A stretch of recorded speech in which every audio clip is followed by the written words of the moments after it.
Give me a paint. Mosin's hopes of doing the double have all but faded. Feel it's coming, baby. Come on, give me paint.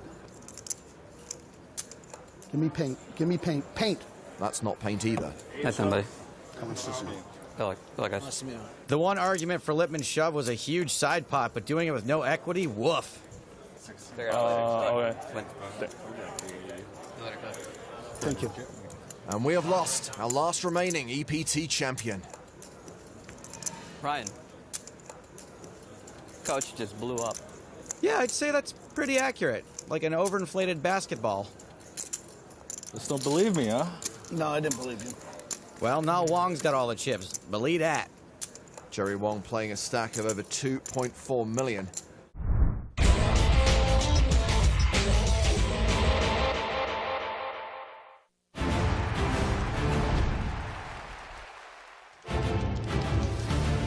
Hello, my babies. Welcome back to the PokerStars Caribbean Adventure 2023. Dusk at the Bahama Resort in Nassau at the Bahamas. Live coverage of main event day 5 continuing. We're down to the final 9 players. The final-ish table, official final table, is 8-handed. But we're at the last table of this event. Alexandra Raymond out in front, 87 big blinds. Nevis Tatani repping the same country, 2nd and 3rd in chips. Jamil Wakil in 4th. Short stack, Taylor Parr. And Jonathan Little, fan favorite, at the bottom. I am Joe Stapleton. He is Nicholas Walsh. Hello, hello. Thank you for having me. And we will be with you for the next more than 90 minutes, unless we somehow get to the final 6, in which case we're going to wrap it up for the evening and come back tomorrow and play down to the wiener. So we've got a couple of minutes left, I believe, on the previous level. And then we're going to play on through for an additional level. So a level and a bit before the dinner break. And if we need to, we're going to play 2 more levels tonight. That's if we need to. Now, the pay jumps are huge. This was a massive event, 889 total entries. $1.5 for the winner, $1 million for the runner-up.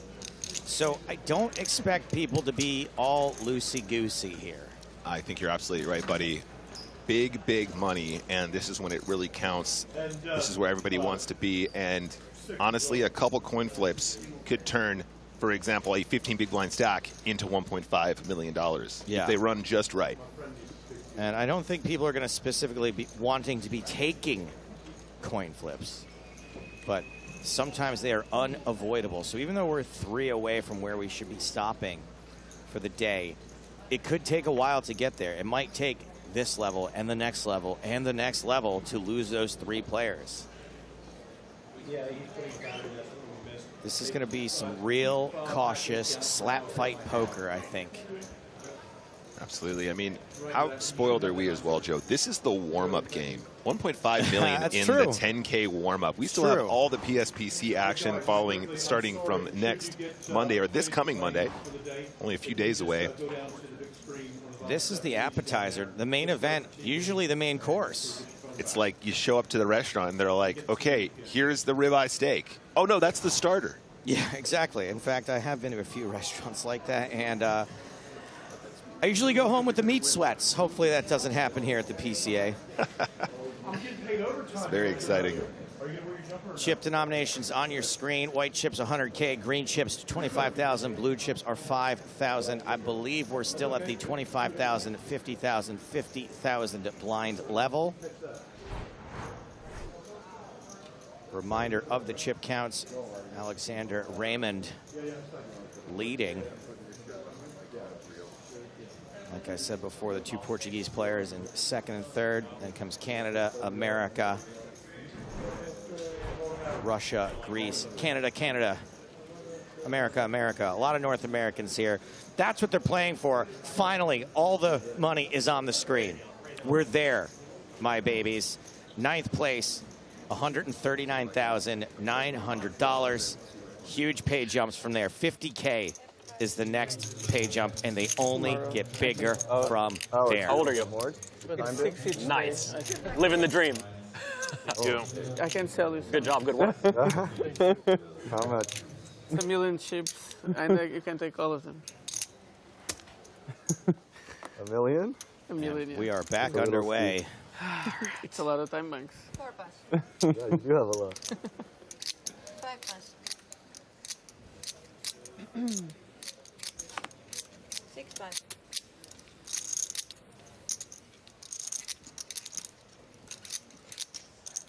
Action's folded around to Alexandros Kolonius, repping Greece, folds ace-8. Good no bluff from me earlier. And here's the chip leader, the other Alex. This one, Alex Raymond out of Canada. Ace-queen off. Yep, as we said, final table dynamics now, guys. You're going to see a lot of play being slightly altered, Maybe if I given the rip it ICM in, pressure. Lots of those mid stacks not going to want One where to you had, get involved king 10. with too light of a range. Call that risk premium No in the eight-fold. biz. Bluff came in. They're taking their normal ranges and they're going, I'm going to make this a little bit tighter because I don't want to get too mixed up and miss the opportunity to find a ladder where other people can put their chips at risk. Like there's no garbage. Can I get the account? So hijack opening here from Raymond. And That's Jonathan, true love. figuring the chip leader may be opening relatively wide, decides to get in with ace-9 and is going to be dominated and will certainly be looked up. Yeah, right out of the gate here. 3-9. 1.205. 1,205,000. I mean, don't get it twisted, guys. This is still a spot where you're going to be sweating. As we just mentioned, those chips have such value here on the final. But I don't see a way he's going to fold here at this point, given that stack size. You got to think about it for a second, You though. do. You got to think, hey, Yeah. 1.2. 1.205. obviously there's a chance on beat here, but for this stack, this dynamic, Yeah. It's you're about- just eventually going to have to make the call. Yeah, it's about 24 big blinds, guys. Obviously, Jonathan Little, the one at risk here. It's 1.21 million. Raymond has 4.4 behind. Call. Does make the call, and Little is at risk. Oh, big hand. Little behind. Jonathan has gotten it in behind before. Was saved earlier today. Got it in with pocket 7s on a 6-high board against kings. Spiked the 7 on the turn. So Little Thinking living like ace-5 on suited or something. Yeah, right. borrowed time. New snap, you feel pretty good? I was pretty happy. Maybe ace-10, you know. Close. Jonathan, a real pro. Still has a smile on his face despite knowing he's very likely to go broke here. 6-5-5. Okay, that is actually not the worst news for Jonathan. That's not good. Why does he say not good? It seems like a paired board Everyone loves is... the chop pot, right? Yeah, exactly. Yeah, exactly. I mean, The the rest of the table except everyone but the does player. not love a chop pot. Exactly. But everyone does love a chop pot. Jack in the turn. Jonathan needs a good river. All right, then. That is not a good river. And Jonathan Little Goodbye, have fun. will be our 9th place finisher, narrowly missing out on the official final table. But he made the final table in our hearts. 9th place, $139,900. And Nick, what's the key thing here for the rest of the table? Well, importantly, everybody's laddered. Bingo. How and, much? By 50K. 50,000 doll hairs. I was about to say, Joe, Taylor Parr obviously was our shortest stack here. And sure enough, Jonathan, having slightly more chips than him, gives him the ladder. You can see why he made the move, but gotta wonder if maybe the ace-9 was a little bit on the wider side. No, you have. Final table dynamics, though, honestly, Jonathan Little probably knows a hell of a lot better than I do. All right, well, right now we're taking a look at our chip leader, Alexander. Let's find out some more. I used to play when I was studying in university. Basically, slightly winning, not enough to make a living. As someone that had studied risk aversion, it's really a big thing to consider to make the jump to be a professional. When COVID came, there was a big influx of new players. Poker was just booming again. And for me, that was just the perfect timing to get back in and quit my job. The first live tournament I played as a professional must have been in Panama. Ended up winning it for 120K. So that was a nice boost for the confidence as far as live poker goes, because you kind of feel naked when you're at the table with other players rather than in front of a screen. So far, so good for Datani. Not looking good for Alex Raymond. Turn card is an ace. Raymond spikes it, so Alex Raymond will double up through former chip leader Michel Datani. Everybody loves Raymond. That goes to show how it's a crazy game. I could go and end up winning this, but if it weren't for that ace, I'd be in 15th place and nobody would be talking about me. So it all goes to show that anybody can win a tournament on any given day, but it's the consistency, putting in the time, the effort in the long run, that's what's gonna make it happen.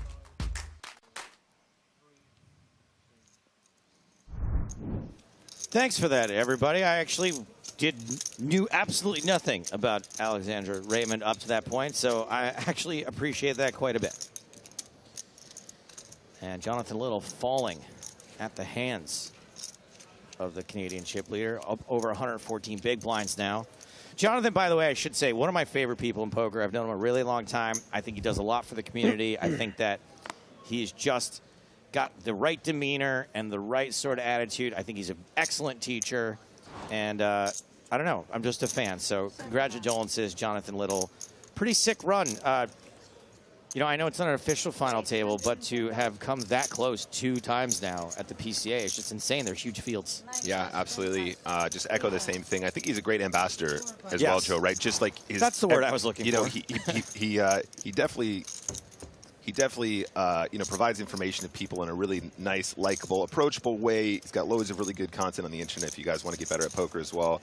I was actually just in the Players Lounge, and he was up on the big screen, and 3 guys going, you know, I really like Jonathan Little, and I think he's got a no-nonsense approach to poker. He really simplifies things for me. I really like to watch his stuff. So in agreement here in the Bahamas as well. And there seems to be a little bit of debate right now about shoving the ace-9. And look, in a vacuum, it's easy to say, oh, he shoved a worse ace, and it doesn't look all that good. But what I will say is that our chip leader is probably opening king-queen and king-10 and king-jack and jack-10. and 8-7 suited, king-7 suited, king-4 suited. You know, I think the shove is probably totally fine. From a chip EV perspective.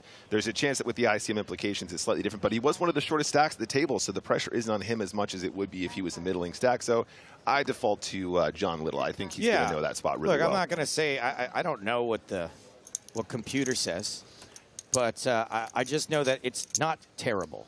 No, absolutely not. Cannot be terrible. And yeah, as I say, default to the old Jonathan Little. And what I like about John, he's got his own sense of humor. He really has his own voice and his own vibe. There's no one else like him. So Chick in the small blind limps in with 10-7.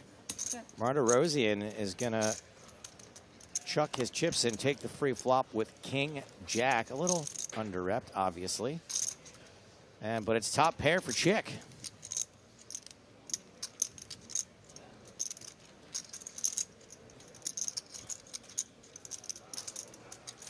Forrest Run saying Little punted a once-in-a-lifetime opportunity. Unfortunately, it's twice in a lifetime for him. And did not punt. However, it is Chat Pro Saturday, so I'm going to allow it. Yes, he obviously punted a once-in-a-lifetime opportunity, even though he's been here before. Thank you for your comment. Chick betting 50,000, and I think Martirosian is going to peel. Try to improve on the turn. Sometimes king high is going to be good, and that's what we like to call improving. The king of spades is an improver, Joe. Absolutely.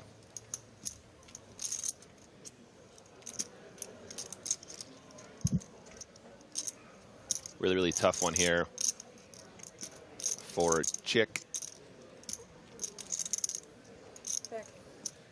Chick or check? Sorry, I missed that. Chick check. Chick check. Stoy asks, how far did Anton Wink go? He went all the way to the Bahamas. Thank you for your question. Martirosian, 250K in the pot. Probably going to want to put some more in here. This is definitely a turn that he probably wants to bluff a ton as well, right? Like overcard Yeah, to the board feels right, good. totally. So just keep it balanced. One of the benefits of being a really aggressive player is that when you do actually barrel these cards, you don't get a lot of credit for it because we know you're capable, and a king of spades is going to be a card you bluff a lot. So go ahead and bet it big too. I think at this stack depth, he's completely aced the size as well. Turn bet sizing here as you get deeper is certainly going to be chunkier. And this is just a great setup right now. At such a good card that a lot of players are going to bluff at. It's a great opportunity to get called from a 7. Again, 200K, a pretty big bet into a 250K pot. Martirosian just phenomenal. just knows his onions, as they say. Absolutely. Check, check. Oh, it's such a good run out to pay him off, Joe. Missed clubs, some missed straight draws, some complete air balls. Wouldn't be surprised to see a check call here. I guess depends how he sizes it. He might try and go big again, though, to try and really, really balance up the times he is going to bluff here.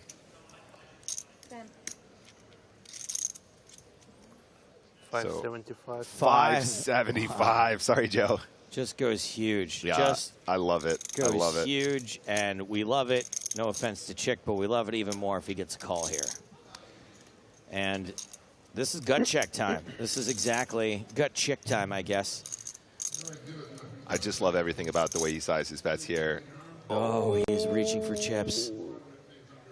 He's reaching for chips. I would have to sneak a peek at my opponent when I reach for chips like that and just see if they give off anything. I don't know if that's an angle or not. I probably wouldn't reach for chips at all anyway, but. And we're into the time bank.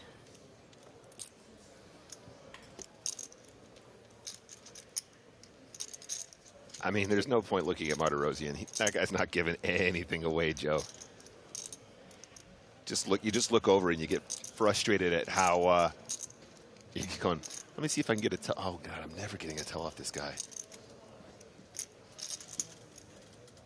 And I think you have to be a really good player to consider calling here. If you're folding here 100% of the time, you're incorrect. Yeah. If you're calling here 100% of the time, you're incorrect. So, honestly, if we were looking at a solver right now, I would be really surprised if this was a fold on the river. ICM-wise. For that amount of bet, also? Seriously, I mean, I don't know. If your opponent is capable of having tons of bluffs here, and obviously Martirosian absolutely is, there's probably a ton of calling with a 7, but it's just so hard in the moment, especially on a final table. Does make the call. Chick does make the call, and that is going to be a massive pot shipped in the direction of Artur Martirosian, who is going to jump up the leaderboard. Man, I really feel for him there, Joe. It's just a spot where you feel like you're quote-unquote supposed to call every time, but it feels terrible when they just table the king like that, and what are you going to do? Still, takes a hit, still has 50 big blinds in this final table, still plenty of chips.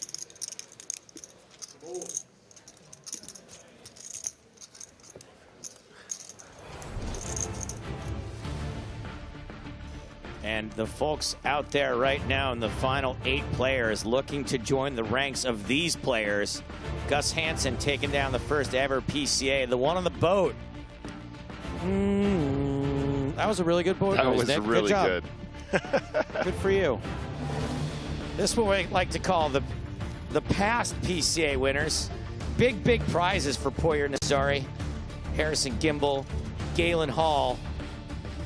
And after that, as we get into the modern era, post-Black Friday, the numbers jump around a little bit more. Of course, let's not overlook Elke, Mr. PCA, winning the event the first time it became an official PokerStars property.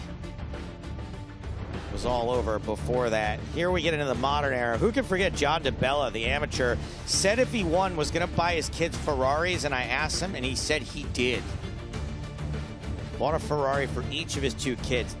Demeter Danchev, Dominic Panka, who can forget that one?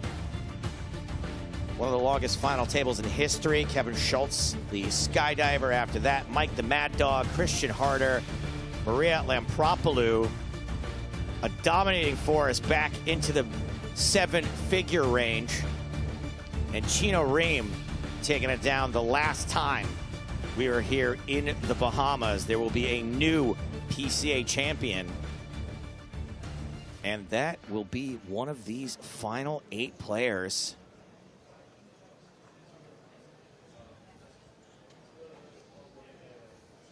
Now, we had nothing but glowing things to say about Jonathan Little. I've known John a long time. He's done me favors. He's a great guy.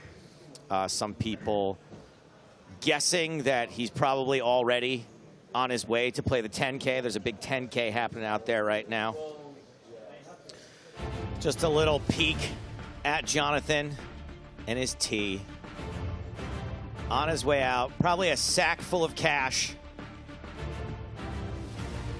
And John may be on his way to play the 10K, but before that happened, he took the time to have a little chat with us. Today was a lot of fun. I got very lucky early with pocket 7s against pocket kings of Giuseppe. That was fortunate for me. That gave me a decent amount of chips that allowed me to get after it and run a few river bluffs that were all successful, so that was good. Then I lost a flip, then I lost another hand, and now I'm out. 9th place. It's okay. I'm definitely going to play the PSPC. Last time they had it here, I did not get to play because I was commentating, but now I'm ready to gamble. Poker's not gambling. I lost another hand, and now I'm out. That's what I'm saying. I love that dude. He's hilarious. I think that might be my favorite interview of all time. I got lucky earlier. I got very lucky, and then I lost a hand. Now I'm out. I mean, how do you not love that dude? He just tells it like it is. Oh, man. If they gave me an interview like that. Okay, final table, PSPC, how do you feel? I just ran really, really good. I am just the luckiest guy in the Bahamas today. Adrian Perez saying some nice things about Jonathan, but you don't have to tear down other people in the industry in order to do that. You can say that you like someone without saying that you dislike someone else. That's just me. That's so true.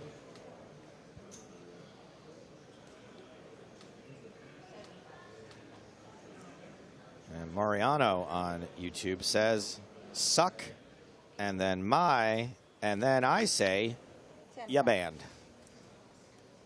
Thanks for coming, buddy. Raise 100,000, 3 points. All right, back to the action, guys. Neves here, king, queen off in the hijack. Gonna go ahead and open that up. 4 points. So did we check the pronunciation? Is it definitely chick? Thank you. It is chick, that's correct. Because yes. I keep reading it as seasick. Oh, well, that's appropriate for being on an island. Absolutely. Colonius here in the big blind. King 10 off, very nice hand, will defend minimum, might even consider a 3-bet here depending on the stack. So Colonius here, 2.25 million. Colonius, from what I saw earlier, has been taking the more passive lines. It's like they put the microphone in their mouth and then cough. I don't really know how that's happening. Oh, Joe, this is a spicy one. It is a spicy one. Domination, rotation for now. But King Queen's got a lot of ways to win this. I would argue a king on the turn would be the ultimate bloodbath because obviously King Queen making top pair when King 10 improves into 2. Ace probably kills the action for King 10 a bit, so probably doesn't cost him too much more. Obviously, King Queen with the backdoor hearts as well.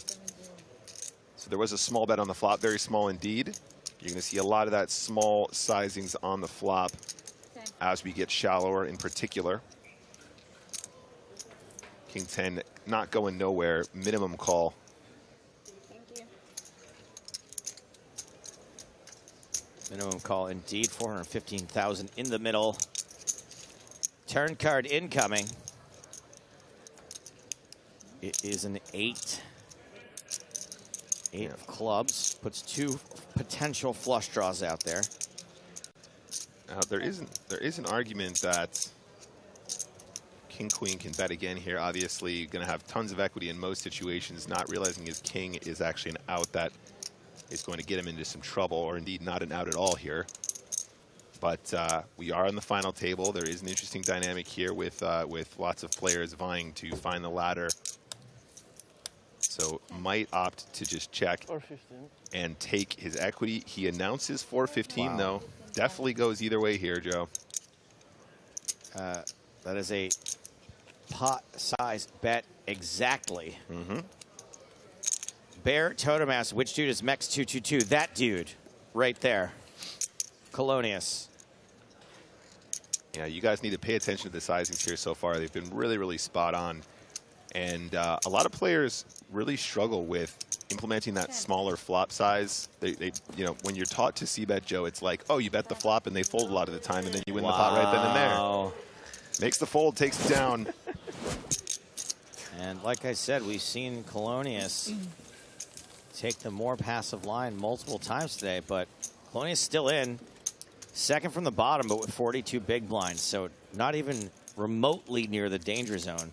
Danger zone! Taylor Parr, unfortunately, well within the danger zone at 13 big blinds. Absolutely. Yeah, if you're going to have those smaller sizings, you got to know what turns to barrel, and you got to know the sizings, and very frequently you're going to size up there. Full pot was enough to get a very strong second pair to fold.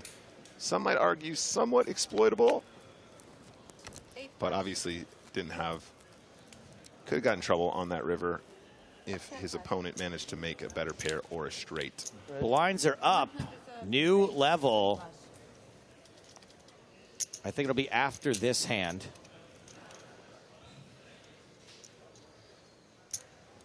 Yep, the min raise to 100,000. Pocket kings for Nevis.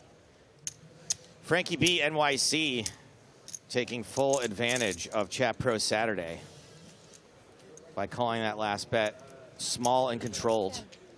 Small and deliberate, excuse me. That was a pot-sized bet, but it's Chat Pro Saturday. You can't be wrong. Thank you for your comment. Oh my days, Neves with the kings. Just a little bit of context here for you guys. Neves got about 79 big blinds once he puts in that 2x open from UTG +2. Oh, and Raymond. My goodness. Ace Queen versus two kings. Cautious play, no re-raise, no 3-bet to the flop. Oh. Queen, queen, 5. No. Trips for Raymond. Guys. Neves very likely to not know what hit him here, or more accurately, what hit Raymond, the deck, in the face. Absolutely, guys. And just to give you more context, these are the two chip leaders, guys. This is the situation you don't want on a final table, Joe. This is going to be a shame. 200, announces Nevis. Excuse me, Raymond raising the 70K bet of Nevis.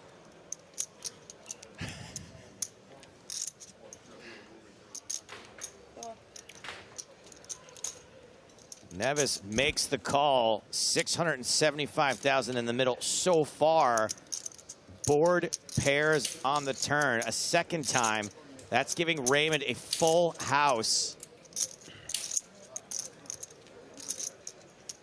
Nevis with just 5% equity. Now, I know this looks like an absolute car crash to us. I do think Nevis, there will be some part of his mind that knows a queen is possible. Oh, of course, absolutely.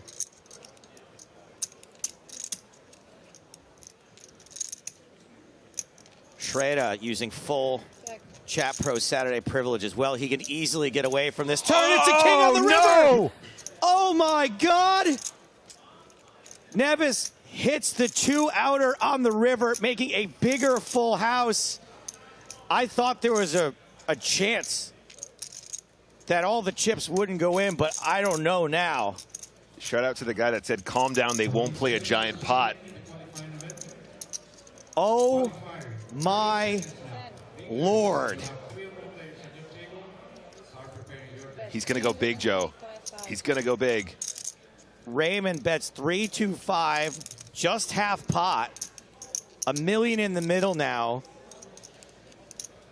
Nevis with the effective nuts.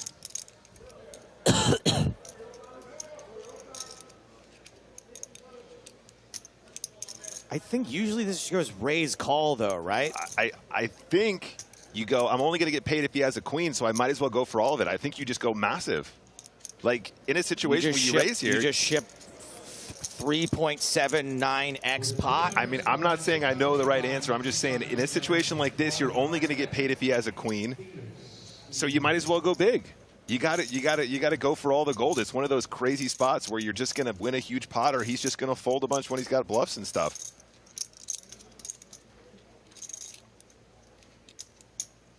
My heart is racing, and I have no investment in this.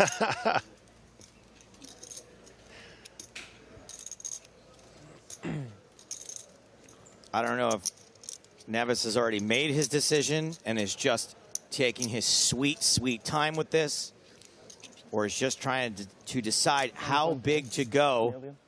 1.8 million. 1.8 million. Wow, it's chunky, Joe. It is chunky, and that's going to give Raymond the opportunity to not go broke here. Potentially, but he's basically got to put him on exactly kings in order to make the fold here. He's going to be chopping a bunch. You obviously very rarely want to call for a chop, but is this a spot where your opponent really has a bluff that often? It's just so hard for him to have a bluff here. Whoa! Oh my God! Wow! What a fold! What a fold! Lays down ace queen. Should point out king queen, another potential hand that ace queen is losing to there.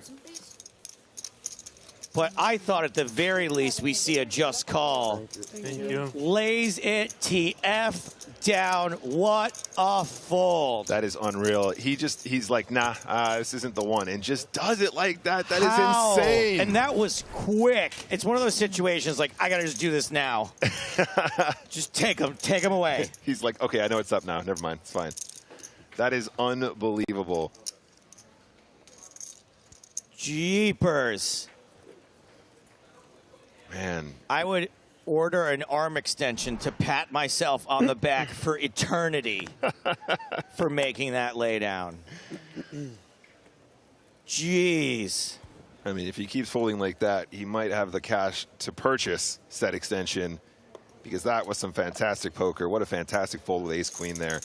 Losing to so few hands.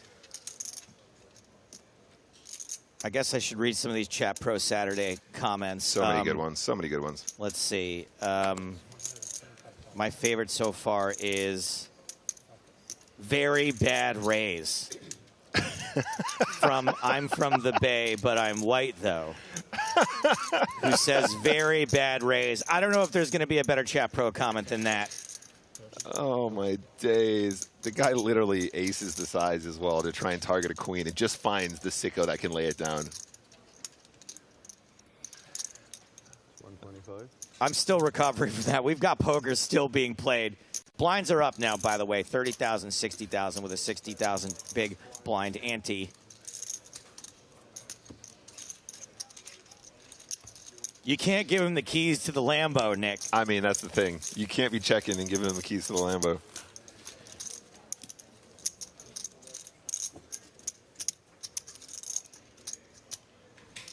Oh, man.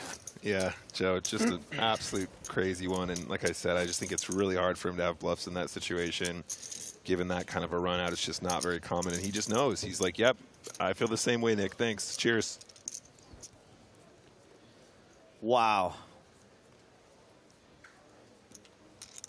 Nevis still second on the leaderboard after that. Didn't quite catch Raymond yet, but they're very close at this point.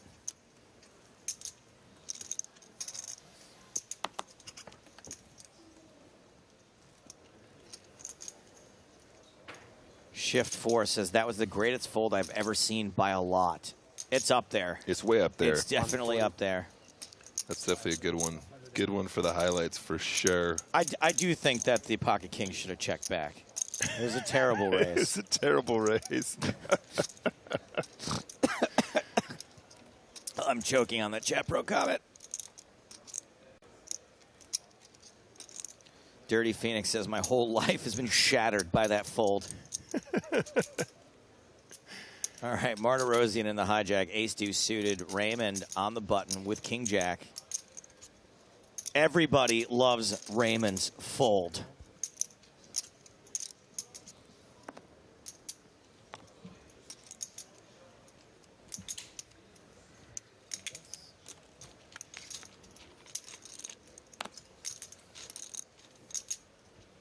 And we're going heads up to this flop. King 9 deuce. So top pair for Raymond, bottom pair for Martirosian.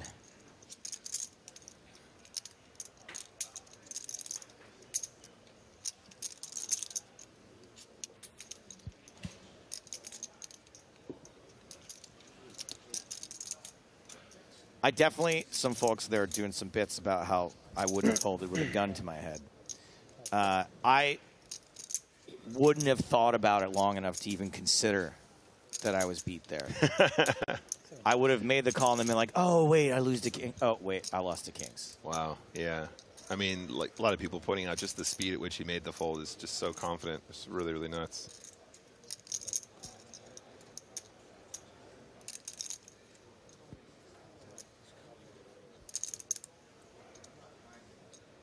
Martirosian does not improve. Raymond picks up some straight outs, some unnecessary straight outs. 280.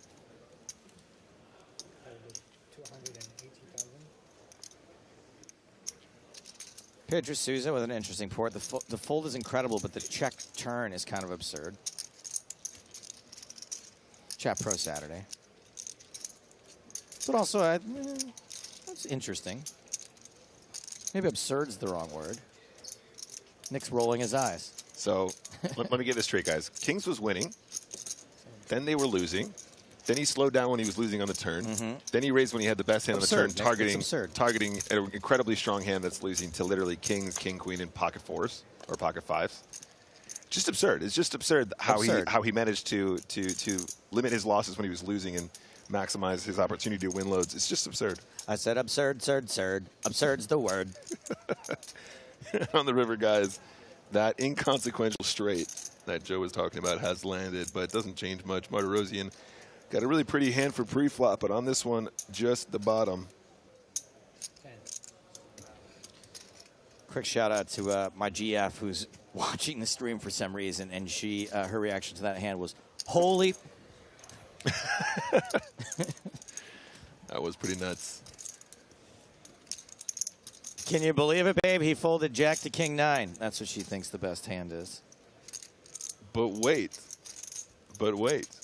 I believe Martirosian might take this opportunity to turn his hand into a bluff. Uh-oh. We have not seen Martirosian make many missteps, and this would certainly be the wrong time to bluff. 450K. And a snap call from the king jack. Martirosian's going to lose this one. Raymond picking up a few chips there, Joe. Easy go, easy come. Raymond back up over 100 big blinds. I mean, the way this dude's playing, I like it a lot. B-Mag in the chat says, Nick Walsh TV, best live fold ever? It's way up there. It's way up there. I think I've seen some much crazier ones, but very, very few. That's one for the Hall of Fame for sure. What was the craziest one you've ever seen, Joe? Was it folding quads? Did we see that at some point? Was it quads? There was, I feel like we saw folding quads last year at some point, and it was right. I'm the worst person to ask, because if someone folded quads, I have no recollection of it. I'm not good with the details. I live in the moment. There's a few. There's a chance that our production team might have put together like some, top 5 folds or something like that as well. Probably would end up in there.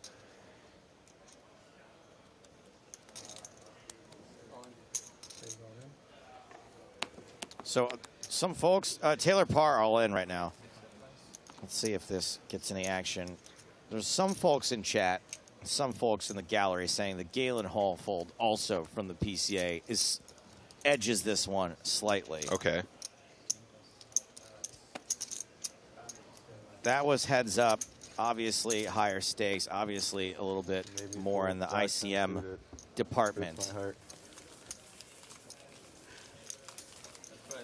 Taylor's shove gets through. How much did you shove? Minnie in the chat saying there was one where the girl folded ace-queen on queen-queen 10-10 against aces. I remember that one too.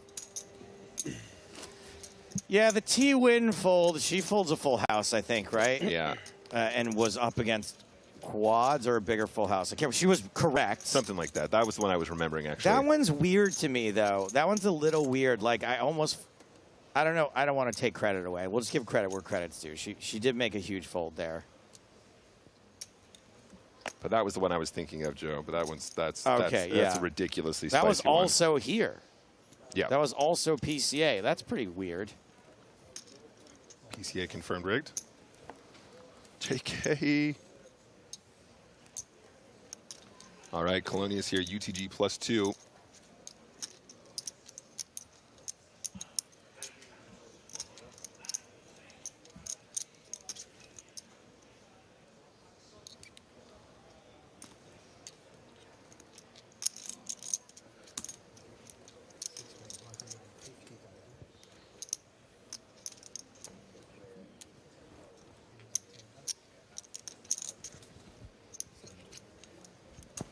Okay, Mark, who read that there's no heads up, there's no ICM. There's just a huge pay jump on the line, I guess, is what I'm trying to say when you make the fold heads up. Correct. I don't want to get the nerds all riled up.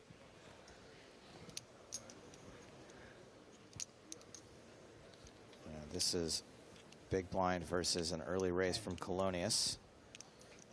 Par with a definitely defend hand. And for 11 bigs, I guess you can see why there's some trepidation. But I think most people are going to flick in a call here, right? I mean, I think Taylor's just deciding, given the fact he has the shortest stack at the table here, whether or not he wants to get mixed up in this. But I think you probably should always call here for the smaller size. The fact that it was a 2.5x open, though, Joe, is definitely another consideration because the ranges change significantly. Ooh. And it's one of those boards you're like, why did I put myself in this situation? Yep. King, queen, six, all diamonds. You just want it to be a clear-cut situation, and this is not one of those. Yeah, if it comes 7 high, you can justifiably stack off. If it comes queen high, you can justifiably stack off. If you just brick, you can just get away from your hand. But this is one of those, your opponent's going to be betting this flop like 100% of the time, including a ton of bluffs. But I think the consideration that there, Joe, was to do with the short stack and also to do with the fact that there was a slightly larger than normal open from Colonius with the ace-king.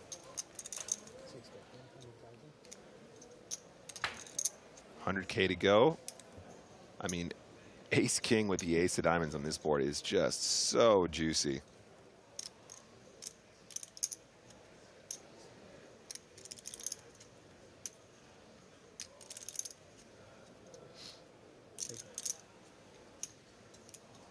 Makes the call, guys. He's only got 8 big blinds behind him. This could get really messy. 10 of hearts on the turn. No change for either player. Ace-king still the best hand now, 90%.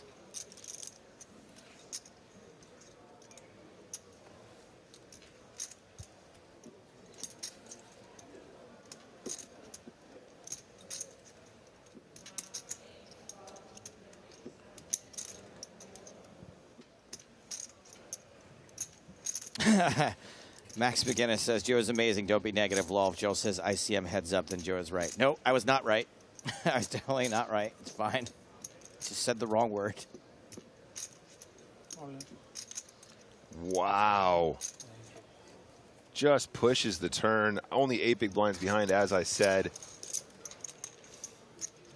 Wanted to end that right then and there and takes it down. Taylor Parr now definitely in the danger zone. Danger zone! With just 8 big blinds. Joe Tuma asks, when does today end, depending on what time zone you're in? I mean, it's, 11:59 p.m.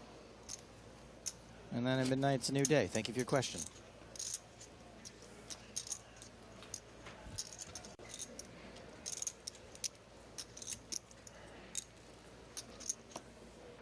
So Swim NBA is saying in the one drop, the $1 million one drop, a Russian guy folded quads on the first day correctly. The other guy had a straight flush. Street flash. It wasn't broadcast, but the players on that table all said the same thing.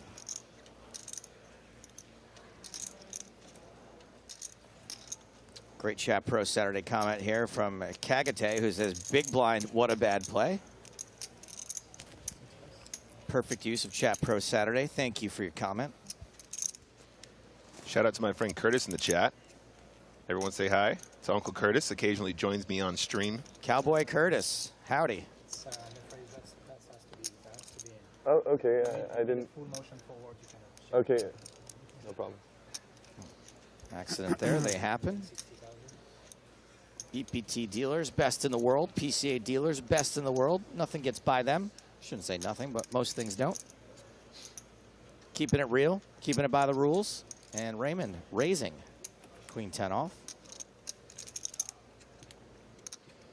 And Tani with Queen Jack off. Simon with a perfect Chat Pro Saturday question. Wants to comment on the fold in the $1 million buy-in tournament. This, I mean, it doesn't get any more Chat Pro than this. That quads fold isn't as hard if there was a 4-liner to a straight flush on the board. Beautiful. Mwah, chef's kiss. That is a chef's kiss Chat right Pro there. Saturday and a $1 million buy-in. Great job, pal. Joe, I've made a terrible mistake. I shouted out my friend Curtis, and I failed to shout out my mom in the chat as well. Hello, Lisa. Everybody say hi to Mom. Thank you for your support. Hello, Lisa. Welcome. That is oh man, that really hurts me. That's like a kick. That's that one, Joe.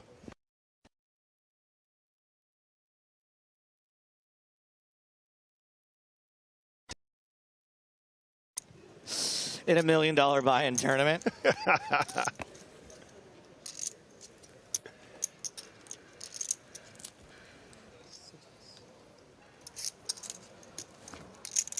Raymond gonna open this pot again. King 10 off, and that's what you can do. With Taylor on 8 big blinds, it's gonna take a real hand for someone to stand up to Alexandra Raymond. Nevis with ace-9 suited. Nevis, the nemesis of Raymond.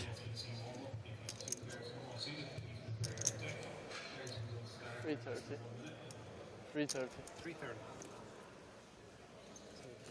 Yori says, never have I heard commentators hate their audience this much. I unironically love it. I don't hate the audience. I love you guys. What are you talking about? We love the audience. They make this fun for me. Chat is like literally the reason why I have a job. I love you guys. You guys hang out with me on stream all day. It's the best.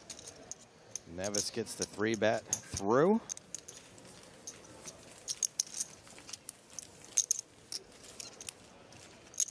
Who out there is rooting for a Taylor Parr double up? Show me some love for Taylor Parr in the chat if you're hoping for a comeback story from T. Parr.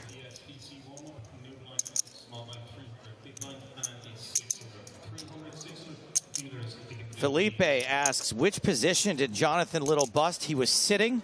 Thank you for your question.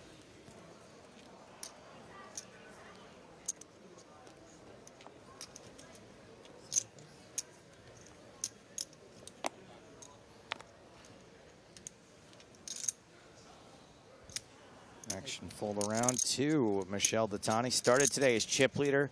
Took a brutal beat, Kings versus Ace King, for the majority of his stack, and he's built it back up again. Man, Datani just so solid throughout this whole tournament, right? Like, just knows where he's at in every pot. So confident. And the fact that he's still managed to make it to the final table after taking such a significant beat is just a testament to how amazing he is on these tables. Unfortunately, he's running into Big Slick Chick. So Chick, 42 bigs, Datani covering, so 42 big blinds effective here, guys. Is it just me or is the tree on his shirt sexy?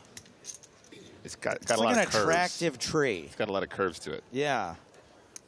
Is that weird? You know, To find a tree, it is? No. I'm getting nods from the booth. Okay. No. Never mind. It's all good. Just kidding. Kind of looks like DNA as well. Like the helix, the double helix. All right, so we do see the 3-bet from Chick. 375K to go. Queen 10 of hearts for Datani. Does have him covered, does have 65 bigs, is third in chips currently. I feel like technically you're supposed to be calling here some of the time. Not this time. But on the final table, absolutely can make some tighter folds, and obviously Queen Ten of Hearts isn't the most craziest fold ever. So you know how you've heard of the bat signal, right? You know the bat signal. Yeah. You know the Gotham needs you. Yeah. And you put the bat signal out into the sky. Batman shows up, saves the day. There's something like that in poker. When someone lays down a full house to a bigger full house, that's like the poker bat signal. Sam Grafton heard that there was insane poker being played, massive ICM, stakes on the line, and he is like, you know what? I'm coming in. I'm on my way, folks. Barging people out of the way, pushing over elderly Floridians here through for their the holiday. streets, using a grappling hook. Yeah, yeah. The bat signal was up. The 51st place finisher in this tournament was not available, nor was the 50th place finisher, but the 52nd place finisher is available, thankfully. Somebody flashed the graph signal, and he is here to guide us through. He probably heard me say ICM heads up, and he's like, I got to get in there and save Stapes. Once Stapes is using acronyms, we're all in trouble. Uh-oh. Pocket eights for Nevis, and sixes just fold. Sixes just get out of the way. My man Taylor Paul on the short stack. Hate to see it. Tyler says, that's messed up. What plays did Jonathan Little get? Every time Staples gives a smart elect answer, I start to hate him more. Do you guys want to vote on my smart elect answer? I'll let you guys elect it. I mean, there's about, he said, in 2 sentences, he's managed to say 3 things which will get him banned. It's like pretty impressive, straight off the bat. It's an actual record. That's real skill. I banned him, unbanned him, and then banned him again. All for the same comment. Thank you for it. Nevis raising, ace tray suited. Jonathan Little finished in 9th place, narrowly missing out on the official final table. Of course, Jonathan, very impressive that he did make a final table here before a long time ago. Wow. Yeah, that's pretty cool. And Colonius on the button, ace-queen off. And I will reiterate that we've seen Colonius take the more passive line more often than not today. Yeah, of course, a very famed online cash game crusher. Played the super high rollers as well for a little while. Very, very experienced player. This time, not taking the passive line. All right. Ace-queen offsuit in position. Uh-oh. Wakil assuming the position. Feels like this is not really going to be a hand he's going to mess around with, but we'll see. Wow. After Louis Vuitton saw Arthur on the feature table yesterday, they couldn't let Gucci steal the limelight. By tomorrow, we could have all 6 remaining players in designer branded. We got Pepe jeans in the 1 hole. Yeah, and so actually Alex going for a 3-bet bluff here. A 3-bet. Let's just begin by saying that. Some players would elect to flat, but wanting to continue only V-pipping a narrow range of hands, I think he would actually fold this to a jam in this exact circumstance. You know, you play fewer hands, and therefore the strength of your bluffs also go up. So some folks in chat are asking us to run down that ace-queen versus king's hand for Sammy and see what he thinks about it. Did you see the hand? You don't know what we're talking about, do you? Oh, do you think you could recap it, Nick? Okay, so we had kings open from the hijack, big blind defended with ace-queen, if I'm not mistaken, something along those lines. Sure. And the board comes queen, 5. Mm-hmm. So there's a bet on the flop, and the ace-queen flats. On the turn, another 5, so it's queen, 5, 5 on the turn, a check, and then on the river, a king. Wow. So kings full on the river. Was it a check and then a big bet, Joe, or was it a bet and then a bet and then a big raise? Bet and a then bet a and a big raise. raise, right? So the full house ace-queen put in a bet to try and get some value, and the kings obviously raised the river, and ace-queen very quickly mucked their hand. Wow, sick. Unreal Techers fold. Ah, it's just unbelievable, unbelievable. So many talented poker players out there. I mean, you know, playing results, etc. Yeah, that's incredible. Who was the player that managed to make this ridiculous laydown? It was Raymond. It was the 2 chip leaders also. It was Neves versus Raymond. Sorry. Thank you, chat. It was a check raise on the flop as well. So representing his ace-queen right then and there. My bad, guys. Yeah, remarkable. You got closer than I would have gotten. That's why I had you do it. I live in the moment. I don't remember what happened. I'm like a goldfish. I have no idea what happened 3 hands ago. I think it was something exciting. Martirosian raising ace-queen. Datani with a defendable hand. And it looks like I would look like knowing I had to defend this. Really uncomfortable. Yeah, it's three bettable. It's defendable. Depends which way you want to go. We'll just call. See, it's just a situation where Arthur's got to tread. He's not really a light treader in general, but he's supposed to tread a little bit lightly.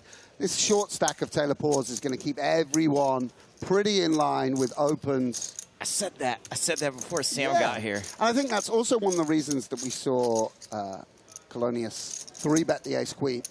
He just doesn't want to play the streets and bluff catch down the streets. I know you don't have all the details. Do you think you're capable of making that fold that we described? Yeah, I mean, I'm not a famed folder. No. I mean, put it this way, across the course of EPT history, you've got plenty of footage of me punting it off. I don't think there's a single piece of video evidence of me making a good fold exists throughout my 11-year career. But, you know, certainly, you know, you do get a sense of people's approach. You know, there's a lot of footage and a lot of hours of observing each other. And this is a big, big moment for everyone. You know, so once you take away bluffs out of someone's range or you just feel like they only have value, you can begin to make really big laydowns. But that does sound remarkable. Tyler's back. Says also, if you want people to stop accusing you of hating the chat, stop giving them sarcastic answers and making fun of their typos. I don't care if people accuse me of hating the chat or not. So thank you for your comment. And Tyler, you banned. Thank you for your comment.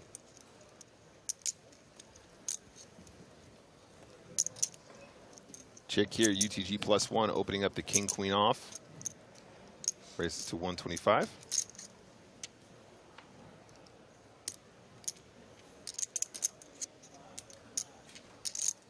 Yeah, and everyone else reasonably bunched. Obviously, a little bit of different distance.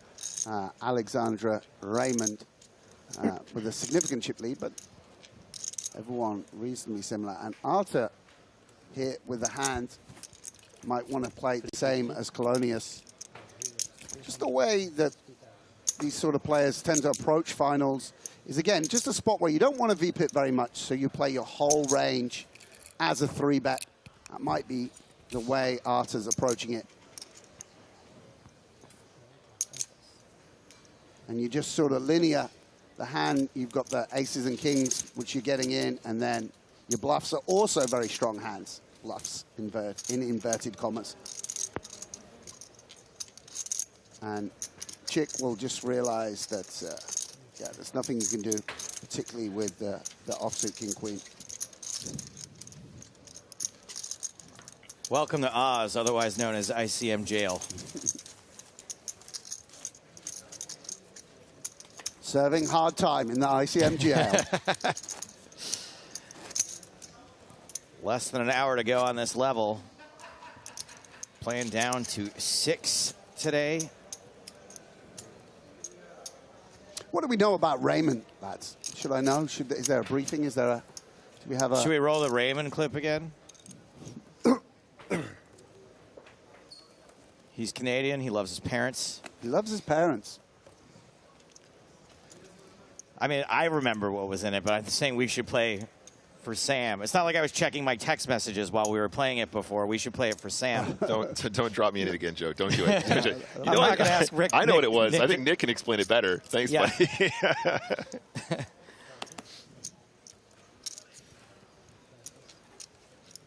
Yeah, let's roll it in again. I promise I'll pay attention this time. We're going to roll it again for Sam. I love that. It's for Sam. I remember it word for word. But for Sam, I think we should play it again. I remember it word for word, but you don't get the feeling of it if you don't see the delivery. Everyone loves Raymond. Here we are. Exactly. So I made that joke earlier, and Lex just straight up was like, not funny. Oh, it's not. It's too old school a reference. It didn't make it. Didn't make it to Holland. They don't have a yet. It's coming out next year. They don't have a Dutch language remake.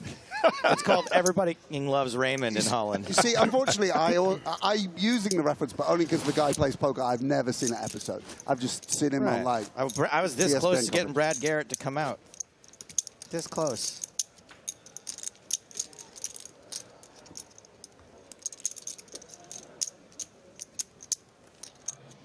Using the PCA Platinum Pass to network with other comedians. It's a low moment for you, Joe, even by your standards.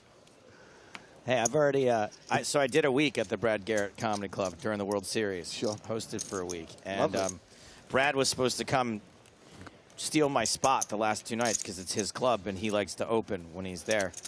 And he ended up getting COVID and couldn't come. So at the end of so I got to keep my spot. I did the full week. And at the end of the week, I go to the manager. I'm like, hey, I just want to make sure you guys are happy. And they're like, oh, yeah, we're happy. Brad's happy. I'm like, how's Brad happy? He hasn't been here. And they're like, oh, he has a feed of the club in his house, and he watches every single night. And I was like, wow. Thank you for telling me that now. Yeah.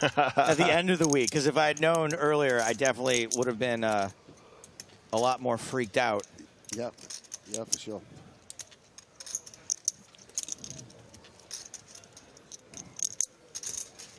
So anyway, if anything, Brad's working me. All right. Alexander Raymond. I remember this VT very well, but for Sam, thank you. We're going to play it Just again. for me. Casablanca. Here we go. I used to play when I was studying in university. Basically, slightly winning, not enough to make a living. As someone that had studied risk aversion, it's really a big thing to consider to make the jump to be a professional. When COVID came, there was a big influx of new players. Poker was just booming again. And for me, that was just the perfect timing to get back in and quit my job. The first live tournament I played as a professional must have been in Panama. Ended up winning it for 120K. So that was a nice boost for the confidence as far as live poker goes, because you kind of feel naked when you're at the table with other players rather than in front of a screen. So far, so good for Ditani. Not looking good for Alex Raymond. Turn card is an ace. Raymond spikes it, so Alex Raymond will double up through former chip leader Michel Ditani. Everybody loves Raymond. That goes to show how it's a crazy game. I could go and end up winning this, but if it weren't for that ace, I'd be in 15th place and nobody would be talking about me. So it all goes to show that anybody can win a tournament on any given day, but it's the consistency, putting in the time, the effort in the long run, that's what's gonna make it happen. All right, Sam, in which country did Raymond have his first big score? Quiz time. Panama. Nailed it. Didn't have to give him the choices. Nailed it. Yeah, I'm glad the editorial team take my worries and queries so seriously. I mean, it's a good job we didn't come back and there was 2 eliminations. All right, guys, we're down to 5 after that 3-way all-in while you're re-watching. But it seems like a big sweetheart, as you'd expect from a Canadian. Yeah. And so check from Chick and Martirosian. Chick with a very strong hand, top pair, top kicker. Yeah, absolutely. Turns out there's an epidemic of Canadians quitting their jobs to become pokers. That's also Jamil's backstory, right? They're just no one will work in Canada. They're all playing online poker. Yeah. They heard how soft it was in Ontario now these days. They're like, let's go. Unbelievable. And again, you just see a very cagey hand, even with the ace-king. I presume what happened is Arthur sort of semi-value bet the ace on the flop in the check line. and then roar. He was scared, you know, the deuce pairing sort of intimidated Chick into just checking the ace-king to check call against any sizing.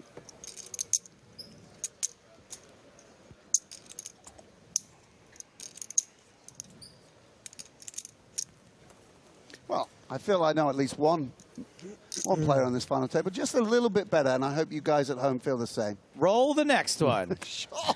Here's Jamil Wakil, who also... They're like, you know how long that takes us to do? And here's Taylor Port, who's never had a job. It took four people all day to do that. We don't have any more. I mean, pretty much a golf pro now. Taylor Port taking the Toby Lewis path into the SoCal golfing scene.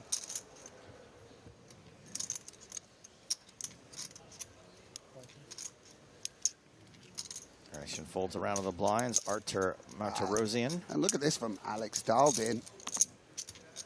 Got nothing to look at but you, buddy. Yeah.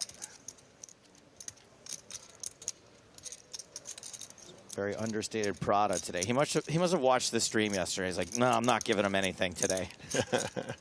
Just Prada. Jack 6 off, coming in for a raise here. Yeah. Feels that the covering by sort of 9 big blinds isn't enough to come in for a raise with this holding. See, you do want to have some of these holdings that can't limp call a raise to just raise themselves. Jack 10 of diamonds not going anywhere. And this is obviously the downside of the raising strategy.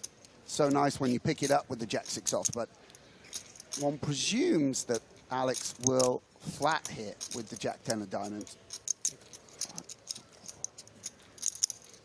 Wow. A little bit surprised by that. Wow, very surprised by that. A raise fold? Oh, he just folded the big blind versus the open raise. Wow, wee-wah. That is definitely on the tighter side. Wow.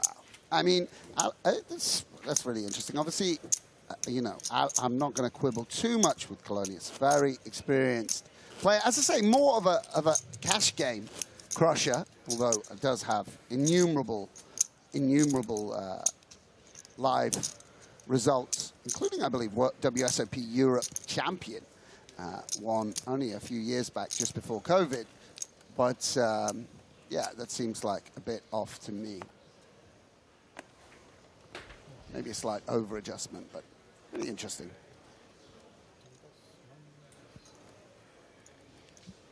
And here we are with the short stack. And here we go. 5 big blinds. What a time to be alive. Yeah, sure. Lovely spot for Taylor Port. We'll be hoping someone wakes up with something. Oh, boy, oh, boy. Yes. And ace-jack suited, very much ahead of Port's range.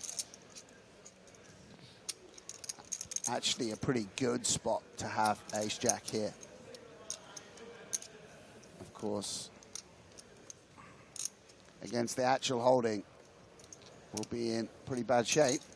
Desert Fox says he's got the power. Yeah, the big pour. So Taylor Parr at risk, but a significant favorite. And did manage to ladder up ahead of Jonathan Little despite having fewer chips.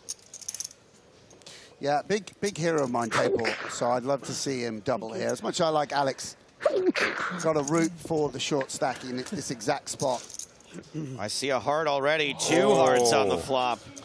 So going from being exciting, going from being a significant favorite to a post-flop flip.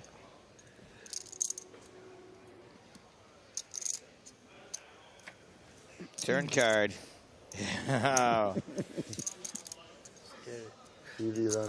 Scary red card. 15 outs for Colonius. Parr's got to dodge a big portion of this deck.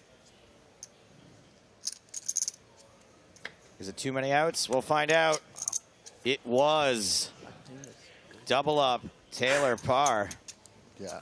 What a hold. I think a red 4. Did you say red 4? No. No, I said red. I was like, the red 4 is like pretty scary. Oh, yeah. This one, nothing out of it. Yeah, Nothing gets by this guy. I did not want a red 4. No.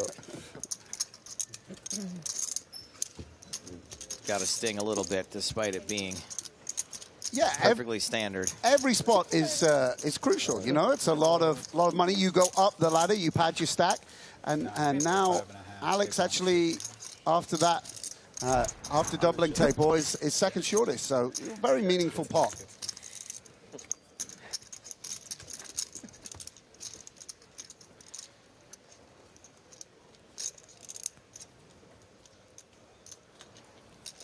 Johnny Utah says, all I'm saying is don't be rude to your viewers with the replies. We can be rude about anyone we want, buddy. It's only funny to you, little man. What do you guys think? What do you guys think? Is it funny to more than just me? All it takes is one vote. Is there a person out there who finds it funny? I can hear Nick chuckling right now. I can hear him laugh. I'll limit it to people outside the booth only. Does even one person find it funny when I'm sarcastic with my answer? So far, oh, wait, no, okay. It's lots of, okay, yep, no. The votes, it turns out it's not just me. Thank you for your comment, Johnny Utah. Also your band. Jack 10 suited for Chick.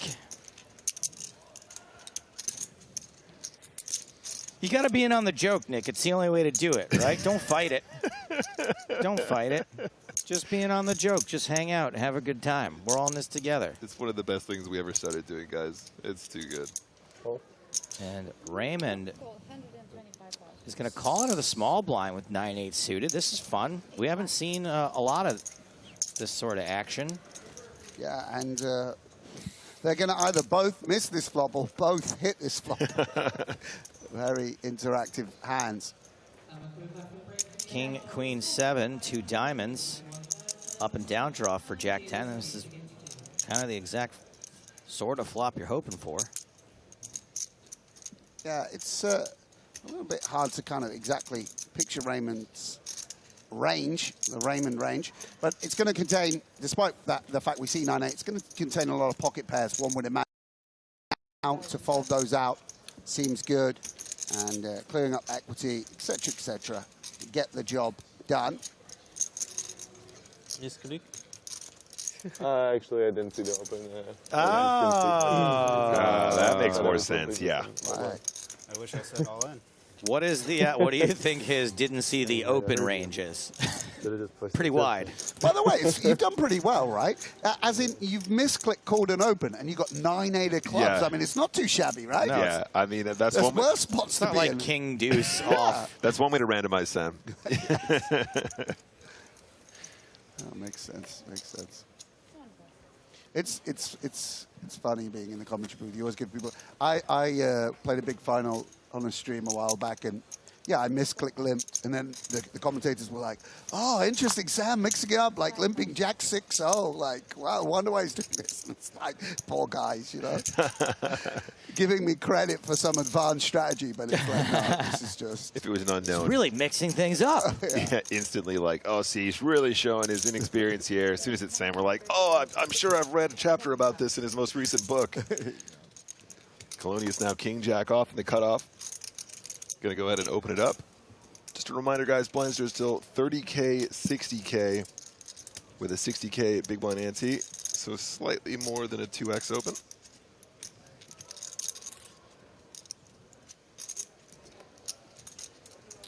Yeah, and second time, Titani could have elected to 3-bet. Again, I guess we just go a bit more polar than this and pull maybe from weird aces, offsuit aces. And so, wow. Oh, my How many days. flop flushes have we seen? So many. So many. In this tournament. Very strange. And Titani, I think, has flopped at least one of them and has gotten paid on a whole bunch of them and might get paid again here. Top pair for Colonius.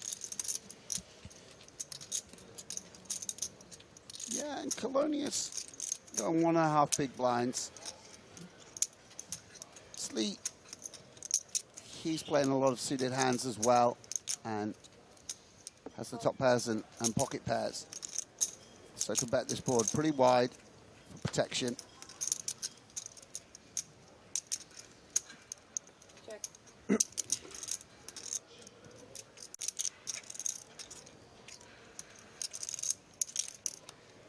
Yeah, and it might be that Colonius bets again to then sort of show down, protect against a single club, get some value from a worse king.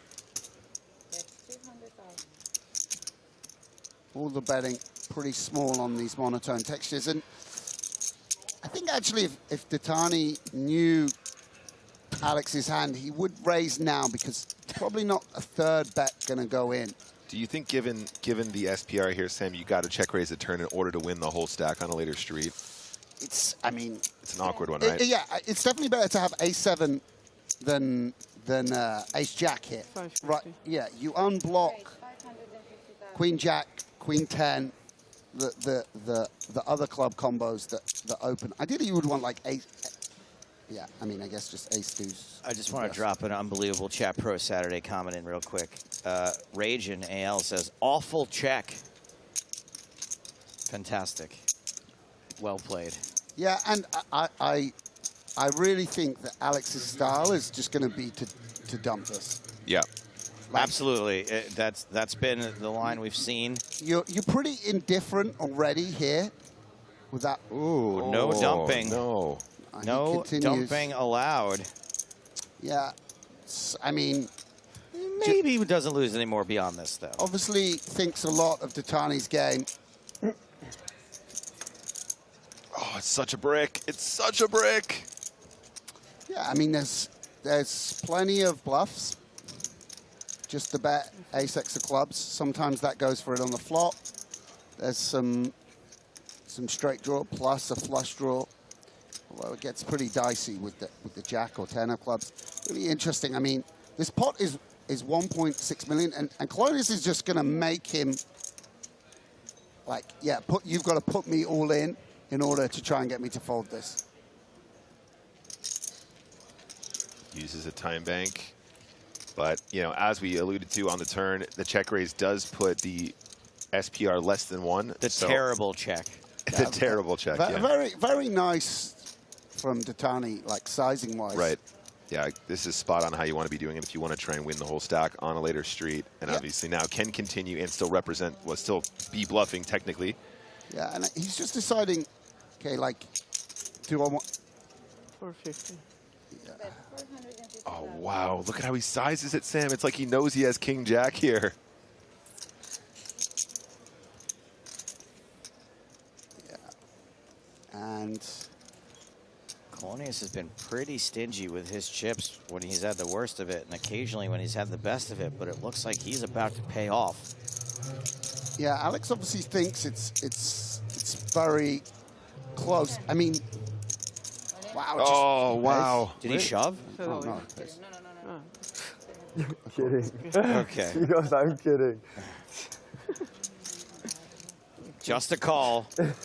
Still a huge pot That would have been. for Ditani. Man, Colonius has played so cautiously all day. Cannot be feeling good right now. Yeah, Ditani picks up 1.2 million, jumps up to second on the leaderboard. Colonius down to 14 bigs. Heat and par now, both in the danger zone. Danger zone! Yeah, and that's a real big hand and a big switcheroo between two top pros. And it's really interesting that Alex felt compelled to really fight down the streets there. Seems like a jack. I mean, what's going to be the bluff like? Offsuit queen jack, queen of clubs, jack X? Something like that.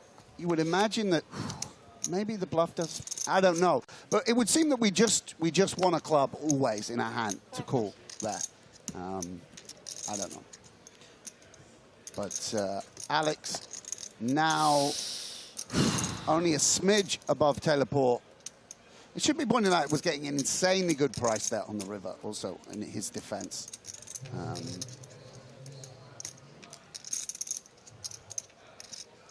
So Coloni is now down to just 14 bigs. Yeah. And I think deciding just absolutely rips it here. Yeah. Late-ish position. Just has the big blind to get through, and does. All right, all right, all right. Yeah, and it's really interesting. I don't know whether, I mean, I just would imagine there's almost no emotion in Alex's play just because he's so experienced. He's played the very high stakes cash games in the world, but perhaps under the light, after 5 days of poker, losing the all-in with the ace-jack versus kings, and then something just a little bit rattled by Detani, just, you know, sensed wrongly that something was off and Detani was going after him, or, you know, couldn't raise smaller flushes and play him like this, or whatever it might be. Certainly possible. And potentially, you know, again, I don't want to say authoritatively a misstep, but obviously against Detani's hand, paying off and being wrong. And he needs to, I mean, he will just shake this off. So, Sam, with 2 players under 20 bigs now, does that change anything from there being 1 player? Does it make everyone even more in jail? Well, Taylor and Alex, it tightens up Taylor a little bit because when you're the extreme short stack, you're a little bit freer, and now you're jockeying with Alex. But no, yeah, I mean, it just does allow an opportunity if Raymond and Detani as the bigger stacks, they should be able to pressurize the 3 million and 2.9 million stack a bit more, but 7 something, right? 720.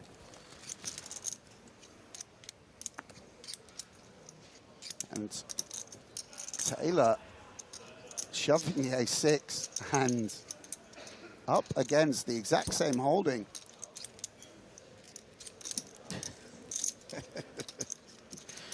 All Joe does is cry about everything. When's the last time he made a final table?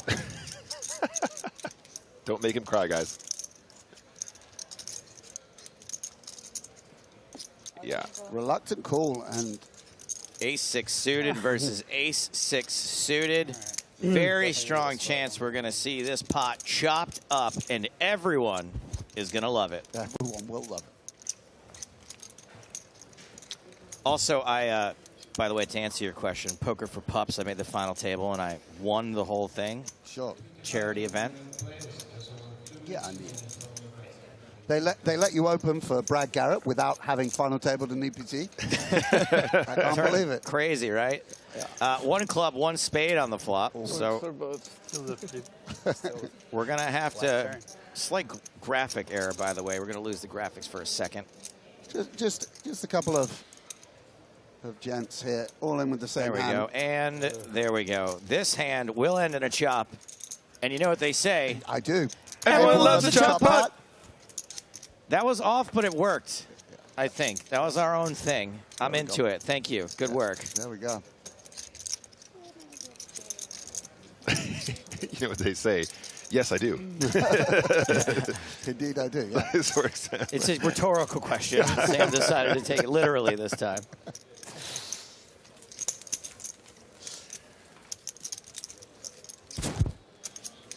Yeah, I mean, one thing that I think is a little bit harder than online is online, when you have that bigger stack, it's a little bit easier to put in the like 3 bets to pressurize people. I mean, when you're looking at Arta or Alex, you know, or Chick even, in the live environment, it's a bit harder to find the outrageous aggression that is perhaps, you know, that you could perhaps go for as chip leader. So we'll see whether Detani or Raymond, you know, particularly Detani, will have been in this spot many times in the online realm. Because all these opens, the king, queen, the jack 10 suited, the pocket 10s, you know, you just can't get all in with these hands. You know, they are like great hands to open. They are strong holdings. But the amount of hands you can actually just felt for 40 big blinds when you're covered on a PCA final table are just few and far between. Wow, this is one of those matchups that you read about. Now remember, not a situation where we're probably going to see it all go in pre-flop with these two stack sizes and the stack sizes of the short stacks. Yeah, and Wakil, I do believe just deciding, I think he should 3-bet this hand, but I think he's probably deciding between flat and 3-bet. There's some people who would approach, yes, and I think that is perhaps a reasonable strategy. I think versus Arta, we maybe always want to 3-bet, but this is definitely reasonable, and you know, everyone around the table is going to respect the strength of these, both the under the gun opening range and the flatting range, and you're not going to get messed with. You cover me for 3.4? Yeah. Like 3.3. Yeah, exactly the same stack sizes. And pretty nice flop for pocket 10, 6-6 tray. Adam Lieblein writes in to say, Sam is great. I'm sad he isn't at the final table, but happy to hear his commentary. You and me both, buddy. Very sad to not be at the final table. Looks like a lot of fun. Yeah, and Arta, obviously, with this exact holding, I mean, he should be playing mainly checks, but might, you know, 10, if any hand wants to see bet, it's pocket 10s. And the nice thing about flatting here is, even though you've whiffed the flop, and goes for 50%. Yeah, it's quite big. Yeah, I mean, Arta, you're supposed to sort of play quite cooperatively in this spot, but Arta, not a man who always sticks to the inverted commas rules. But Wakil won't fold the ace-king. Can certainly have the best hand, and the overcard's very likely always good. And Arta will worry a little bit about, you know, I think this is going to be jacks some as well. I don't think that Wakil's necessarily going to flat 8s here, 7s and the like. So you're really up against a range that maybe looks like 9s, 10s, jacks, ace, queen suited, something like this. Hard to know. I mean, Arta's, you know, you're up against a very specific player and a very specific range. Would be very confident of Arta. 500. Yeah. Wow. Just, I mean, by the way, it's like he can really sense the exact holding Wakil has. Yeah, absolutely. I mean, this is very confident poker. Very, very confident poker. To feel like the 10s are nearly always good here. And Jamil, a bit in no man's land. Actually, ace-king might be a better call here than 9s, right? Because if you're being bluffed, you have your opponent dominated. The bluff would be king-queen or queen-jack or something of that like. Yeah, and that's why he does stick around. And you can outdraw jacks, queens, 10s, etc. Jacks, queens, 10s, etc. not being outdrawn this particular occasion. 4-liner, though. Yeah. It's really only Arta that has 7, but I believe that we just need to check the 10s. 10s do check. I mean, he's already put in some big bets already, right? Yeah. He's already got plenty of value from his hand, and obviously would be very grateful to find the showdown now at this point. Yeah, and the weird thing is, Jamil is actually bottom of his range, right? Like, he doesn't have a worse hand than this. Maybe exactly ace-queen of clubs. And, no, yeah, he can't find it, and it's kind of understandable. He hasn't called the turn to turn his hand into a bluff. It would have been super sexy to see it.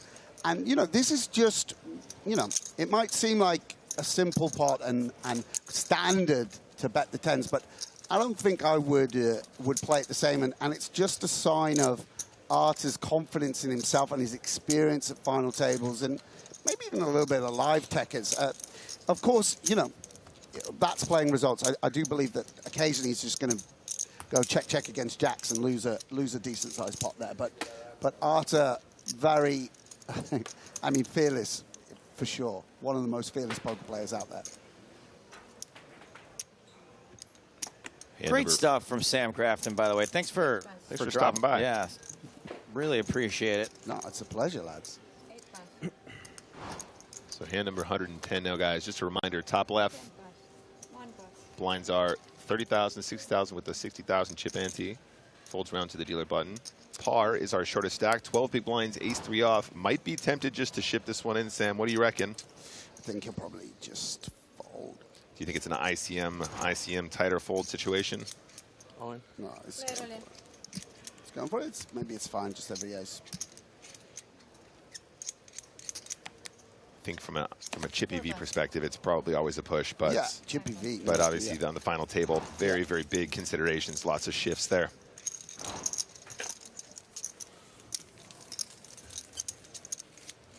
Tape or another guy that's pretty unafraid.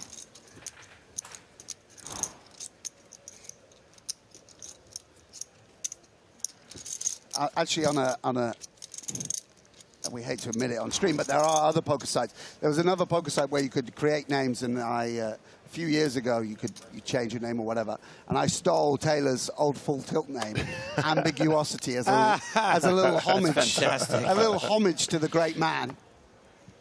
You know his PokerStars name? Ambiguosity was his full tilt name. His PokerStars name, I believe, is Tramps Do Pray. Yeah, it's quite an aggro choice. I can't even imagine what went through his head.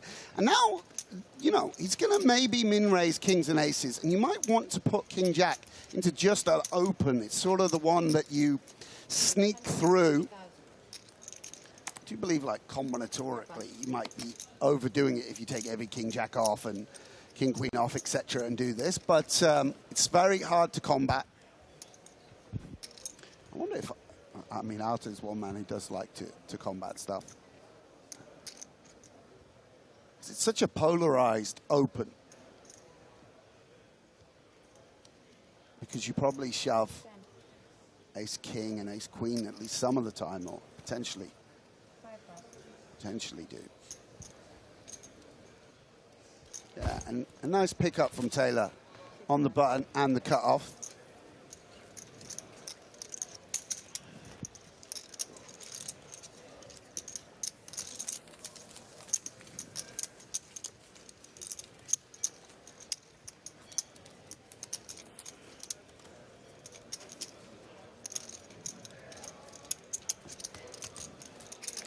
Two Americans, two Canadians, two Portuguese. That'll be a slight, you know, above EV performance from the Portuguese players, as talented as they all are. Slightly smaller country, and you know, perhaps the strongest Russian MTT player and strongest all-time great out of Greece in the form of Mexican 222. I've told this on stream before, I'm pretty certain, but I said this to you, I think, Stapes, where the first time I met Alex, you know, I knew who he was by reputation. I sat down next to him, you know, trying to be a man of the world, and I said, "Where in Mexico are you from?" Yeah, no, the chat remembered that earlier. They were like, "Oh, is this the guy that Sam did that and to?" he's like, "Yeah, have you heard of Athens?" Yeah, it's in the, Athens, it's Mexico. in the Baja region of Mexico. I don't know. And I'm not so sure about this sevens. It's just got like poor properties. We can't raise call it. The first maybe misstep we see from Taylor, and 270. Yeah, and Arthur just, you know, he's like a gatekeeper here, an ICM jailer, puts you back behind bars. And I mean, but having opened it, there's some chance that Tay will go for it here, full betting all in, particularly versus Arthur. What would you think you'd prefer to do with the sevens here, Sam? I mean, I really don't know, because Arthur's not supposed to have a 10 in his hand. That would seem to like block the. I mean, I think versus. I'll be honest. I think versus Arthur putting it in his eye anytime is like a pretty decent option. But I mean, you just don't want two sevens in your hand, because sevens blocks bluffs and unblocks value. It's just like the reason you just. This is just the perfect illustration. Yeah. I don't want to get too. You know, it's not a. Goodness me, we're entertaining folks here. This is why we're not trying to I want pick to up turn it people. into a run it once video, but you know, you just see the illustration of why you don't open that combo, right? Yeah. If you can't just jam it all in, you don't raise it, because you're going to get 3-bet by the ace X, etc., both as bluffs and value, and then you can't 4-bet all in. So yeah, and as you get shallower, obviously, raise folding becomes an increasingly huge percentage of your stack, right? Yeah. So it's really, really devastating to be forced to fold a hand that. I mean, by the way, this is my opinion of it. I could be wrong, and you know, maybe the big blind's going to play a bit weaker than he should. There's all sorts of other factors, so I don't want to be too definitive. But yeah, you know, you just have to be aware of Martirosyan. He's just a very, very strong poker player, and you know, being an MTTer is you really come into your own on finals.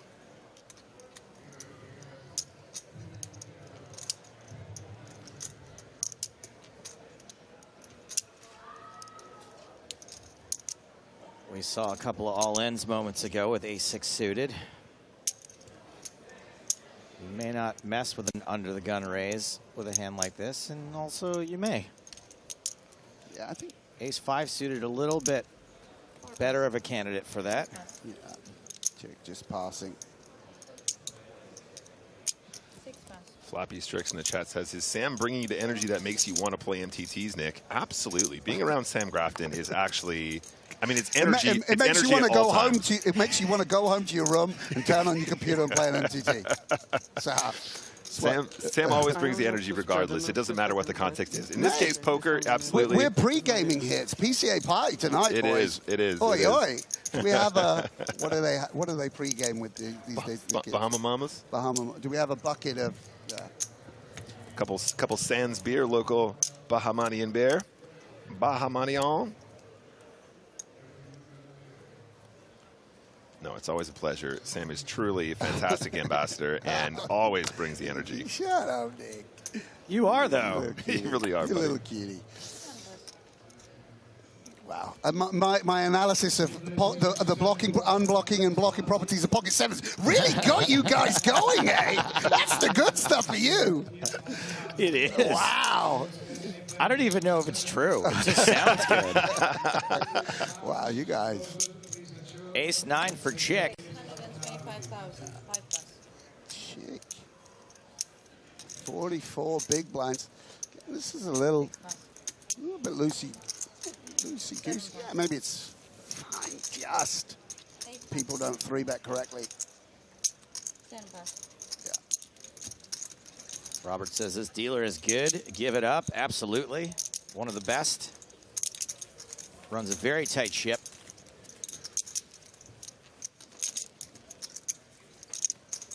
Yeah, PokerStars staff working super hard around the clock. Great dealers at all the events.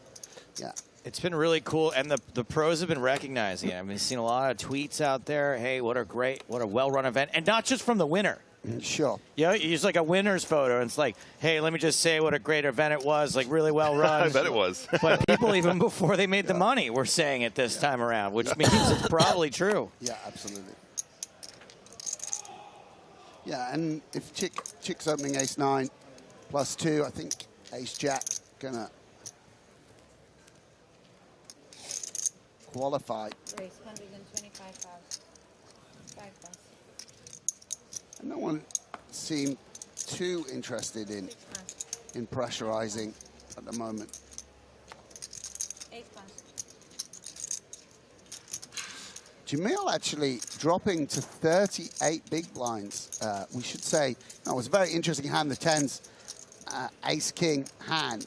Actually was pretty significant in dropping his stack below Chick. Him and Arta started that hand with the exact same stack size, I believe. Jamil slightly covering Arta. And Arta now with 73 big blinds to Jamil's 38. It's a very big swing. And Datani now, for the first time, using the chip advantage.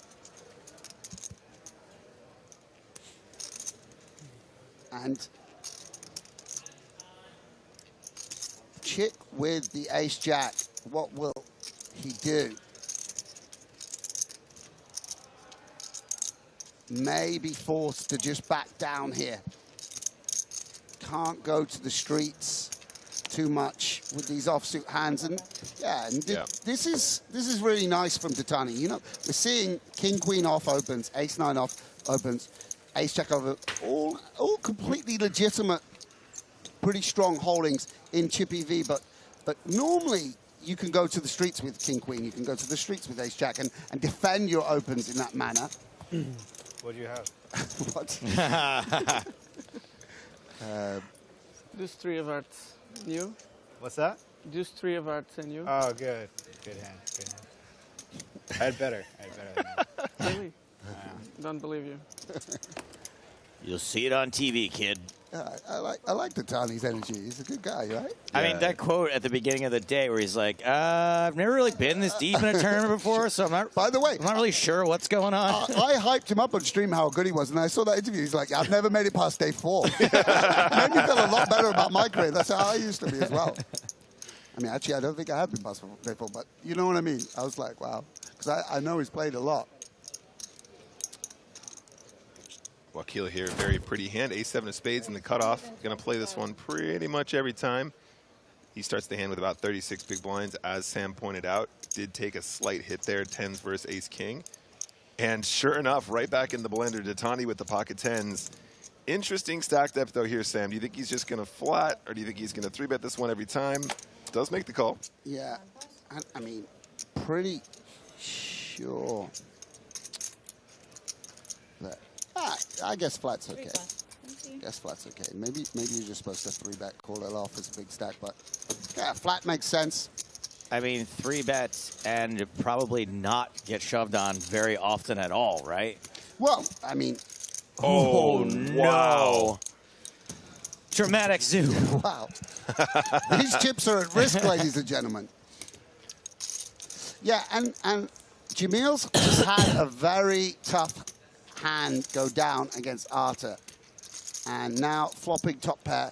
Probably going to want to just check range over to your opponent on this board. But definitely going to lose some chips in this exchange, one would imagine.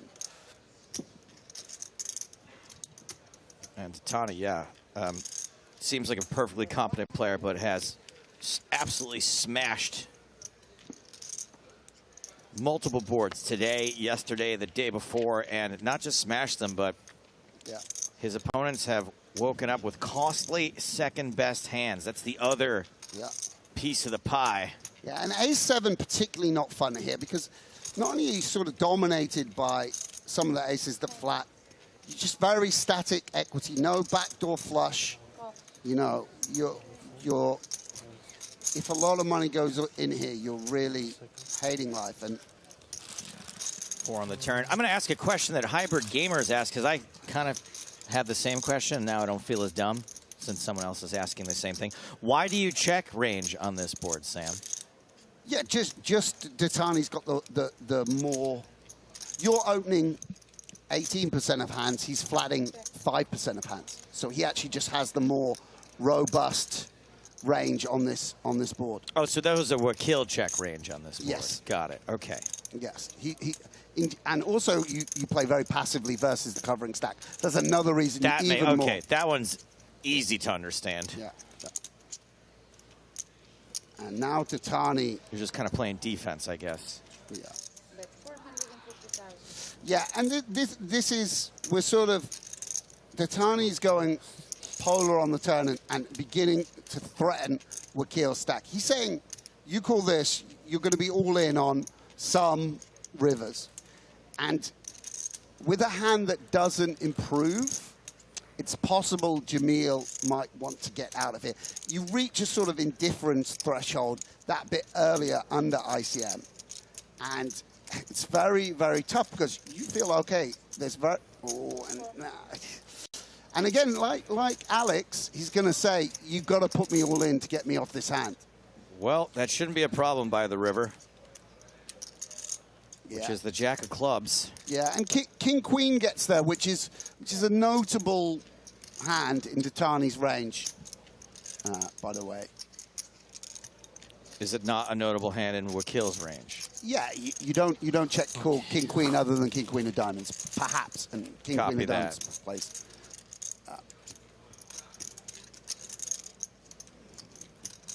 Tatani really just loses to aces only here. Just going to have a very clear. Probably going to go for the shove. Going to take. Yeah. There is the all-in you were looking for. Yeah, and you know, let's not predict anything because we saw Alex make a big hero call. Obviously, there's 6-7 of diamonds, 9-8 of diamonds, some nonsense hands perhaps, but you know, I mean, you could just take a 10x and run it, but yeah, Jamil just going to take his time. I think it never hurts to think things through. His partner on the rail there. That's Lysandra Paris, Jamil's girlfriend. Yeah, and he's making this decision after 5 long days of poker, let's not forget. Might seem a simple fold to us at home when we can see the holdings. But, you know, it's certainly the case that Ditani's supposed to apply a lot of pressure in this spot. Right. But so far, we haven't seen folks just applying pressure for pressure's sake. I know that that doesn't really mean anything in the long run, but just some context. Yeah, and I think Jamil will find a fold, and does indeed. Yeah, it's just a disciplined fold. I think one that he was probably always eventually going to find, but it's also really tough when you've had a level like this, where you stack, things are going against you, the momentum's going against you, your mind begins to play tricks, and Jamil's worked through the problem and realized he could fold there, which I think is smart. I mean, even like 7-6 of spades or something might be the bluff anyway. The momentum has been going for Michel Ditani, who is now once again chip leader. I do want to remind everyone, started the day as chip leader, suffered a massive cooler. He was on the unlucky side of kings versus ace king and was decimated at one point and has crept his way back all the way to the #1 spot.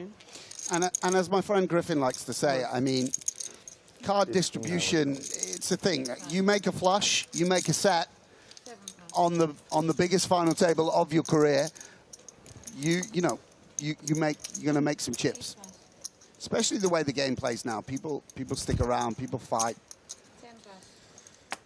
Help me out with this question here, Nick. O'Malley asks, how long is the time delay? When will he be able to see what Ditani had from the 5 feet? Well, he's seeing it now. Same time you're seeing it. When will we know that he's seen it? 30 minutes from now. Correct. Thank you for your question. Par all in. Thank you. Again, you sound like Wittgenstein or Einstein or something. It's a theory of relativity. Einstein, you know what he famously said, everything is relative, including my wife. He married his cousin. It wasn't bad back then. It's just it was fine. It's no big deal. Yeah, it's just since the Obama years that's been frowned on. That's right. Thanks, Obama. Oh my God. Thanks to the free healthcare and not being able to marry my cousin anymore. Let's not make this political, boys. Yeah. If you just joined us, guys, final 8 of the PCA main event. Blinds are still politically neutral commentary booth here. Blinds are still 30K, 60K. We don't need to get into the 60K cousin ante. debate again. Get off of cousins, because I just got off yours. Wow. Oh, I love a good zing. All right, back to the action. I've had 3 Bahama Mamas since this broadcast started. That's it? Right, didn't really. With or without the floater? Don't drink and commentate, guys. Ace-10 of diamonds for Ditani. The card distribution so far continues to favor Michel Ditani. And you know what, as well, you cannot help but be influenced by seeing the and this is really interesting because Ditani's going to open, should be opening loose, and these suited broadways play very well as all-ins. Oh boy, here we go. How much is it? Just over 9. 1 second. Yeah, Ditani's not loving it, by the way. You know, because Taylor's playing smart, patient poker. I think he should realize that he's opening wide enough where he has to make this call. It's very close. I know for certain Ditani would call ace-jack. Feels like ace-10 suited is very, very cuspy. against a strong, disciplined opponent who's shoving the right hands. Shows the power of this shove by table, by the way, when you can get such a strong... It's going to let it go. Wow. Nice pickup from one of the great online players.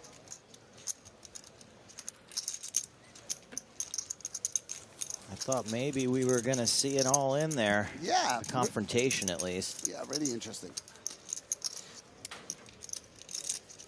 Yeah, I was going to say, you know, you can't help but be, you know, I was saying I should drop the A7 on the turn. It's so much easier when you could see, you know, both that 10s are in the flatting range, which, you know, Jamil might not give him credit for flatting 10s there.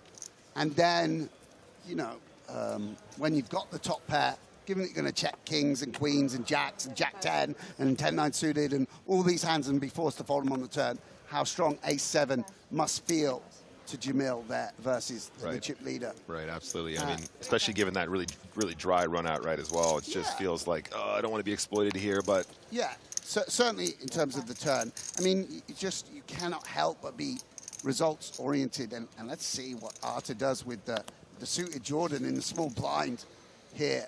How much does he want to push this chip advantage with I doesn't even know Michael Jordan was 23, not 32. He might even shove here, by the way. No, what's he going to do?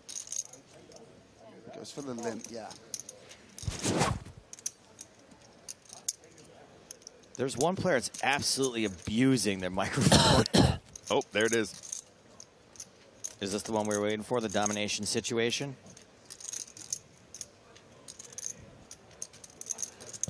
Imagine if a 3 comes, we get to do domination rotation on 8 deuce versus deuce 3. You don't see that every day. Well, here we go. And no, it's king 9-4.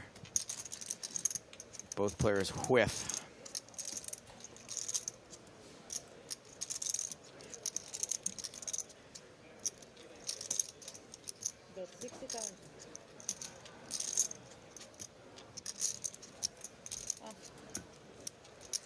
Even seeing the whole cards, I understand why he folded the 8 deuce. So I'm not that results oriented.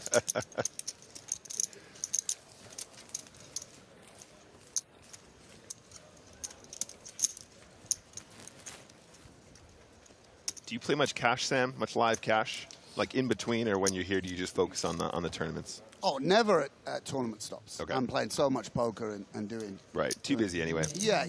I would love to play a bit more live cash in London. I do very occasionally sneak down to the Hippodrome in London and play, but not as often as I like. Do people freak out when you play there?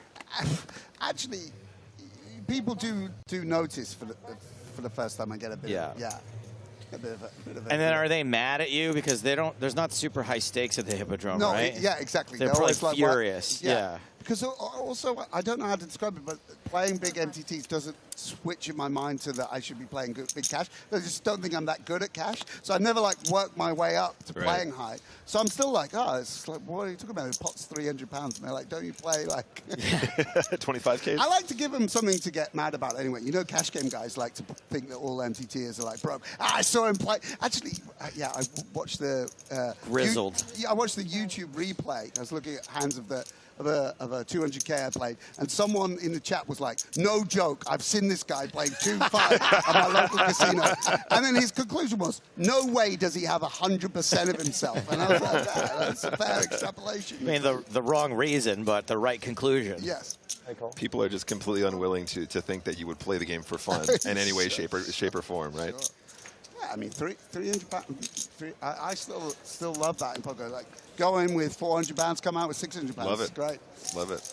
So Raymond did defend the big blind with 7-8 suited and flops a flush draw. Closing in on the end of this level. All good things must come to an end. Yeah, and this is, again, going to be one of those spots where Arthur supposed to play pretty heavy checks here as the raiser against the covering stack. He's just going to play slightly different strategy. Of course, King-Queen, a hand that doesn't really fold out better, and you want to keep him worse. And Raymond with a pair to go with this flush draw. I think this 8, exactly, we probably want to be betting. You know, just protect our hand with the backup of the flush draw. And we'll slide out some chips. 135,000. Yeah, pretty small bet. Chips. See, the king and queen likely still alive. We dominate some queen nines, queen tens. It's going to be close for Arthur. Again, I think versus covering stack, we've got to play a bit snugger. But, I mean, Arthur is just... He's here to play poker. Definitely not interested in releasing quickly. Yeah. 350. Oh, wow. Let's go. And wow. Yeah, it's just a relentless Martirosian. Yeah, just taking a hand which is very... One thing you see in sort of solver land, it's hands which are close to call or fold, just sometimes raise. I mean, this is out of line, don't get me wrong, but look how much Raymond's kind of hating it. Would have loved just to call. Obviously, one of the great things about betting this particular 8 is we don't have to fold. Wow. Looks like we are going to be playing a pretty big pot for the last hand of this level. Yeah, I mean, one nice... Yeah, well, let's see what the river brings. Let us see what the river brings. It is a brick. Yeah, and Arthur beats queen 9 of hearts, 9, 10. King 9 of hearts. Enough to check? I really don't know. I mean, this is Arthur. He might just go... He could do anything. He doesn't seem like a checker to me, Sam. He might just go 1.5 million and say, like, fine, you call, mate. I mean, what he's picked up on is that sizing, right? It was a very sort of depolarized sizing because it was, he doesn't go for it. Doesn't go for it. Raymond's going to win this one with just a pair of 8s. There's one of these cards, this one, it has a small dent in it. That's going to be the last hand of the level. We're taking a 70-minute dinner break, but if you don't want to take a break, you don't have to. Because in the break, we're going to show you the best hands from all of today's action, and there have been plenty of them. You take these? Chip counts as we head to break, and that is it. Those are the final 8 players. We're at the official final table. Jonathan Little out in 9th for 139.9. All the big money left to be played for, and we are going to play down to the final 6 players. 2 more levels today. Don't go anywhere. All the best hands from today. And into the break, we're going to learn a little bit more about the Portuguese player, Michel Detani. More from PCA after dinner.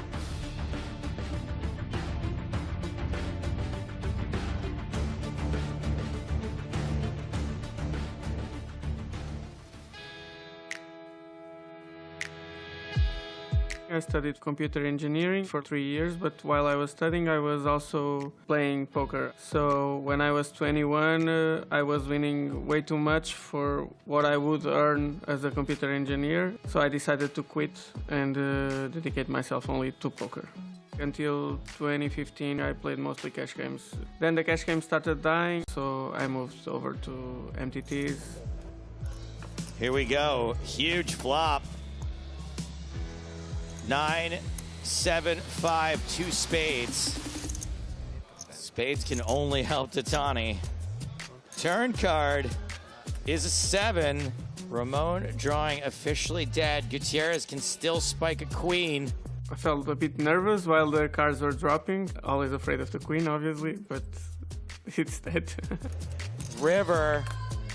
No queen. Aces hold. Double elimination. Good luck. See you guys. I don't think there's much any of them could do. I would play the same in both of their spots, so I was just lucky to be on the right side this time. I've been playing these events for a couple of years now, and I've never made such a result. Even if I lose now, this is as deep as I went, so I'm really happy.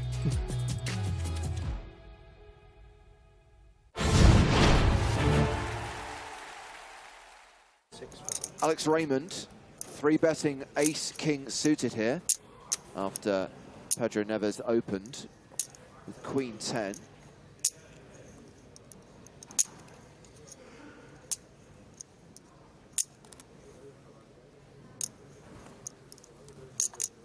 I don't know why Maurizio Pais is tanking with 6-3 off. He was a little bit of a tanker yesterday where it made a bit more sense. This is the absolute worst. when people do Oh, that. yeah, this is... You're not going to get any sympathy from Lex. Oh, kings for chip leader Michel Detani. Again. Waking up with a monster hand. Roughly. 1.47. Against a slightly worse other monster hand. I wish Taylor Paul could throw his chips a little harder. Of course, That's how easily annoyed you are. Every player received an additional 6 time bank cards at the start of play today, which they can combine with any cards they carried over from yesterday. When did Time Bank come into play? Shot clock came into force yesterday at the start of day 4. Okay.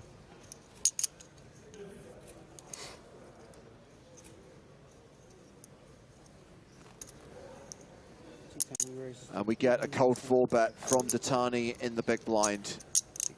375,000. Nevers has folded the Queen 10. I don't think Raymond's going to be going anywhere with Ace King.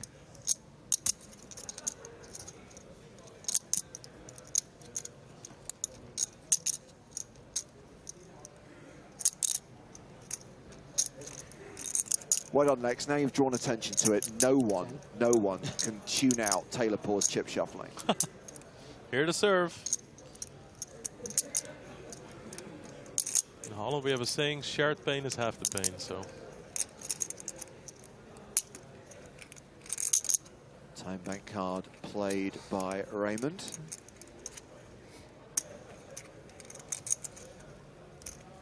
All in. He announces all in. Detani double checks and calls. So Alex Raymond is the at-risk player here with Ace King. Detani has him covered, has him dominated with kings.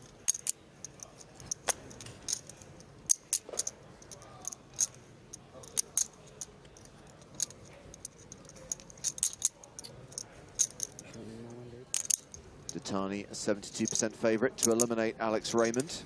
Such a shame. Everybody loves Raymond.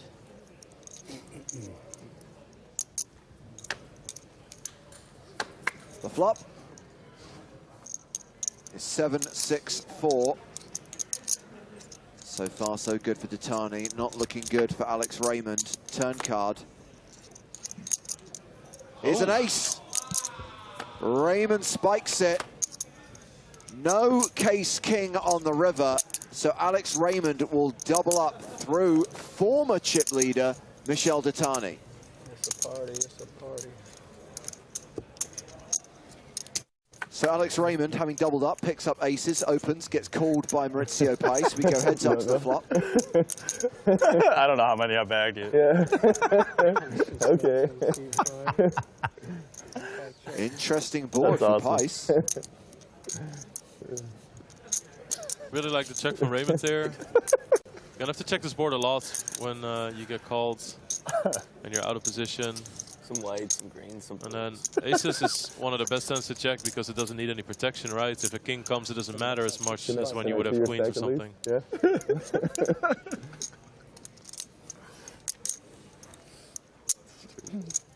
Decent equity for Pais, 41% with the pair. Straight draw, the backdoor flush draw. He's bet 65,000. Cool.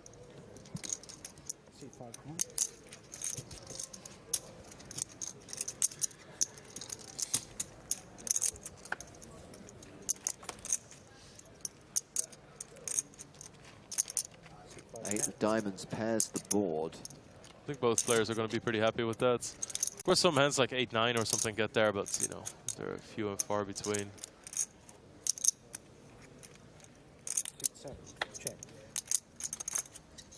Both players check. King on the river. Aces hold. It's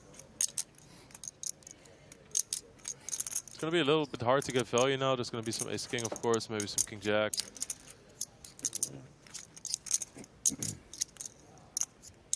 Some king high flush draws the pair up.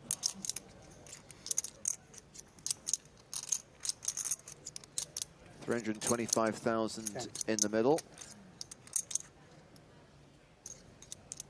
3 white chips. That's 300K, so almost full pot.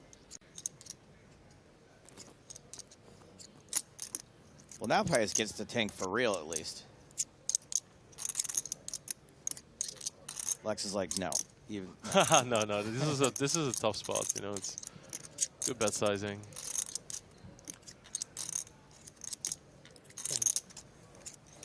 This is one of those spots where a lot of players that you see in main events and stuff, they bet the river too small if they're bluffing because they think like I'm gonna make it look like a value bet. But it just works for value and bluffs really well if you just bet big here. Get paid more, people fold more. Also at this point you're pretty much saying like I have something slow played or I have a king, you know, so it's not like you're betting Jack 10 this way.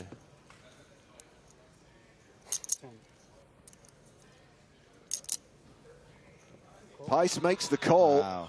And what a great start to the day for Alex Raymond. Gets that double up with ace-king against kings, then picks up aces to win a decent pot off Pice, adding another 500k to his stack. I think Alex Raymond has just taken the chip lead. He's moved over the 3 million mark. Everybody loves Raymond. Old sourdough here. Artisanal.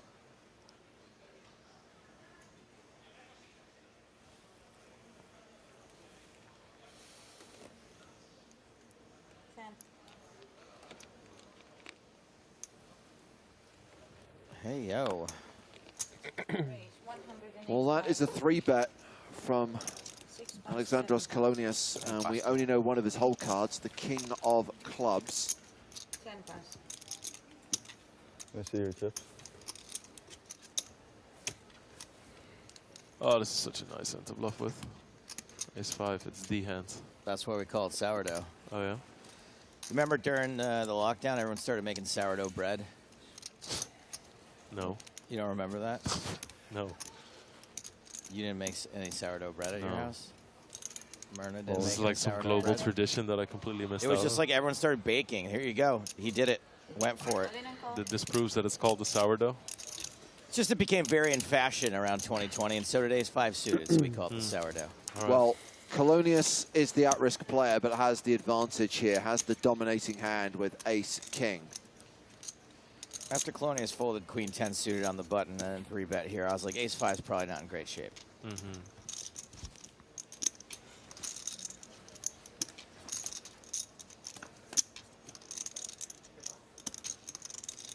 Ace-10 deuce.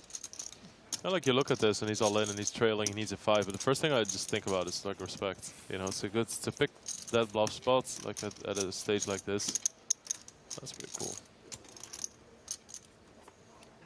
Oh, hello.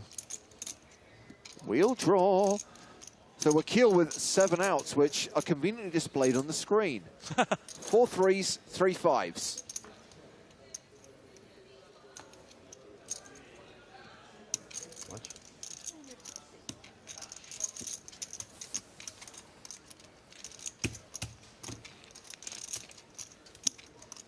I mean, what did you think when you opened your eyes and you saw the 4?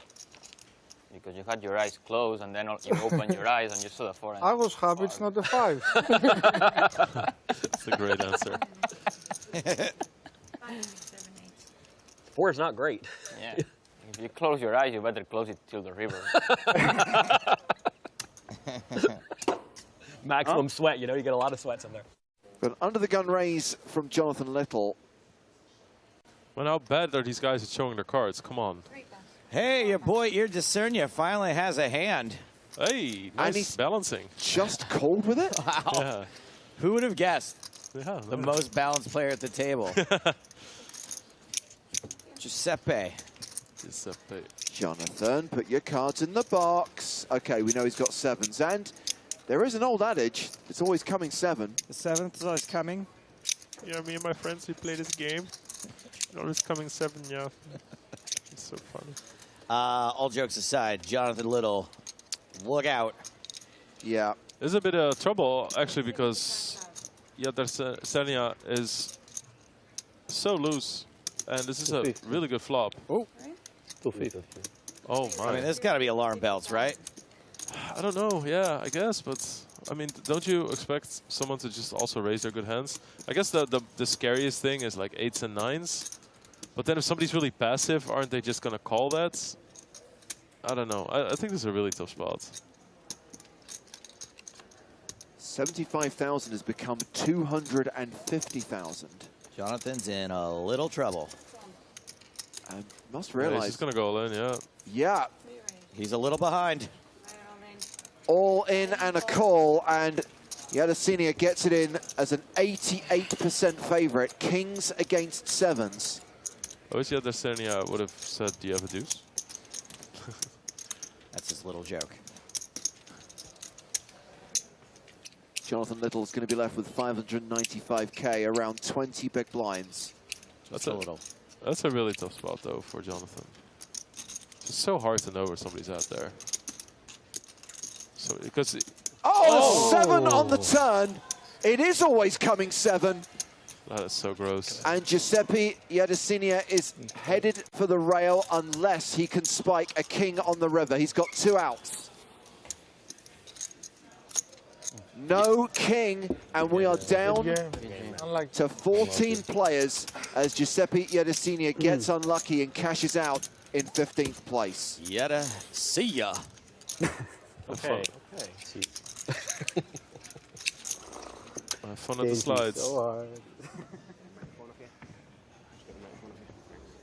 That is so brutal. Yeah, So he receives $78,200, the same payout for whoever finishes in 14th place. Wakil opening from the button, 7-6 of diamonds, ace-9 suited for Halverson, a hand that will re-raise pretty regularly against the button open, and that's what we're seeing here.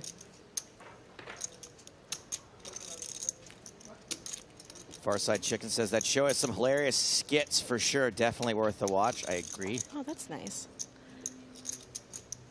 Stapes, I'm assuming you've made an F, Mary, Wakil joke at this point? No, well. those are discouraged. Ah, well.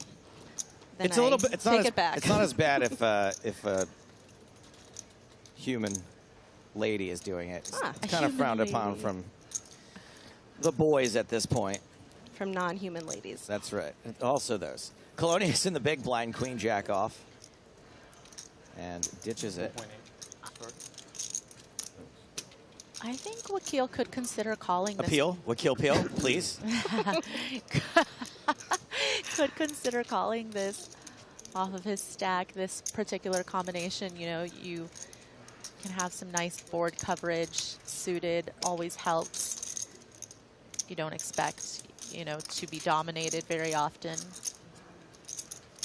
You'll have live cards. Plus last hand, it would have been the nuts on the turn, right? Yeah. Where was this board last hand? Right. It's always the next hand. All right, and we are going to see a Wakil Peel. Not to be confused with Key and Peel. No, we got that, Stapes. Another delightful skit show. King 8-6, 2 clubs. This is fun. Pair of sixes and a backdoor diamond draw for Wakil. Halverson with ace high and the nut flush draw. That's right, everybody. It's a post-flop flip. Yeah, this is quite interesting. Ooh, 9 of diamonds one time.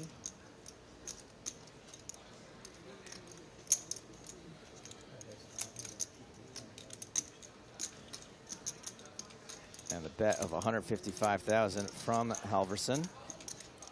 Andrew McMillan on YouTube writes in to say, listening to Stapes bragging about hanging out with famous or cool people is the poker commentator version of keeping up with the Kardashians.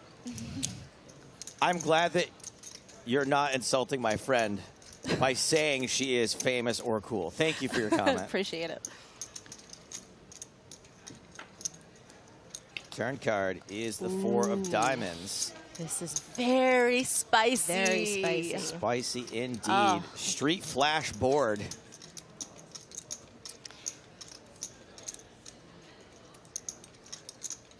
Halverson still believes that has a lot of equity with this hand and feels like with the betting lead might have to go for the double barrel here.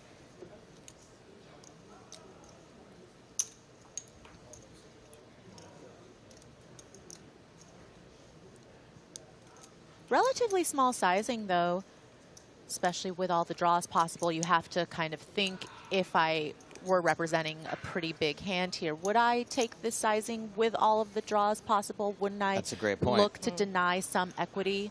I'm not sure how Wakil is going to read into it, but regardless, with as much equity as Wakil has, he's going to, of course, call. 1.4 million in the middle. One of the biggest pots we've seen so far, and he drills the straight flush on the river. Goodness. Street flash. Not sure how much Wakil will get paid, but it sure is nice to see. Yeah, this is definitely a fun run out for Wakil, and I think Halverson will have to wave the white flag. Is there a high hand bonus for this event?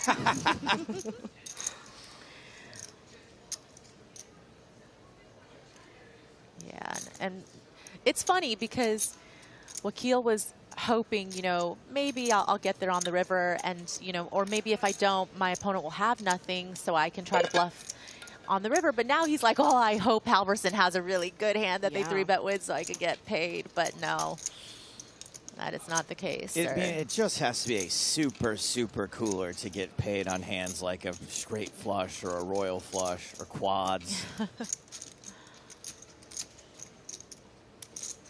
I'm with Harry here. Harry wants to know, will he show it? You got to show it, right? You got to show the straight flush. It's on the stream. You're going to see it 30 minutes later anyway.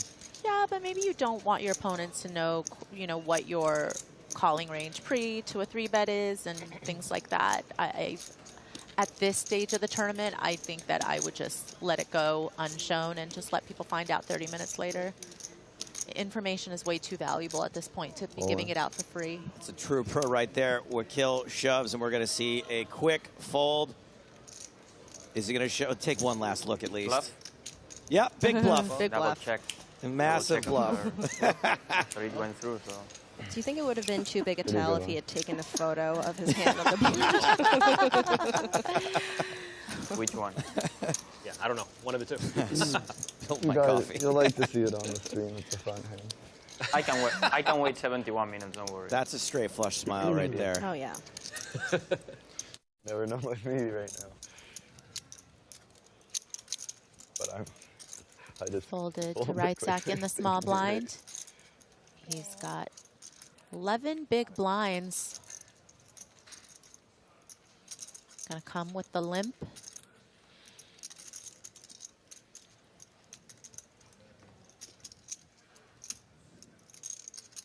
Suited jack in Chick's hand in the big blind. You can't discount the possibility that right sack could have some limp traps here from the small blind off of that stack. So Chick decides to Somebody busted over check back this suited combination.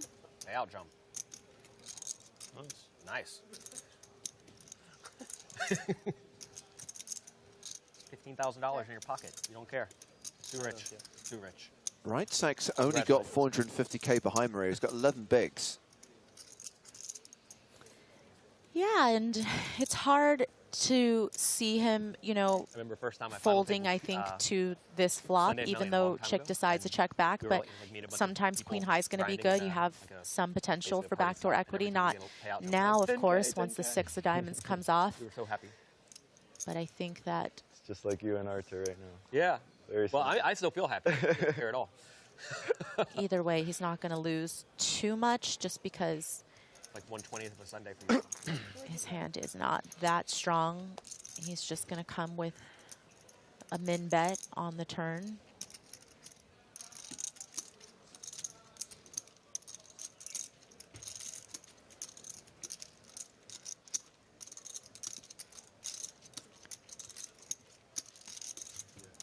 They still have the Sunday Million? That happens on PokerStars? Oh? No? Yeah, they still have that? Oh, The Sunday Million is I still a don't know. thing, Jonathan Little. I know that living in America, you kind of lose touch with that sort of stuff. I don't think they'll ever stop having the Sunday Million. It's $100 now? Yeah. Yeah, 100 now. It's 109 now. With knockouts. Oh, God. All right, then. Right Sack has I mean, Is it a still bit of $1 million showdown prize value pool? with Queen Yeah. High All right. once the the day river they stop brings trip 9s on the board. guaranteeing $1 million, I It'll mean, define it. you'd have to change the name. So Yeah, just call it the Million, but Just, it's just Sunday Million. just Sunday but Million. No, not Million. no guarantee. Sunday $500,000. I mean, not only is the Sunday Million still a thing, James, but we do $200 Sunday freeze Million out. broadcasts. Good old days. Jonathan Little, you could still watch those even if you live in the States. They're was still so fun. available to you. Good point. As That a was a better content space. creator himself, he should know what everyone else is 109 doing. 10,000 Absolutely. people. The gall. I mean, that's okay. it brings more people to their website, though, right? Is it progressive knockout? Or Bet Yeah. 165,000.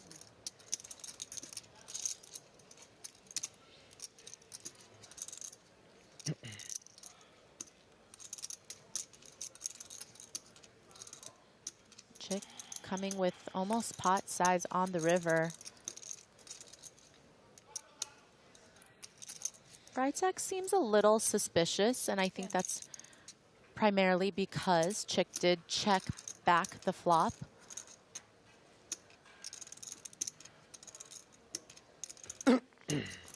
But obviously we can see that Freitag doesn't have much to play with, right? If he makes this call and is wrong, that is going to mean he would be left with 5 bigs. I don't want to know what just got unshipped.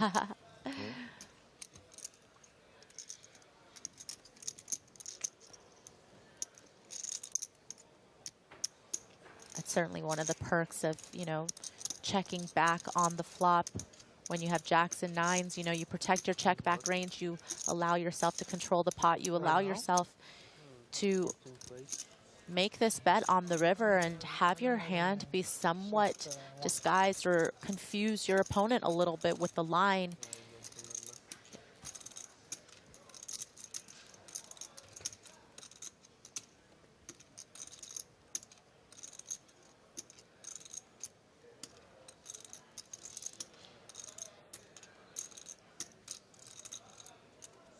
I mean, a natural bluff here would potentially be a hand like 8-7 or 8-5 or something where they turned a straight draw and they called and now they're bluffing the river. So it's not that there aren't going to be any natural bluffs for Chick as played. But having the queen is certainly not great in the sense that you block queen 10. Oh, wow. Sergei Reitzek makes the queen high hero call, pays off Christoph Chick's value bet, and will be left with 5 big blinds.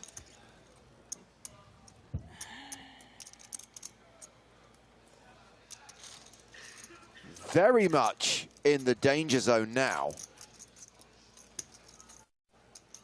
Well, over at the secondary feature table, there is an all-in and a call, and look at this. Matakis all in with King Jack against Michel Datani's aces. BVB, you could see how these hands have gotten in pre. King on the flop.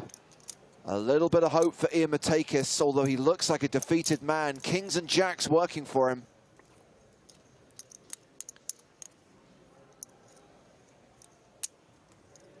Same 5 outs, needs to hit on the river. He does not hit, and it's man down at the secondary feature table as Ian Matakis bows out in 13th place. And he is going to cash for almost $100,000, $93,800. We are down to 12, one away from the widget proving that AI has reached new levels of awesomeness that spells disaster for mankind. James, I don't know what sorcery this is, but I have to say I'm a little scared, but impressed. If you get 100,000 chips, you win the seed. And the irony is, Maria, 10 minutes ago, it seemed improbable that we'd get to 11. Now we're at 12, and there's a guy at the feature table with 5 bigs. Evenly, I think it's disrespectful to call it a widget now. Like, we have to call it, I mean, Nostradamus. I mean, it's just uncanny at this point. Action has been folded to Sergei Reitzek, who's got Jack 10 in the cutoff. A reminder that he has a 5 big blind stack, and those chips are across the line. Reitzek all in. And it's not that I'm rooting against Reitzek, it's just I'm rooting for the widget. different site. So it was my second time.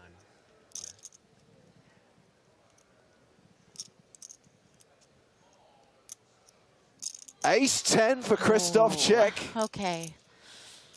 Well, now I feel a little bad. Main event was 5K. Chick calls. Anyone in the blinds got anything? 16 years ago. Wakil has folded the small. Colonius Do you remember how many players was? in the big. Also folds. Showdown. And it is a domination situation. Right check at risk and behind. I got 320 for fifth. So, but I think it was roughly the same prize pool. But it was more top heavy back then.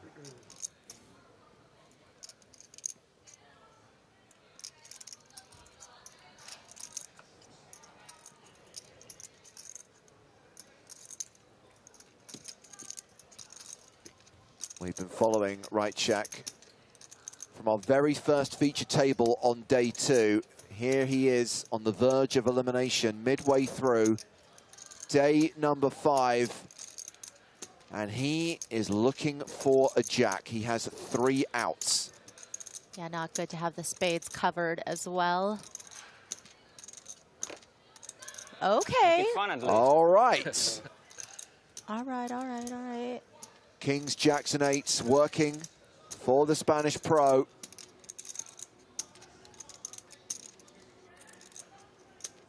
The river card is a deuce, and that will see Sergei Rytchak eliminated in 12th place. He cashes out for 93 grand. $93,800 to be precise, and we are at 11 all. Hail the widget. There's a few people in chat, James, that seem very sad that they don't know about the widget yet, because clearly they have not been following the action in previous days. Otherwise, you would know all about the widget. It's a very simple algorithm that predicts, based on the number of chips in play in the blind level, how many players will remain at the end of each level. We have an all-in. Yeah. Pre-flop all-in from the small blind. It looks like it was opened. 3-bet, 4-bet. I think it's a 5-bet jam. It is Mitchell Halverson who's moved all in here. And looks like the decision is on chip leader Alex Raymond. Wow.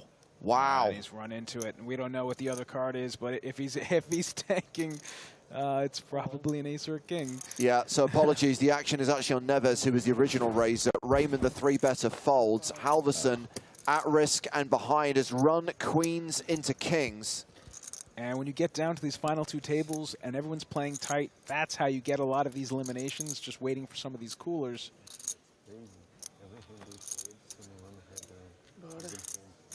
But the thing is good to see no one is trying to block this. Oh, for the all-in? Yeah, they just have valuing all the time. Yeah. He had the ace-5 suited, the guy here. But yeah. He was good. Yeah. But yeah, you're right. Halverson needs to get lucky.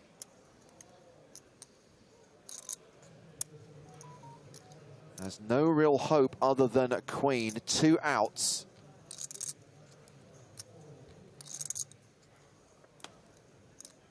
One last chance to hit. Queen on the river required, or Mitchell Halverson exits in 11th place. It's over. GG. Mitchell Halverson's PCA main event run ends here. $112,600 for his 11th place finish, taking us down to the final 10, 2 tables of 5, 1 away from being at 1 table, 1 away from the redraw. I think I'm 4 for 6 on flips, so doing pretty good. But I can't imagine Nice one. The other person's Wakil always is going to pulling at go wrist. anywhere with king-queen suited in position. They're deep enough. I got to win the next one. You do. Or I got to go play and take the a other flop tournament. here. What is that? I heard a 5K. There's a right? 10K at 4 o'clock. I don't even know what time it is. 10K at 4? 10K at 4 o'clock. Starting When's the the last hand day of the over 25K? 60 big blinds effective. Long time I from haven't now. looked at the schedule since I've been in this, obviously. This going to be a big pot.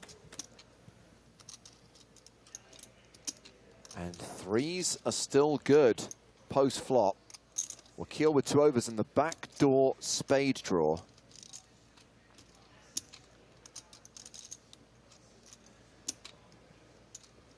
No Lord Nav on YouTube. This is not the final day. They're playing down to 6 today. Tomorrow is the final day. Those 6 players coming back to compete for the trophy and the $1.5 million first prize. Those small pocket pairs are tough to navigate when you don't hit your set out of position. But he is going to bet here and just hope his opponent missed. But he does bet small. Wakil with his 2 overcards, backdoor flush draws, backdoor straight draws for this small sizing. We can probably take one off here.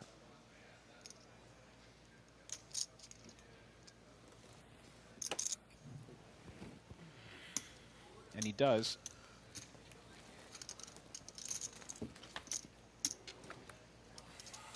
And there is a king on the turn, giving Wakil top pair, becoming a 95% favorite. Now, Colonius thought he might have had a best hand on the flop, but once he gets called there, he thinks he's going to be beat a lot of the time, and he can use this king as a bluff card. It's going to hit that 3-betting range a little better than it is going to be the button opening range. So now he can bet here as a bluff. It's not going to work, though, because Wakil hit that king.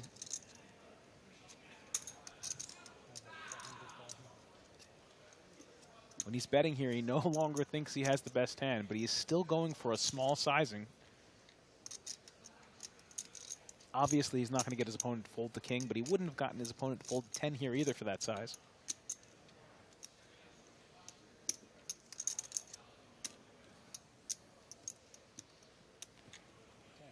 And his opponent doesn't have a lot of 4s and 7s, given the big 3-bet sizing pre-flop. He can have a few 7s, but not many 4s at all. River card is a jack. Wakil is good. How did this pot get to 2 million? That's what happens when you do the big 3-bet sizing with the small pocket pair out of position. You bet as a combination value bluff on the flop, took a small bluff sizing on the turn, and now he backed himself into a difficult decision on the river. Not sure what he's going to do, but Wakil has a great hand to call with. It's blocking straights, blocking the big top pairs, the king's up hands. Can't imagine he's going to fold this for any reasonable sizing here. And Colonius just gives up. Knows he's on that final table bubble, doesn't want to fire again. Wakil could certainly go for some value here with his top pair. Yeah, and that bubble you referred to, Scott, isn't just about missing out on a spot in the final 9. Look at the difference in prize money. Next player out, 112 grand, and then you're looking at 140 grand for 9th place. By far the biggest pay jumps we've seen up to this point in the tournament. I think it's really unlikely you're going to get check raised here with your exact combination of hands. You're blocking the hands you're scared of, like top set of kings, ace queen, king jack, king 10. And given his opponent's bet sizing, he could have a lot of weaker hands that he was playing pot control with. Some ace 10s, some ace jacks. Beating queens.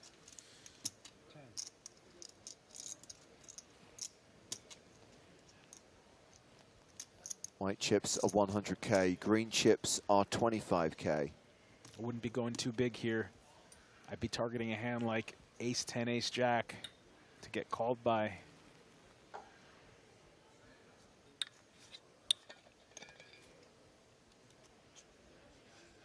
He's also thinking if he bets 700,000 and he gets jammed on, what is he going to do? But yeah, I don't think that's going to happen very often. I think if he has a value hand, he gets to the river with a pot-sized bet left, he's probably going to face a bet himself. It's not going to check over to him if he did back into something really big. I'd like to see a bet 600,000-700,000 here. But he might end up just checking it back because he doesn't want to take a risk here.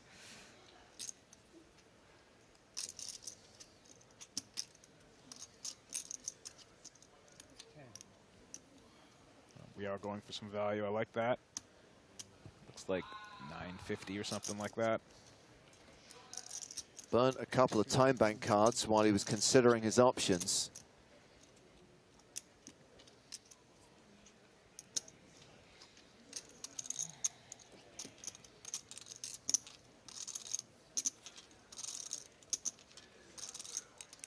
Emil has made it 1.25 million. Well, there's no coming back from this. Right. He bet 1.25. Very big bet into that pot. I'm not sure even if Colonius showed up with a hand like ace 10 ace jack, he's not really beating. It's a big bet. It's a big bet. I'm not sure what weaker hands are really going to call a bet of that size. So Wakil chips up to 4.4 million. Colonius drops down to 2.2 million. Jonathan Little is the short stack, 570K, 11 big blinds. It is Brazil's Alan Melo who's at risk here with King 3 against Datani's 10s.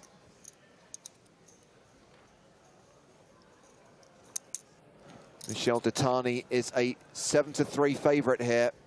Melo looking for a king or some strawberries on the flop.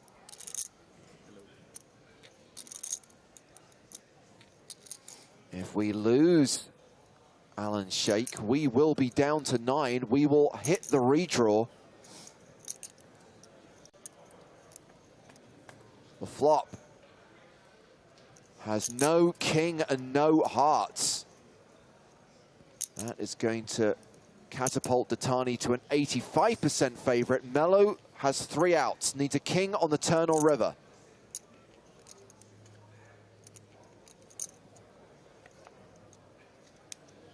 Now he needs a king that isn't the king of spades. Wow, outs reduced to 2. King of diamonds, king of clubs, the only cards that save Alan Melo.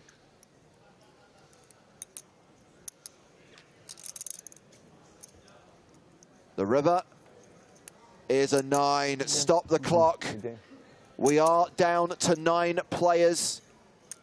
Alan cashing out for $112,600.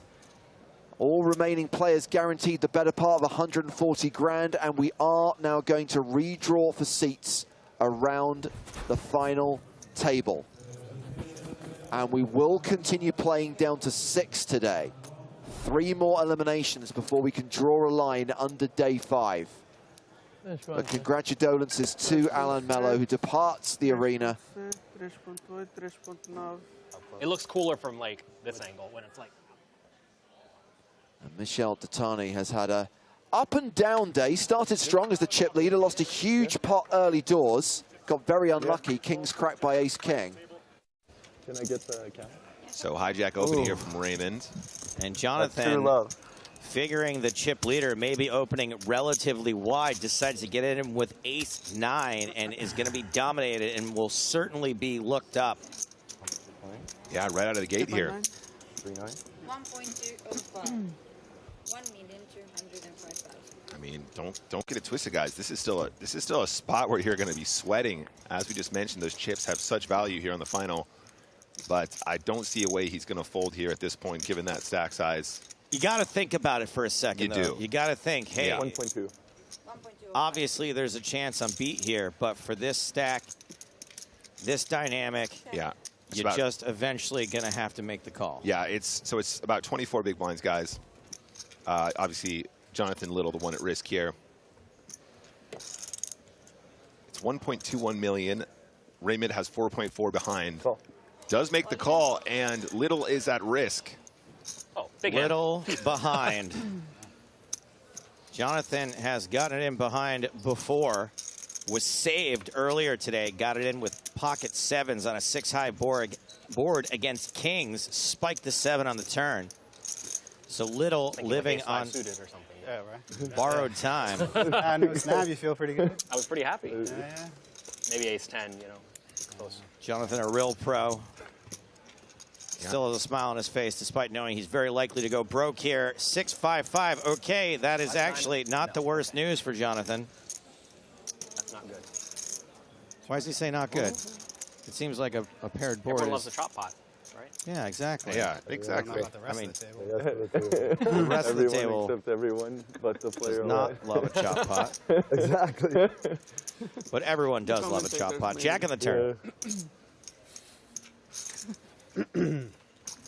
Jonathan needs a good river. All right, then. That is not a good river. And Jonathan Little Goodbye, have fun. will be our 9th place finisher, narrowly missing out on the official final table. But he made the final table in our hearts. Ninth place, $139,900. And Nick, what's the key thing here for the rest of the table? Well, importantly, everybody's laddered. Bingo. How much? By 50K. 50,000 doll hairs. So Chick in the small blind limps in with 10-7. Martirosian is going to chuck his chips in, take the free flop with King Jack. A little under-repped, obviously. But it's top pair for Chick.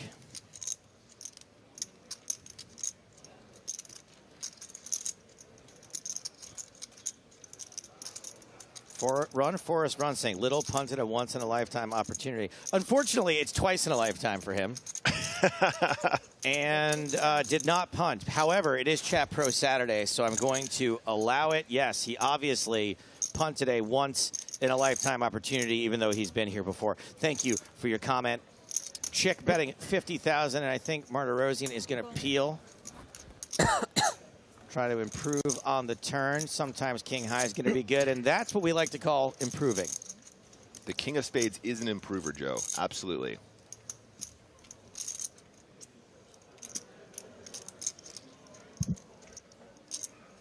Really, really tough one here for Chick. Chick or check? Sorry, I missed that. Chick check. Chick check.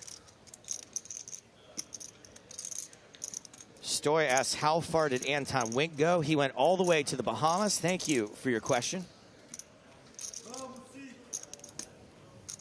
Martirosian, 250K in the pot. Probably going to want to put some more in here. This is definitely a turn that he probably wants to bluff a ton as well, right? Like overcard to the board feels good. Totally. So just keep it balanced. One of the benefits of being a really aggressive player is that when you do actually barrel these cards, you don't get a lot of credit for it because you know you're capable, and a King of Spades is going to be a card you bluff a lot. So go ahead and bet it big too. I think at this stack depth, he's completely aced the size as well. Turn bet sizing here as you get deeper is certainly going to be chunkier. And this is just a great setup right now. At such a good card that a lot of players are going to bluff at. It's a great opportunity to get called from a 7 again. 200K, a pretty big bet into a 250K pot. Martirosian just phenomenal. Just knows his onions, as they say. Absolutely. Check, check. Oh, it's such a good run out to pay him off, Joe. Missed clubs, some missed straight draws, some complete air balls. Wouldn't be surprised to see a check call here. I guess depends how he sizes it. He might try and go big again, though, to try and really, really balance up the times he is going to bluff here.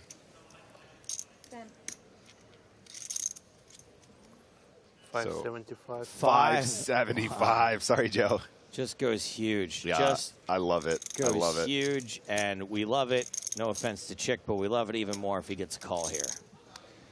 And this is gut check time. This is exactly gut check time, I guess. I just love everything about the way he sizes his bets here. Oh, he's reaching for chips. He's reaching for chips. I would have to sneak a peek at my opponent when I reach for chips like that and just see if they give off anything. I don't know if that's an angle or not. I probably wouldn't reach for chips at all anyway, but. And we're into the time bank.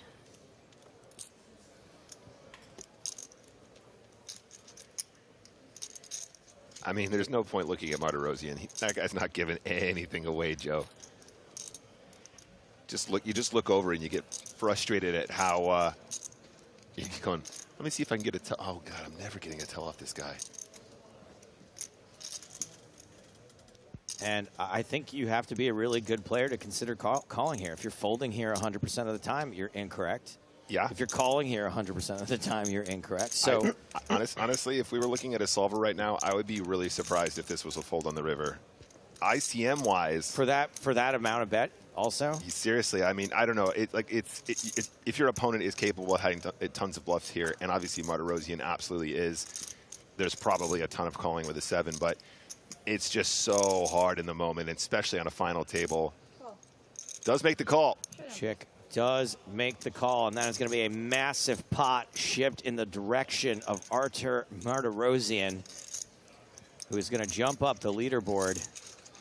Man, I really feel for him there, Joe. It's just a spot where you feel like you're quote-unquote supposed to call every time, but it feels terrible when they just table the king like that, and what are you going to do? Still, takes a hit, still has 50 big blinds in this final table, still plenty of chips. Oh my days, Neves with the kings. Just a little bit of context here for you guys. Neves got about 79 big blinds once he puts in that 2x open from UTG +2. Oh, and Raymond. My goodness. Ace queen versus 2 kings. Cautious play, no re-raise, no 3-bet to the flop. Oh. Queen, queen 5. No. Trips for Raymond.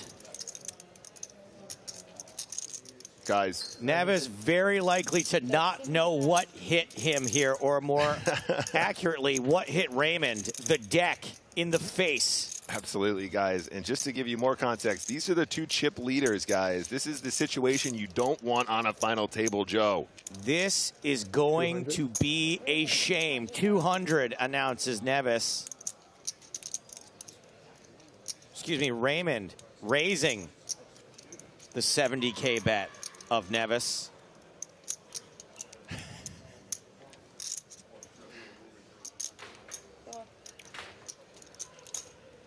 Neves makes the call. 675,000 in the middle so far. Board pairs on the turn a second time.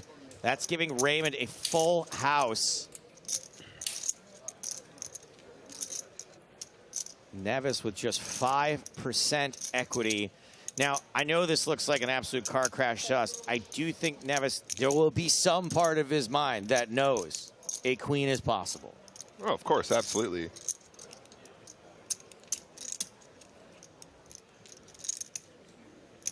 Schrader using full Chat Pro Saturday privilege as well. He can easily get away from this turn. It's a king on the river! Oh my God! Neves hits the 2-outer on the river, making a bigger full house. I thought there was a chance that all the chips wouldn't go in, but I don't know now. Shout out to the guy that said, calm down, they won't play a giant pot. Oh my Lord. He's going to go big, Joe. He's going to go big. Raymond bets 325, just half pot. $1 million in the middle now. Neves with the effective nuts.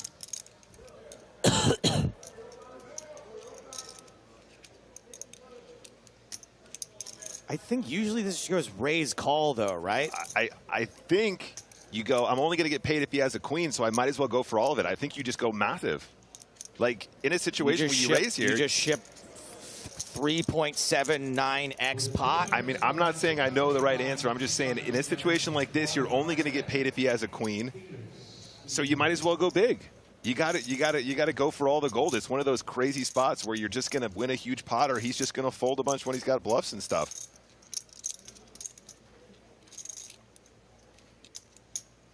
My heart is racing, and I have no investment in this.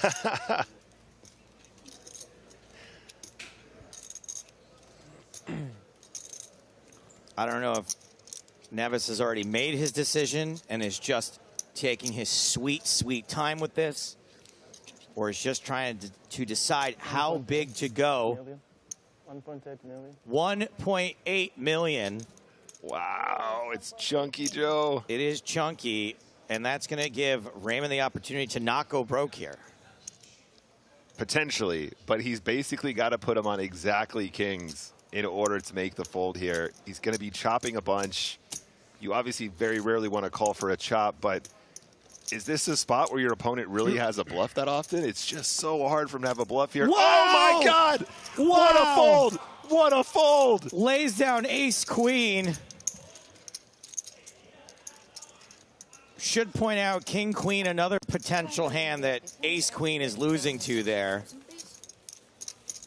But I thought at the very least we see a just call. Thank you. Lays it TF down. What a fold. That is unreal. He's like, nah, this isn't the one, and just does it like that. That How? is insane. And that was quick. It's one of those situations like, I got to just do this now. Just take him away. He's like, okay, I know it's up now. Never mind. It's fine.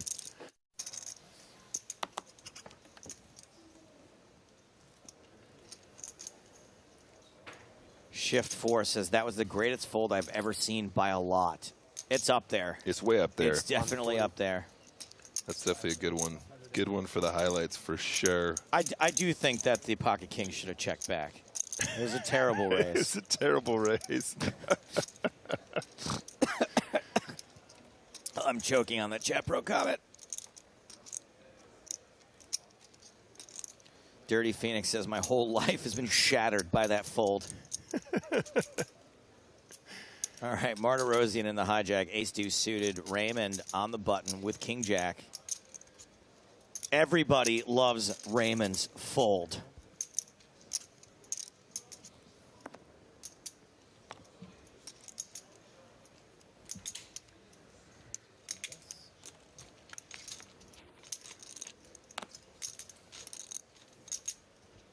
And we're going heads up to this flop.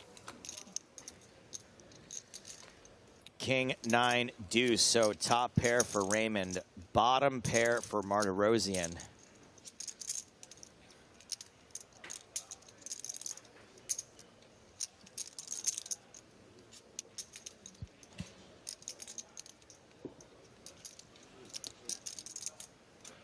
I definitely, some folks there are doing some bits about how I wouldn't have folded with a gun to my head. I wouldn't have thought about it long enough to even consider that I was beat there. I would have made the call and then been like, oh, wait, I lose to king. Oh, wait, I lost to kings. Wow, yeah. I mean, like a lot of people pointing out just the speed at which he made the fold is just so confident. It's really, really nuts.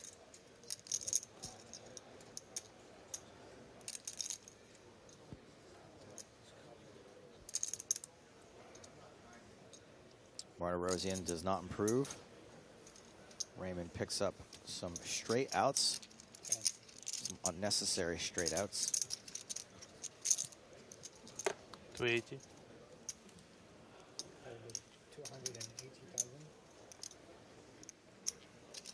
Pedro Souza with an interesting port. The fold is incredible, but the check turn is kind of absurd. Chat Pro Saturday. But also, that's interesting. Maybe absurd's the wrong word. Nick's rolling his eyes. So let me get this straight, guys. Kings was winning. Then they were losing. Then he slowed down when he was losing on the turn. Then he raised when he had the best hand Absurd, on the turn, Nick. targeting an incredibly strong hand that's losing to literally kings, king, queen, and pocket fours or pocket fives. Just absurd. It's just absurd how he managed to limit his losses when he was losing and maximize his opportunity to win loads. It's just absurd. I said absurd, absurd, absurd. Absurd's the word. On the river, guys, that inconsequential straight that Joe was talking about has landed, but it doesn't change much. Martirosian got a really pretty hand for pre-flop, but on this one, just the bottom. Quick shout out to my GF who's watching the stream for some reason, and her reaction to that hand was, holy. That was pretty nuts. Can you believe it, babe? He folded jack to king 9. That's what she thinks the best hand is. But wait. I believe Martirosian might take this opportunity to turn his hand into a bluff. Uh-oh. Uh-oh. We have not seen Martirosian make many missteps, and this would certainly be the wrong time to bluff. 450K. And a snap call from the king jack. Martirosian's going to lose this one. Raymond picking up a few chips there, Joe. Easy go, easy come. Raymond back up over 100 big blinds. And here we are with the short stack. And here we go. 5 big blinds. What a time to be alive. Yeah, sure. Lovely spot for Taylor Port. We'll be hoping someone wakes up with something. Oh boy, oh boy. Yes. And ace-jack suited, very much ahead of Paul's range. Actually a pretty good spot to have ace-jack here. Of course, against the actual holding, we'll be in pretty bad shape. Dessert Fox says he's got the power. Yeah, the big power. So Taylor Parr at risk, but a significant favorite. And did manage to ladder up ahead of Jonathan Little despite having fewer chips. Yeah, big hero of mine, K-Paul, so I'd love to see him double here. As much as I like Alex, got a root for the short stack in this exact spot. I see a heart already, 2 hearts on the flop. So going from being exciting. going from being a significant favorite to a post-flop flip.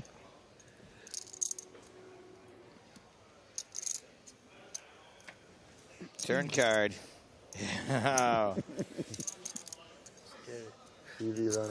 Scary red card. 15 outs for Colonius. Parr's got to dodge a big portion of this deck. Is it too many outs? We'll find out. It was. Double up, Taylor Parr. Yeah. What a hold. I think a red 4. Did you say red 4? No.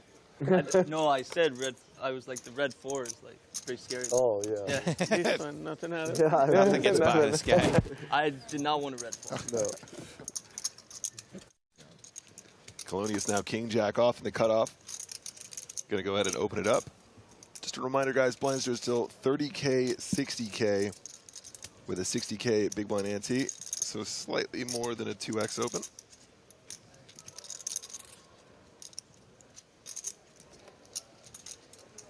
Yeah, and second time, Titani could have elected to 3-bet. Again, I guess we just go a bit more polar than this and pull maybe from wheel aces, offsuit aces. And so, wow. Oh my How many days. flop flushes have we seen? So many, so many. In this tournament. Very strange. And Titani, I think, has flopped at least one of them and has gotten paid on a whole bunch of them and might get paid again here. Top pair for Colonius. Yeah, and Colonius going 1.5 big blinds. Sleet, he's playing a lot of suited hands as well and has the top pairs and pocket pairs. So to bet this board pretty wide for protection. Check.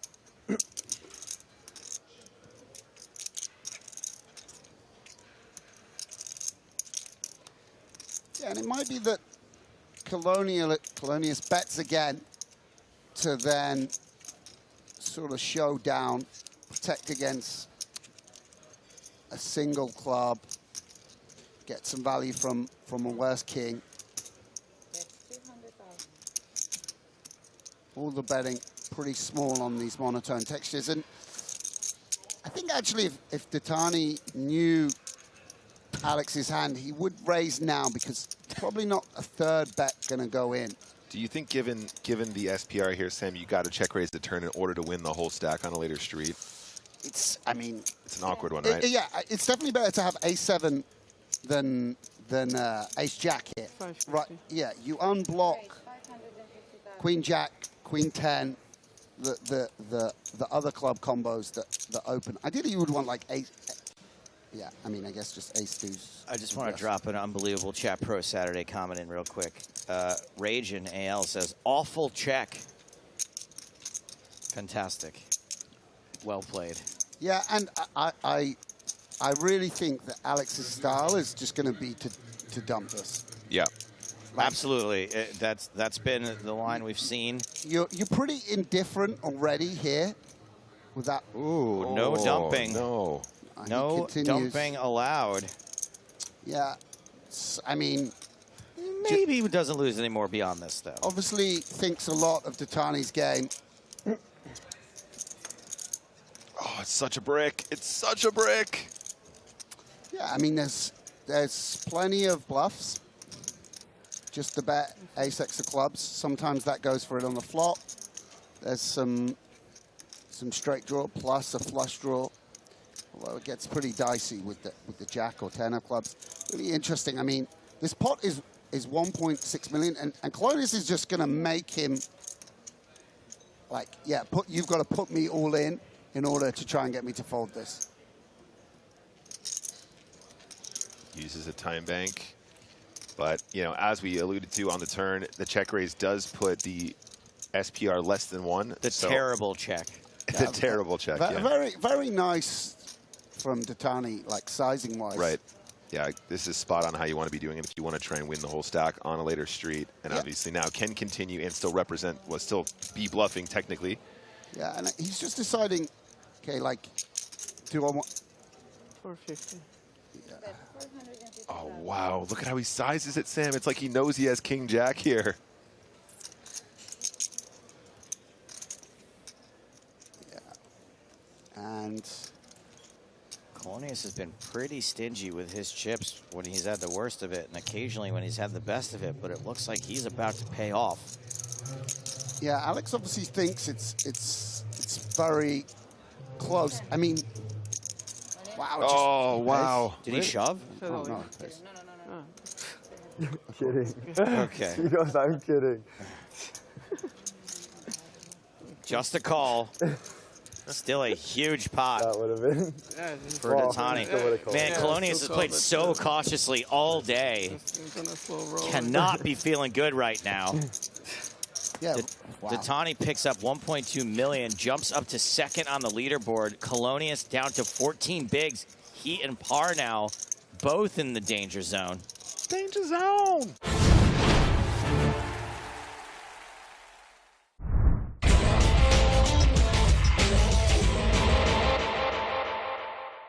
Lines up to 100, 200. Action has been folded to Boris Becker. Not going to play this hand. Sixes for Chris McClung. 400. Canadian raises to 400. I like how he popped that chip in there. That was cool. 7-8 suited for Vanessa Selbst. Calling from the hijack. 9-8 of hearts. More suited connectors for Thor. Heath Herring calls from the cutoff. King 4 of hearts for Carlos Sanchez. Sanchez is in position and getting some nasty pot odds. He calls. Kevin Thurman folds the small blind, and Russell Jones folds the big blind. So 4 players will see the flop.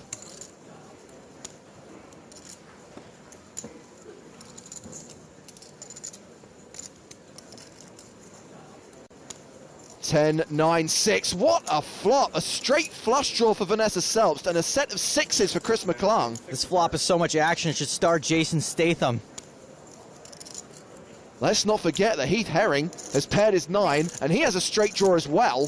McClung's very likely to think he has the best hand with a set of sixes. McClung has continued for 1150.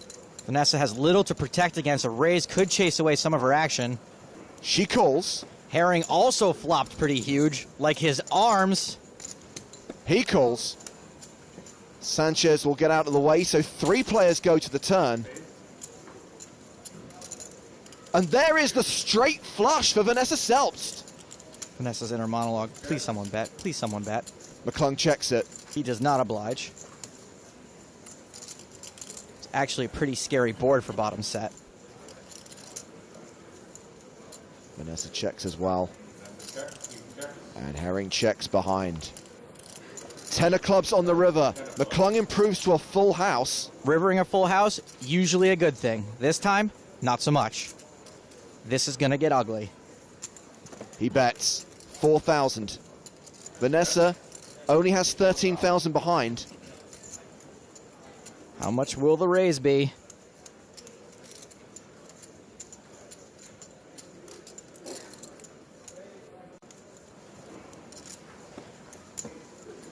She moves all in. Herring folds. Decision on McClung. It is bottom full house. Maybe he gets away. I call. No, he calls. Sick, man. Yeah. Figured you have a house. Yeah. McClung looks McStung. Sick. That was sicker than the monkey from Outbreak. It's rare to get a straight flush. It's even rarer to get paid the maximum with it. Against someone else, maybe McClung could have laid it down, but against Vanessa, no shot you can fold. Meanwhile, Ronaldo's about to win a big pot. Now he's got straight flush. Some people are just lucky at life. Flops a flush. Little overkill, huh? Yeah, that's good. And then River's a straight flush. A 6-card straight flush shall hereby be known as the Ronaldo. You look back at the cards, you're like, nope. Surprised that doesn't work, huh? What? So I'm surprised that didn't work. I know. So Good luck, Roy. Nice to meet you, man. Take care. Good luck. See ya, Dominic Nietzsche. You just got Ronaldo'd. Tedeschi's all in with a set of queens, but there's still monster draw action on the side. The river card is the ace of hearts, a royal flush for McAllister. No way. 300. Rubber is betting. It doesn't matter what his cards are. He can't win. All in. With his royal flush, McAllister shoves on rubber. I know you're sick, but I don't know if you're that sick. He's not that sick. Flip a coin. Literally. Probably best. Oh, look at this baller. Rubber lets it go. Folded a flush? No, king 10 clubs, yeah? Tedeschi is KO'd. And McAllister now has heaps. Back at the feature table, kings for Mike Watson. And he raises. 5,000 total. Aces for Phil Gruesome. Set up. Somebody bring out the stretcher. And Phil just calls. Interesting just call. Could have easily all gone in pre-flop. Don't do it, Ike. He doesn't. Both blinds fold. Heads up to the flop. How many greens do you have? Sir Watts thinks he might want to get it in here. He doesn't. 9-6-9 flop. He already got away with one by not getting free bet pre-flop. That flop looks good for a pair of kings, and he continuation bets 6,600. Does Gruesome keep up his ruse sum? This board is quite dry, so it's hard to rep anything but bluffs or monsters. He just calls. An ace on the turn. Gruesome now with a full house. Watson slows down. Mike's checking, thinking he's not too likely to get value by repping a hand better than what he's got, and it might have saved him a bit. Gruesome bets 11,000. Yeah, Phil has to bet. He really wants to build a pot now. And the fact that he's more likely to be bluffing an ace in this spot is probably going to help him build that pot. Watson calls. We go to the river. Which is the case ace quads now for Gruesome. What a terrible card for Mike Watson. How's he supposed to put Phil on an ace now? Check. He checks again. He probably thinks he's giving Phil the chance to bluff at this. How much will Gruesome bet? Just over 50,000 in the pot. And Phil Gruesome makes it 35,000. Now, this is actually a big bet, so there are some things for Mike to consider. Phil's not going to be calling the flop with an ace too often, but Mike might think a 9's a real possibility. On the flip side, every draw missed and lots of pairs were counterfeited. Then, of course, there's one more factor. Phil Gruesome is looser than one of Jason Mercier's basketball jerseys. Watson calls. Just squats. That's it? Just squats. Oh, that worked out a lot better than it could have. Worked out a lot better than it could have. Yeah, could have all gone in before the flop. Nice move not pulling the old pity show, too. I like it. It's the equivalent of not rubbing it. Kerry Katz, first to act. 7-4 of clubs. Raises to 260k. Bonomo with ace-9. Calls. 7-4 suited. Suited connectors in my book. Hello, trips for cats. What a cold deck. And Bonomo has paired his ace. Yeah. Action goes check, check. Nice check behind. 5 on the turn.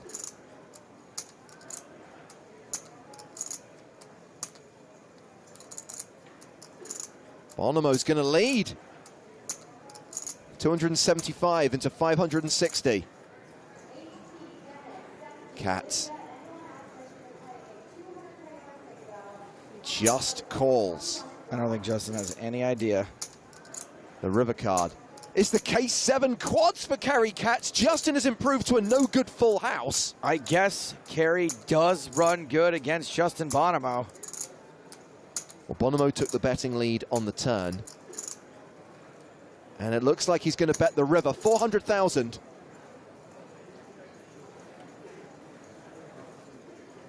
Kerry Cats counting out a raise. Here, are these stacks countable enough for you? That is 2 million. Now, this is almost never a bluff, but it's way more likely that Kerry is also going to have an ace here than he is to have a 7. And Justin's getting a very decent price.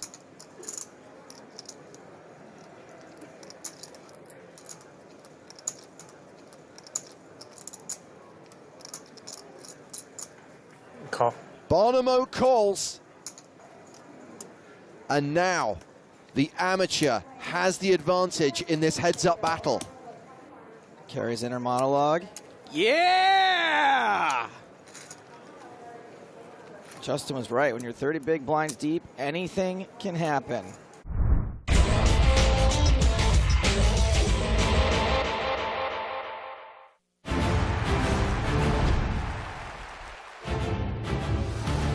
Welcome back to the Bahamas and the PokerStars Caribbean Adventure 2023. Day 5 of the main event continues as we play down to the final 6. We return from the dinner break with 8 players, and we have got 3 short stacks in the field.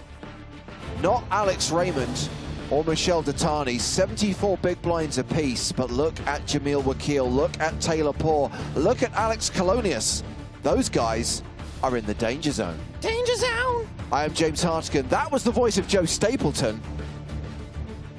Yes, it was. What do you say when I introduce you? Danger zone! No, the other one. Hello, my babies. There we go. It's like that talking G.I. Joe doll, right? Where you pull the cord. You're going to wait till you get the right phrase. Yeah, what's the password? No, not that one. Griffin Benja also in the mix. I can't believe you guys started without me today. Griffin, you're here for the time that matters, getting down to the final 6 players. We lost Jonathan Little from our 9-handed final table, cashing out for nearly 140K. The rest guaranteed, nearly $182,000. Up top, $1 million for the runner-up, 1.5 million for the winner, plus the PCA main event trophy. That will be presented tomorrow. At this point in time, it is worth highlighting that we are going to go live at 1 p.m. Eastern Time tomorrow. That's 1 p.m. Eastern Time on Sunday, 7 p.m. Central European Time. Every single hand from that final table, live and cards up. Not that that concludes things, Griffin, because the PSPC follows. Yeah, we hit you with it on Monday, and it's going to be a doozy. Tons of players flying in, actually, over the course of this weekend. So we're going to have a big field. It's going to be very exciting. A lot of money to get up for grabs. Many of the Platinum Pass winners have arrived today, more tomorrow. Saw the 2 guys who recently won their Platinum Passes on the Poker in the Ears podcast, Asif Waris and Alex Irwin. Came up and said hello earlier on. We'll meet more of the guys at the welcome drinks tomorrow.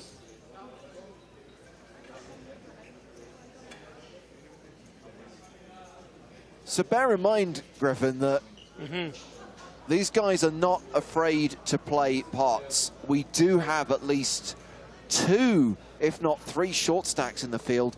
We could be at 6 before you know it. Equally, I could easily see this grinding out for another level or so. Yeah, I mean, you know, Taylor Parr with those 15 bigs. This is a player right here that has a lot of experience and maybe needed a little nap on that What dinner an break. exciting time Thanks in the for main that, Taylor. event. But yeah, this is someone with an incredible amount of tournament experience. I mean, I was playing, you know, the $50 rebuy tournaments with this guy 14 years ago online. So this is someone who's been around the block. He's played a lot of final tables, and he's no stranger to big prize pools and playing in big sort of events of this size with this amount of money up top. So I think he'll be able to figure it out with 15 Actually, bigs. you owe me the rest of your stack since you folded. Live app, you have like 3.9. They put it wrong. They put 3.9. Chip denominations on screen. We've got the blues, the greens, and the whites in play right now. We are kicking off level 28 of the main event. Blinds are 40,000, 80,000 with an 80K big blind ante. Playing below a 50 big blind average. We need some consolidation. We should, in theory, if we're to trust the widget, get down to 6 during the next 90 minutes. Consolidation rotation? Consolidation Nation. Well, Taylor Parr is in action here, opening with pocket nines, raises to 160,000. Yeah, you know, 15 big blinds can sometimes feel like maybe a shove or fold stack in certain situations or positions, but in one like this, I think you're allowed to kind of see where you're at a little bit. When you shove 15 bigs here and you get called, the worst hand that's calling you really is, you know, ace-queen, ace-king, and then all those pairs that are beating you. So it's okay to sort of see what's what. I don't think a lot of players are going to come after you here with light 3-bets. You know, this is a very strong open, and it looks like Taylor's going to get it through and increase that stack to 17 big blinds. I meant to highlight earlier on, Joe, that when we got to like 6 p.m., someone did mention that in Europe it's already Sunday. Yeah. And bearing in mind that most of our audience is in Europe and most of our broadcasts are from Europe, I think we can draw a firm line under Chat Pro Saturday. I'm going to make a compromise and say we're going to wean out of Chat Pro Saturday. Like, I'm ready to be done with it too. But well, I don't want to like change the rules entirely. But yeah, we're going to slowly work our way out of Chat Pro This is what I'll say. Speaking as someone whose favorite weekly holiday is Chat Pro Saturday, and the fact I just got here and that I exist on an Eastern Standard Time timeline, I think that we should keep it open for this last level. And Griffin, when did you have any authority or say in the output of these productions? But I'm always going to keep trying until maybe you forget. Let me have one. One word, buddy. Unlucky. So Colonius had a disastrous level after playing relatively tight, making some pretty tight laydowns pre-flop, post-flop. Called it off with top pair against a flopped flush. And that's how he got into this position of only having 9 big blinds right now. 735,000. Jay Palermo says Griffin's not even a casino manager. True that. Wakil's asked for a count. Not thrilled by this spot with King Jack. Yeah. You know, sometimes you're going to be beating some of the hands that are shoved there, but, you know, it's going to cost you more than half your stack. You're going to have to let that one go. Daddy-O Derek says Knitfest final table, and I'm going to allow it for a second, but I just want to reiterate that it's not really nitty when you're playing for massive pay jumps, and it's just dumb. It's just dumb to not be cautious. It's not nitty at all. Do you mind if I ask a question It's that's smart. related to your Yeah. comments, but not really at the same time, which is pretty much like everything I say? Why is it a nit? Like you're being nitty? I always thought it was someone who was just knitting at the table. No, because but it's spelled differently. It's I spelled think with it's an that IT. nits are bugs in your hair, and they are like little tiny things that. But how is that bite being you. tight? Like not. It's annoying when It's someone's like the nitty. nitty gritty, like a little tiny tight thing. I think I'm gonna have to ask some chat pros on this Saturday. Oh, God. Because I don't Oh, see geez. Joe really knowing, and James is quiet for the first time. You can't talk your way out of the word knit. Knit is knit. Okay. Yeah, I'm done with Chat Pro Saturday. You're banned. People are, as my dad would say, you're tap dancing on my last nerve right now. You're like a knit in my hair. Good expression. 280. Tani in the small blind, action folded to him, raises. Pedro Neves currently third in chips, has a 55 big blind stack in the big blind position. Oh, it's a gnat in your hair, not a knit. Wow. That's not true. Thank goodness for Chat Pro Saturday. No, Yeah. Don't No. you ban that A guy, gnat by the way. is spelled If you ban that G-N-A-T. guy, No, I told you. I'm you over don't, it. do not ban. I have never fought for anything in my life. This is your one. You want one? I'll unban the guy that is completely wrong. Why? Just because he didn't put a G in Nat? Also, he's wrong. He's You just get wrong. nits in your hair. We used to have the woman come round to school and inspect everyone's head, and kids would be sent home, and then they had to get the special shampoo on the lice. coat. It's the same thing. Are they the same thing? Yes. Are you sure? I missed you guys. Our banter, the three of us. I missed you until about a minute ago. I'm starting to wish that wave had been a bit bigger. Yeah, so I guess Griffin almost died yesterday here on the property. Well, listen, it sounds like a bit of a broken telecast situation. You know, like broken telephone. Like it's escalated every time. It sounds like I almost died when my original story was not even a slight exaggeration. It was just, it was a little scary moment at the very dangerous Lazy River. I mean, it's right in the name. Griffin took it too literally, thought he didn't have to swim. I don't mind Love to Right's theory here. Nits hang onto the hair the way nits hang onto their chips, maybe. Good spot here for Tapar, I think, to shove these 15 big blinds. Obviously, you hate to shove and bust an eighth when you cover Colonius, but you're going to get so many raised folds from this hijack who has nearly 6 million. It's a good hand. Ace Jack suited. Let's go. Let's put it all in there.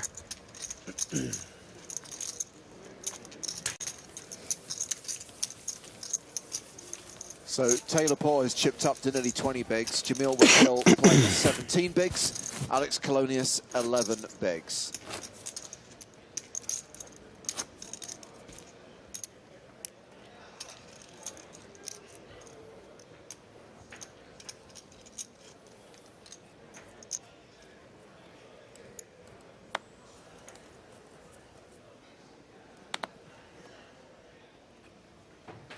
Okay, Joe?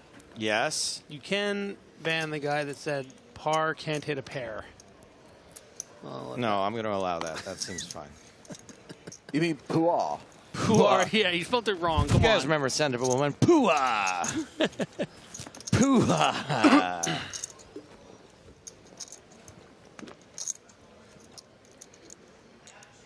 The origin of the word most likely comes from the word nitpick, although this fact is yet to be confirmed. Do you know where nitpick comes from? The thing I just said! Oh, picking nits out of your hair! Okay. I need a... Oh my God. I'm so thankful for Luke because you never would have gotten to your, known for sure. Like, you weren't really sure about Yes, nits. I was. And now, thanks to Chat Pro Saturday, you're Oh my God. all the validation. Could we please get down to 6? I think Benjamin Ludlow has come up with the most plausible answer so far. It comes from Nathaniel Wallace, who in the early 1920s folded aces pre-flop.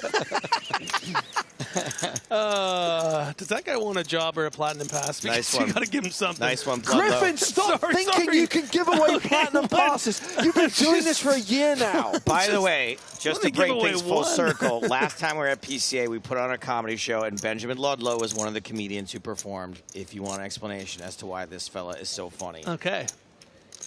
Story checks out. Well, he's going to be coming back to the Bahamas now because he thinks Griffin's just given a bloody platinum pass. We didn't give him one last time. He came down here on his own dime just to perform. He got paid nothing.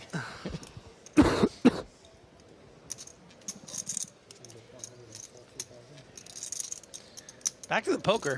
Yeah, Pretty please. standard up until this stage.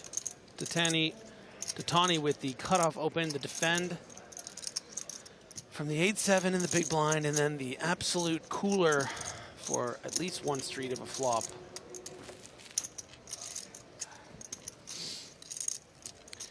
gotta call one, buddy.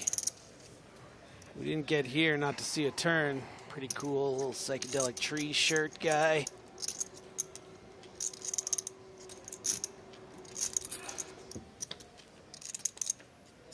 Oh! Didn't you just tell him that he had to see a turn and now you're groaning? I think I told him he needs to seek a turn. Yay! Yay! Trip 8's for check. Num num. Let's accentuate the positive. Checks to Ditani.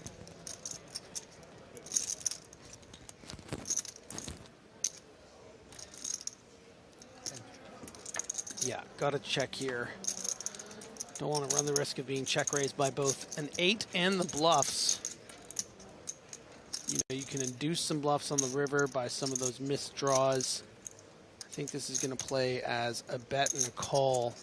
Almost always, Ditani, too high up in the range of the queen jack, is blocking some of the missed draws in the queen 9s and queen 10s, I guess.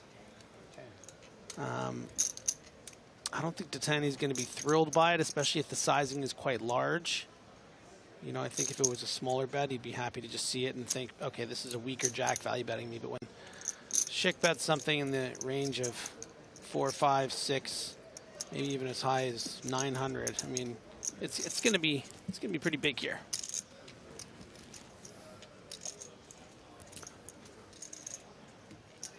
Of course, you also want to entice ace highs. They're all just bluff catchers based on the size that comes out. And goes for not too greedy. Looks like about half pot. Flourish stands out to me. The flick of the chips. Yeah, it was nice.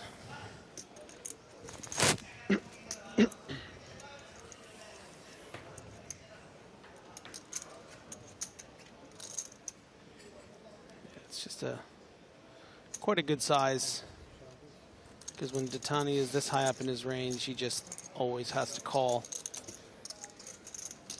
Does call, and Schick will add 695k to his stack, playing around 40 bigs. Tom the mod weighing in. The best was when we couldn't see both cards yesterday and no chat pros could be found anywhere. It was pretty great. Maybe that's the solution. On Chat Pro Saturday, we go cards down. Just shut it down. Yeah. Switch off the graphics. You guys happy for me?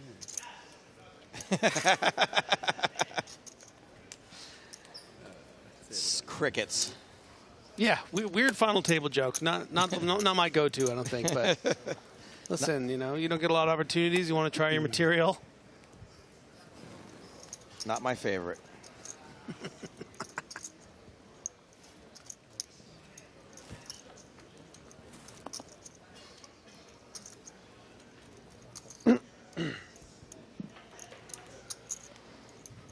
Pedro Neves, king 10 of diamonds in the cutoff. Never's gonna get it. You're never gonna get it. Oh, that looks like a man who wants to fold. You have to know when to hold them and when to fold them.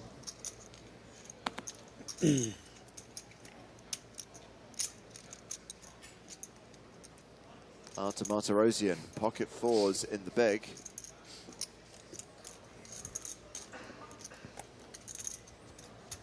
He calls, and these two players will go heads up to the flop.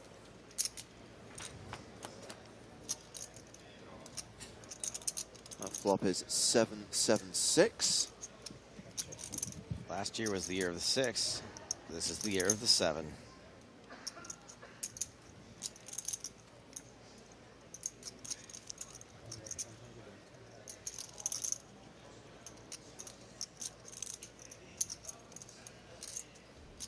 So fours still good. Martirosyan, 60% favorite.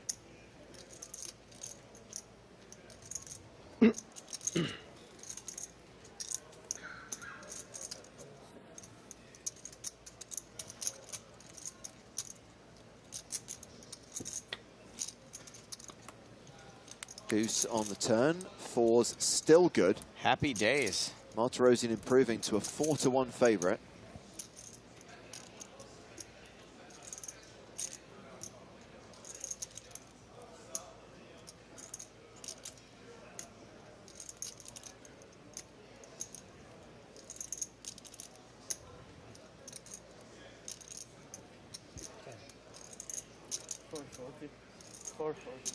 Wow. Yeah, so I think the design of this bet is to clear out some ace highs, clear out some straight draws that might not want to bother sort of check raising and trying to win this pot. You know, a really big bet like this. But yeah, Martirosian thinking, you know what? I know what you're up to here. I actually am a little higher up in the range than that.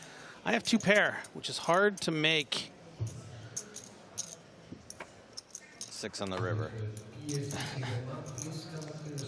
9 on the river. I think I realized why chat's so ornery right now. These are the people that are home on a Saturday night. No offense. Does it work like that?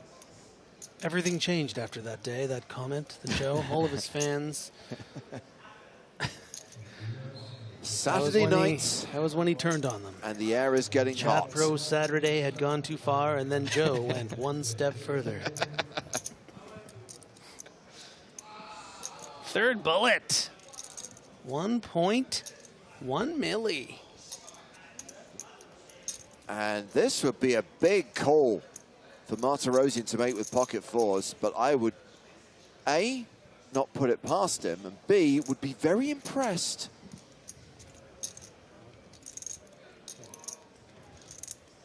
It's not an easy 3-barrel here because at this stage, Martirosian is and does let it go. Oh, no, pardon me. Time bank time card. bank. Sorry. The thing is, Martirosian can have the 7x here, right? So it's not an easy call to make.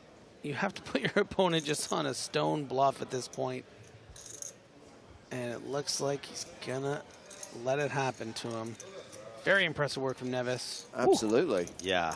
So Neves still sitting in 3rd place on the leaderboard, 65 big blinds. Martirosian hovering around the 40 big blind mark. Still 8 players remaining in the PCA main event. I feel like it's a pretty tough tournament. Definitely a tough tournament. I think it's worth noting, just running down the payouts that we're left with here. Next player out gets 180,000. After that, it's 236,000, then 307, then near enough 400, 519, 677, a million, and 1.5. So, you know, it's easy to sort of ignore that. You know, because you forget, because you're not there, you're not playing for it, we're not seeing it constantly. But this is tense. It's not slow, it is tense.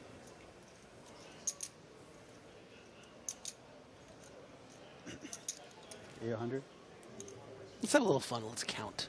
Let's count how much of these 8 players, how much they're going to win all combined. Okay, we have 1.5 for first. Another million makes it 2.5. Another 677. That's like 3.4. Another 500, 3.8. 4.2, 4.5. $5 million.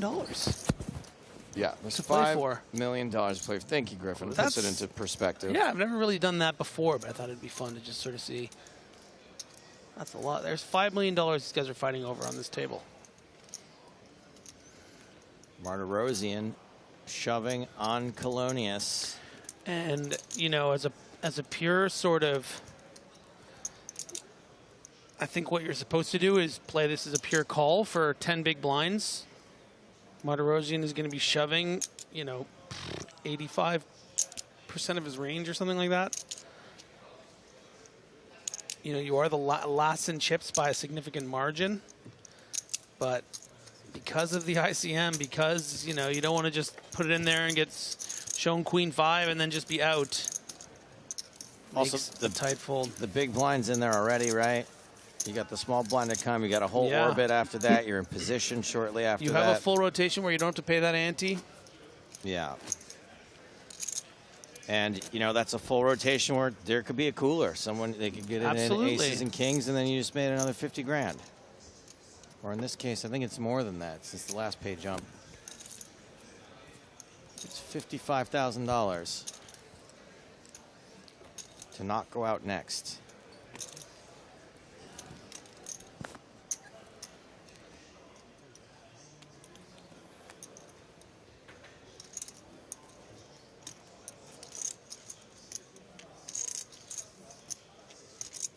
Sid says he doesn't have ICM pressure. He's in last place. Yeah. So I guess he should have called. I meant it more in the sense of just there's, you know, surviving can get you a, you know, potential more money. Pocket jacks for check.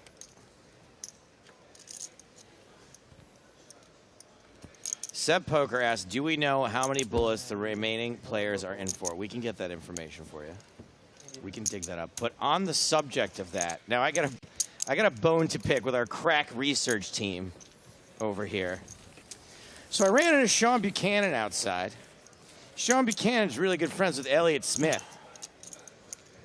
And apparently Elliott Smith was not only not in for 6 bullets, as I was told by someone, he was in for a bullet, 1 buy-in, and his mother was watching. And when I said he was in for $60,000, she about had a cow. So I'm just wondering where that came from, that Elliott Smith was in for 6 bullets. It was me, and I'd do it again. Statric is usually... No, it can't be Statric. Pretty accurate. It can't be Statric. He's too good at his job. I can't... It's going to shatter everything I believe in.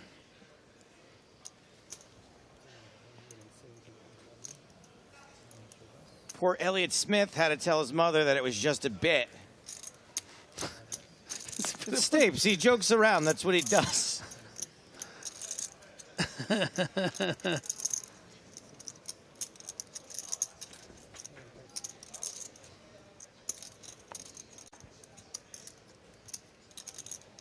(10-9) suited. The Grafton for Ditani under the gun. Wakil were crushed. But does have a hand a lot of folks would defend, but Wakil with 15 big blinds just doesn't want to risk it. Got to be real careful in this stack, surely, with Alexandros' stack.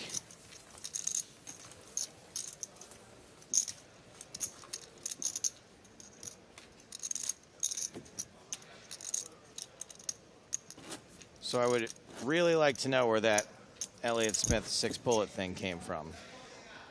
You know the classic John Ford quote when he was asked about the fact that he created this kind of myth around the Wild West, and he said, look, when you're faced with a choice between printing the truth or the legend, print the legend. I mean, the legend that's not a legend, that's an outright lie. The legend of Elliott Smith is clearly much more enticing, much more interesting than this bland truth. And I would just refer you back to the last time we were in the Bahamas, 2019, when there was this story flying around about Spraggy in the 100K. 5 bullets in the 100K. I'm just saying, sometimes these stories just... Wait, it was only 5? Statric told me 6. You know what? And what's the strangest part is that when I heard that, I was like, Elliott Smith doesn't seem like a 6-bullet guy to me. Yeah.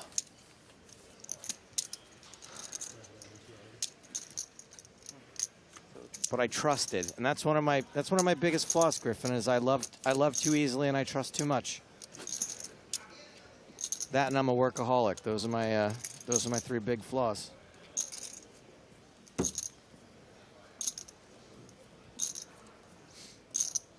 Ooh, did you see this theory from Alessandro on Twitter? No, but Alessandro's great.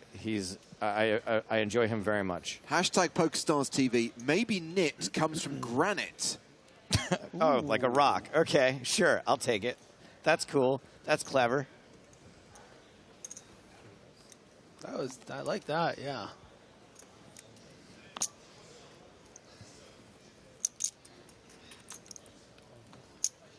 So action has been folded to Colonius, the short stack, with ace-queen in the hijack.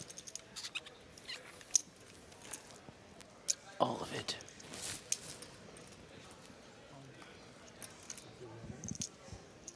I'm all in. He is presented with the red triangle of death. Folded round to the blinds.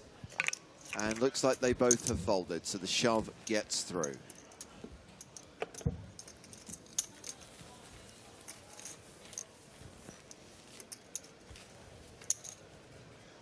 Sean Parker says, wow, because he's so poor, Joe? No. Thank you for your question.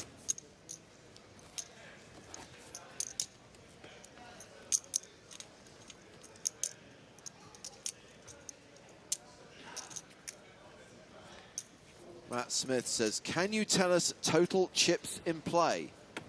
What's the widget say? 26,670,000. All right, Ross asks, do we know what the record number of buy-ins to the PCA is? Yeah. This is 1.4. Thank you for your question. Martirosian with nines in early position. A reminder, the blinds are currently 40,000, 80,000. And Martirosian will open with a raise to 160K.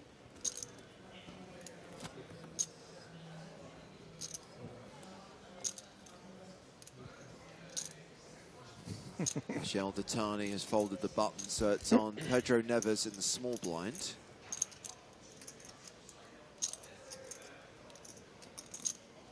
Neves looks interested. Neves gonna get it. Only seen one of his cards, the 6 of diamonds.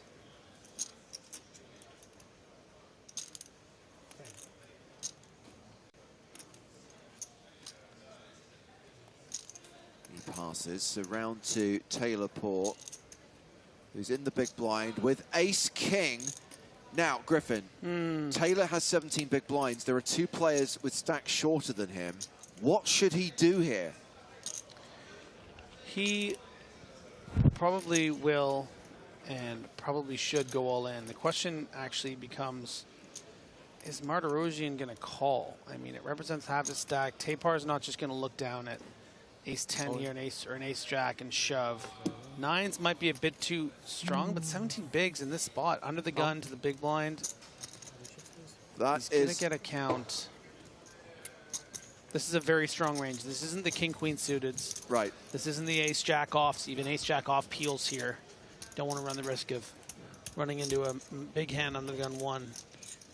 So when you call with the nines here, you know, pocket 8s aren't doing this, 7s, so you're never dominating the pairs, and you're flipping against a tight range, and you're dominated by the rest, and it represents half your stack. What do you do? I mean, this let's get a poll going. This represents a huge ladder for the 2 shorter stacks, Colonius and Wakil. If, of course, Martirosian calls, and if nines hold. And for that reason, right, you're just weighting the hands way higher up in the range, right? Yeah. Like ace-king's I'm not even one of the best case scenarios. I'm not even 100% positive he shoves ace-queen off. He might just call. Because you would hate to just shove here and get cooler with 2 shorter stacks. But he goes for it. We are flipping. And it is the ace-king, and wow. Big flip. Huge race at this table. Taylor Port all in with ace-king. Racing against Artur Martirosian's nines. Very surprised by this call with the ICM considerations, knowing how tight Taylor's going to be shoving as well.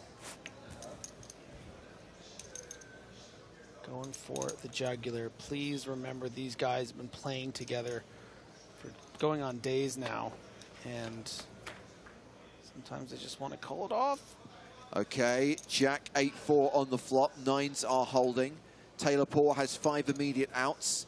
3 aces, 2 kings in the deck.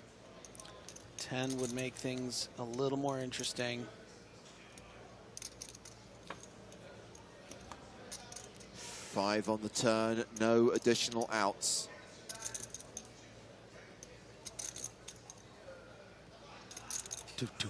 Ice in his veins.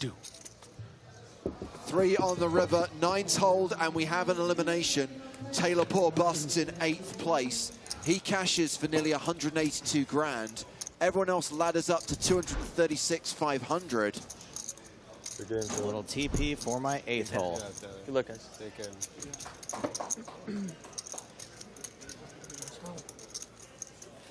Yeah. How much did you That's tough one. What? How much did you A little smile out of Taylor. Greg, the sound man, tends to bring it out of people, even in some dark moments. And much to the delight of the rest of the table, that's a $53,000 ladder up for everyone. Could somebody please help me decipher Burbank's message on YouTube? Very much hoping this stream's footage isn't lost, and the lost 5 bust outs and hours of footage are added to a fixed stream. What? Oh, hold on a second. I think it's because we restarted the stream We at one point. restarted. Sorry. Yeah.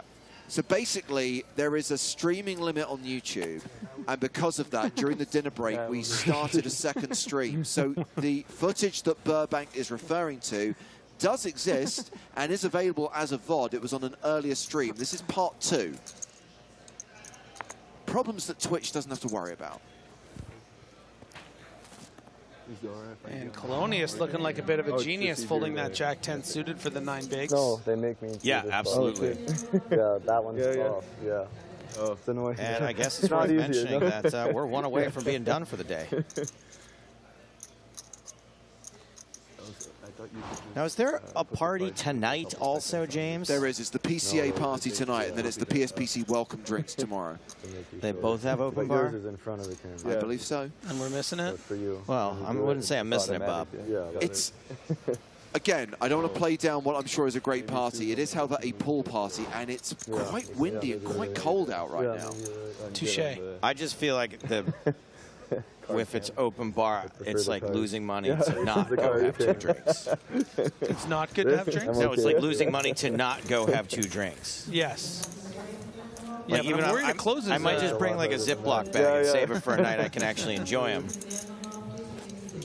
I think this might be the cross we have to bear. You put them here. Yeah, that's what I thought. Hang out with these guys. Oh, you need both. Okay. Okay. By the way, all the people I guess on otherwise Twitch it can be like sometimes you see a mix-up and berating people for watching on Yeah. YouTube. The first time Have you I ever was tried here, watching Twitch on a smart TV? The apps are terrible. To be fair, YouTube have got that stuff down. I don't know, I kind of like that the 2 communities are just kind of like rival sports teams, you know? It's a bit like the Yankees, Anchorman. Red Sox or something. Like Yeah, exactly. Twitch viewers, YouTube viewers, they Yeah. meet each other like, you know, on the streets Yeah. of San Diego.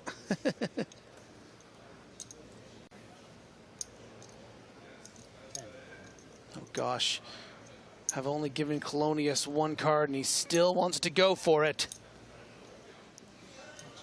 This is the stuff legends are made of.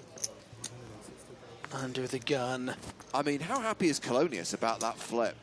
Yeah.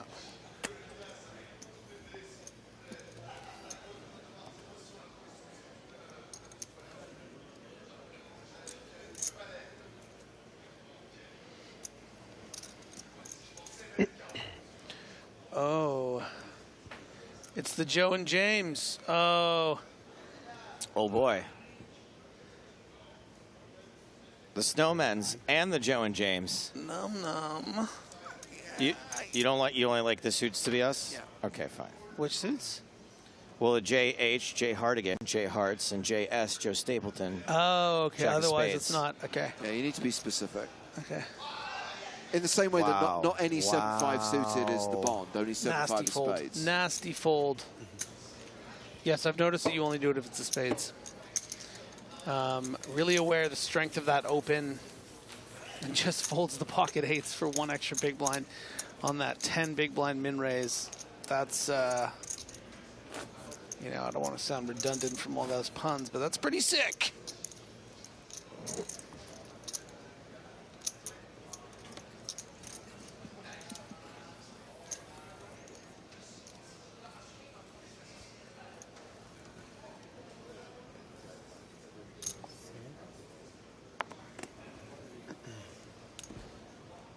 I'm not sure if we should ban Francesco Flamini for spoilers, but they say someone is going to lose some chips. You're on thin ice.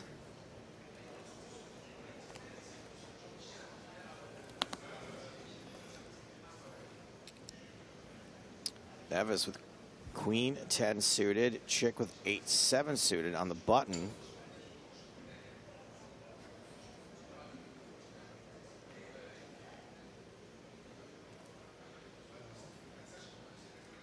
Wonder why the timing tanked there. Yeah, I think some consideration. I mean, it's one of the hands you want to work into some of your kind of playability button to cut off, right? Maybe you're thinking, oh, maybe I want to mix in some 3-bets here. Maybe some flats sometimes, maybe not on this stack. It's good to think about it.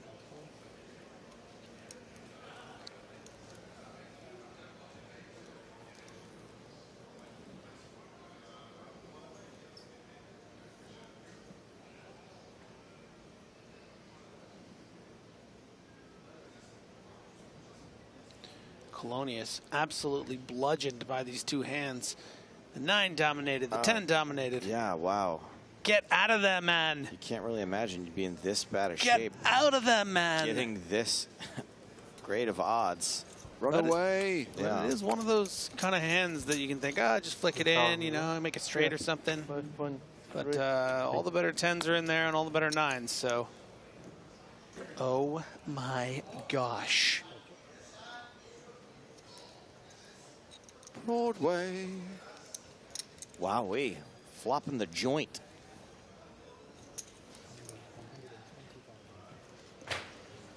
And the great thing about flopping a straight like this against a range like the small blind flat is you are unblocking all those pairs that your opponent's probably going to have and all those kind of cards that your opponent's going to have, like the ace-9 suited or the king-queens or the king-jacks and the king-10s. I think unblockers might be real.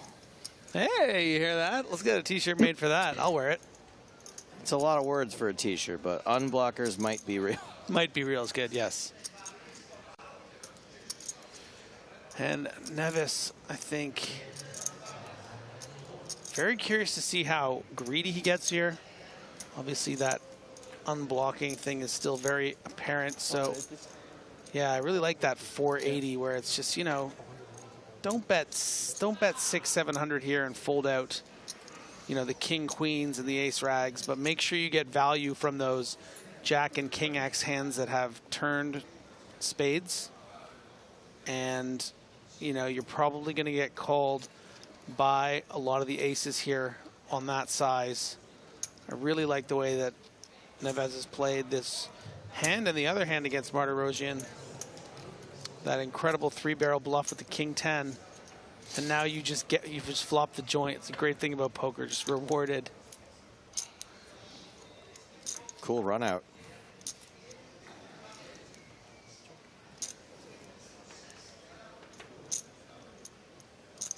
Shouldn't really kill your action.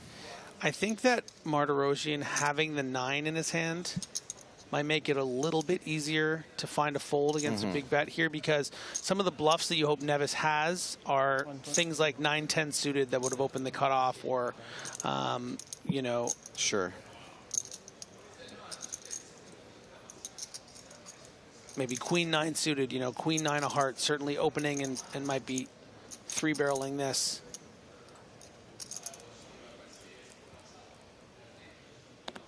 So I think a little more weighted to value, but again, it's like late position.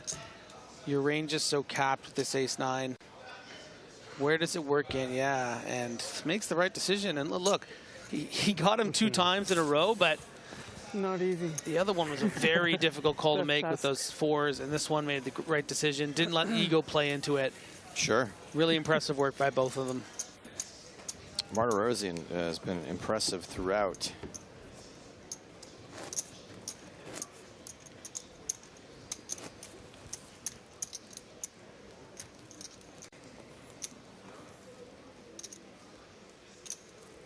I truly think that if I ever somehow ended up in a position like this, I would have to fight every single urge of mine not to make a mistake, just to have it be over, just to be out of this high pressure situation. I think about being here and I don't like, I can picture myself in their shoes a little bit and I don't like it.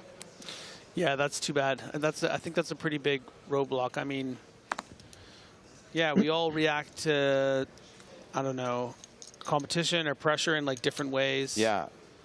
You know, I never want to leave it. Like you love it. When I'm there, I'm like, it is so heartbreaking to me to even think about like it being over.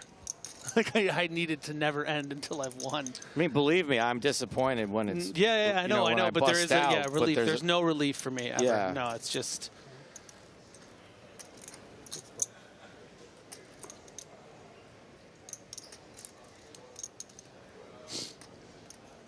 Blind on blind, suit on suit.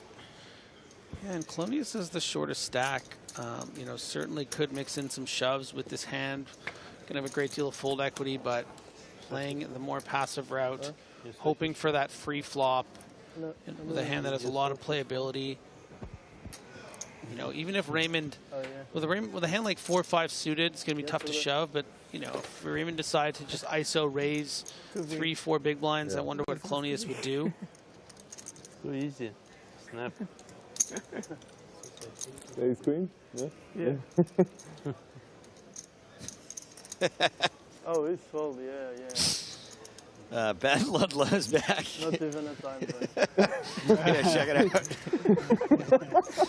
He only sent it to me personally, but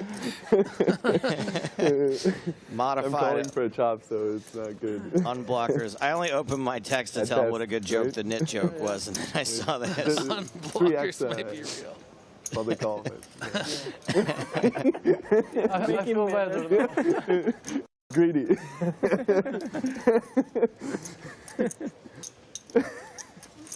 Now that you said that, now I feel better. That was the goal, so I'm just kidding.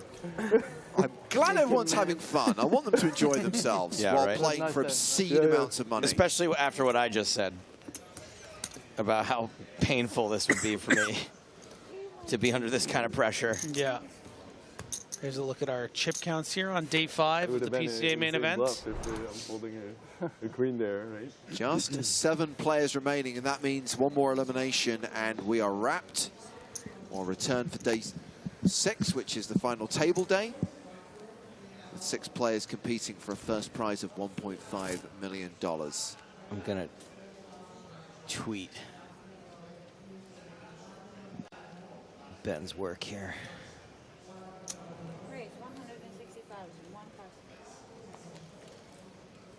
Michel Tatani opening under the gun with Queen Jack.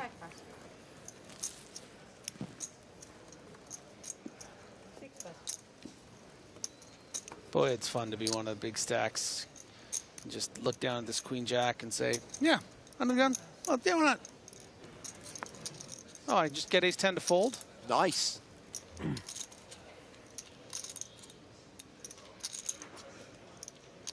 Keel with Queen 3 of spades.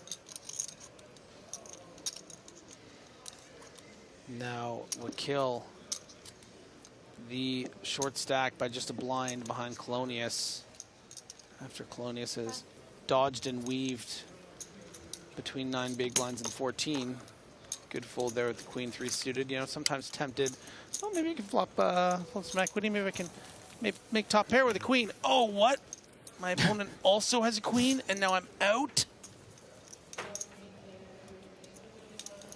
Gotta be careful. I love it when Griffin does a one-man, one-act play. Tatani comfortably sitting in second position with around 70 big blinds. Alex Raymond not that far behind him. Martirosian hovering around the 50 big blind mark. Average stack. Still got 2 shorties. Colonius on 14 big blinds, but it is Jamil Wakil who's bottom of the leaderboard right now with 12 bigs.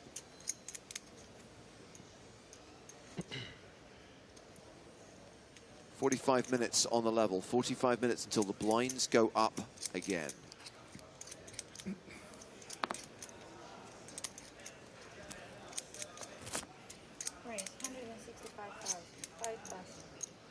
First check raising here. Ace deuce of spades.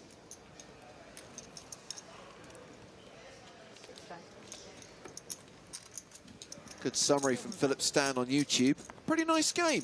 Pretty nice atmosphere. Agreed.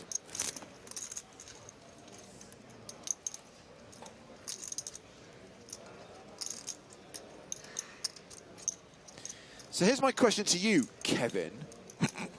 Wow. If we were to tell you the dealer's name, what would you do with that information?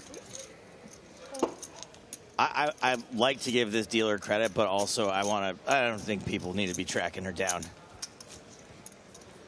What's the dealer story? Well, she's one of my favorite people, but to James's point, like, if we say what the dealer's name is, what's Kevin going to do with it?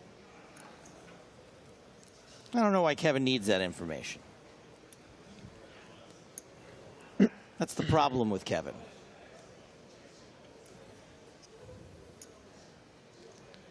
We need to talk about Kevin. That's the one. Sorry, that's what I was looking for. We need to talk about Kevin. That's what I was trying to reference when I said the problem. Okay. Dark Sorry, movie. actually. Dark. I didn't mean to. You know what's so funny? I wasn't trying to correct you. I got it wrong. I don't think you were. It just, no, but I just thought of the movie when you were saying, yeah, you just got it right. And yeah. Yeah. The weird thing about that movie is it's, depressing. The lead actor that plays it is completely unproblematic and not at all, troubled in any way. Yeah. Who plays Kevin? Ezra Miller plays. Oh, really? The signs were there. The Flash. The Flash. Did he flash it? Absolutely not.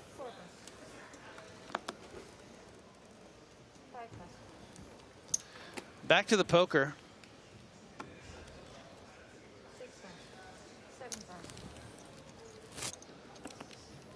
Kill on that shover fold stack.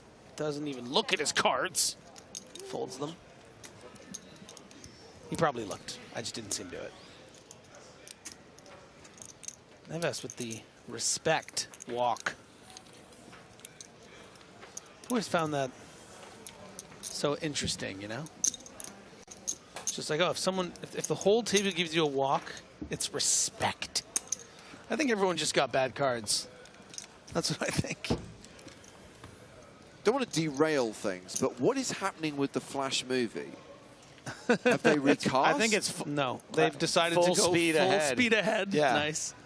And he, Ezra Miller is in like counseling and and apparently it's been going well, is what I've heard. They're going ahead with it with Ezra Miller in the lead role. Yeah, which is weird because they're also rebooting the DCU, but maybe they're doing it like through the Flash movie somehow because he can just like go to different timelines or something, and then we'll get like, I don't know. I mean, why don't we ask Calvin Gunn in the YouTube chat? He may have an inside track.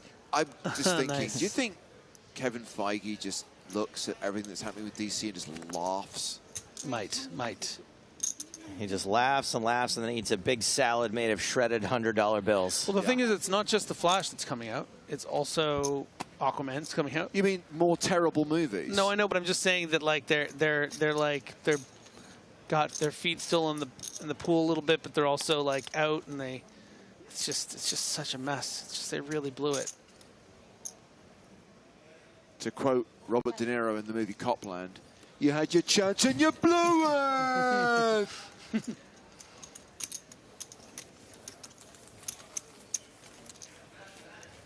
Dude, I remember that movie was everyone waited all summer for that movie. It came out late summer, and me and my friends, that was when we'd see every movie. Went to see it, and we were like, that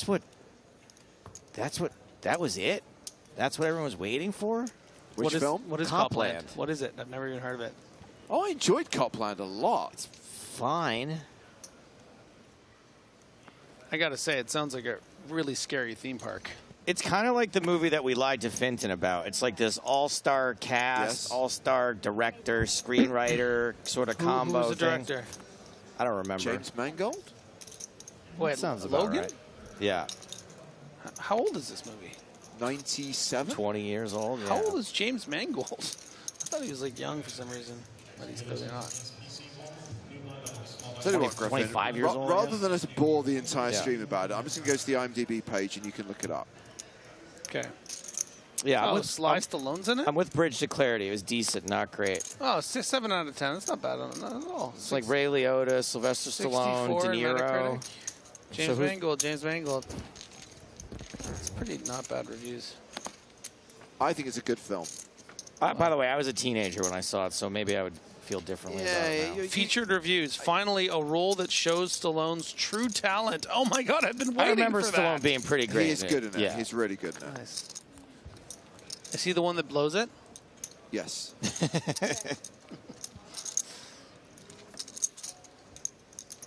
6 of spades on the turn. Blind on blind.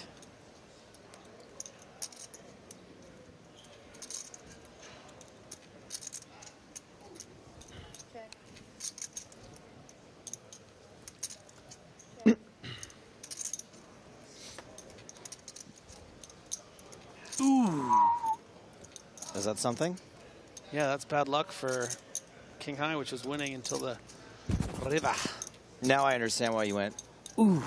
Yeah. Because at first I didn't know why you went, ooh. Yeah, I But now that you've explained it, I understand why you went, ooh.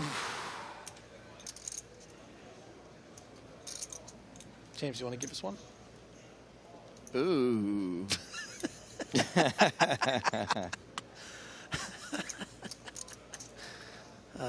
James always elevates the bid.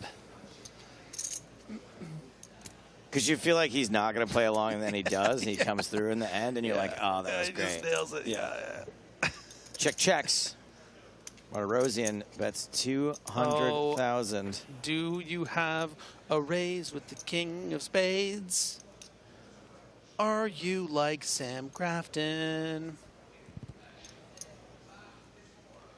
Or are you just here acting? Okay, the hand's over, man. You can you don't need to posture anymore. Okay, relax. Relax your shoulders. Breathe out.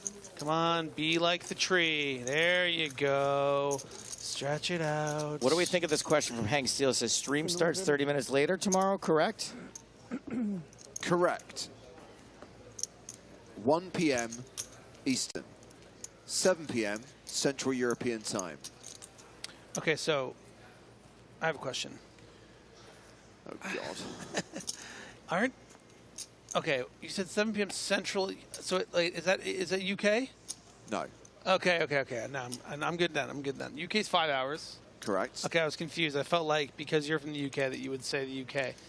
But You know, Griffin will say that he's British every once in a while. Do you think he could pass the British citizenship test? I don't think I could pass the British test. So. Really? I looked up the questions one time for like a bit, and they didn't seem that hard. But maybe I found like a bunk version of the test. The questions are really obscure. They asked soccer questions. There is a book you have to read, Yeah. which kind of gives you a background in British history and culture, and then you have to take the Life in the UK test. It's nonsense. I think there was it's a beer huge, question. Huge money-making scam as well. It costs a fortune to take that test. Yeah. Wonder if Marley Sprague's going to have to take it. that's a good question.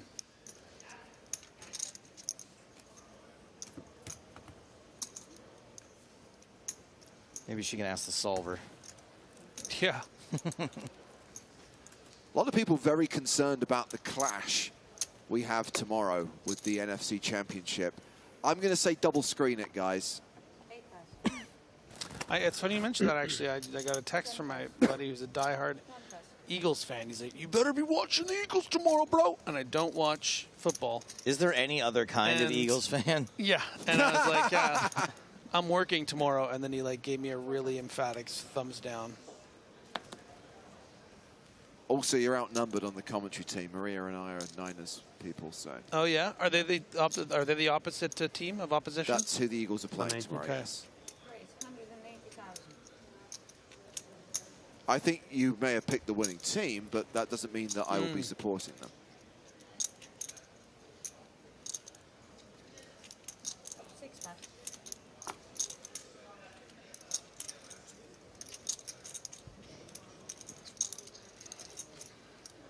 Oh, good prediction on the outcome of both championships from Marksy Mark.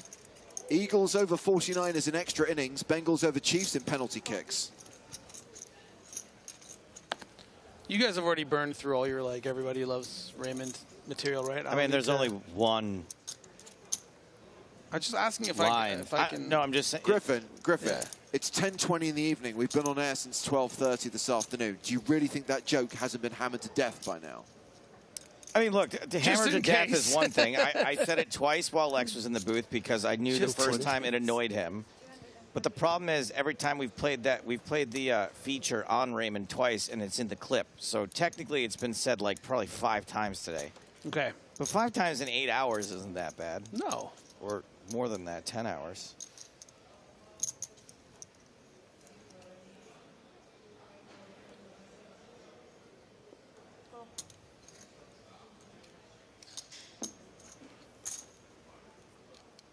Seven of spades for jokes.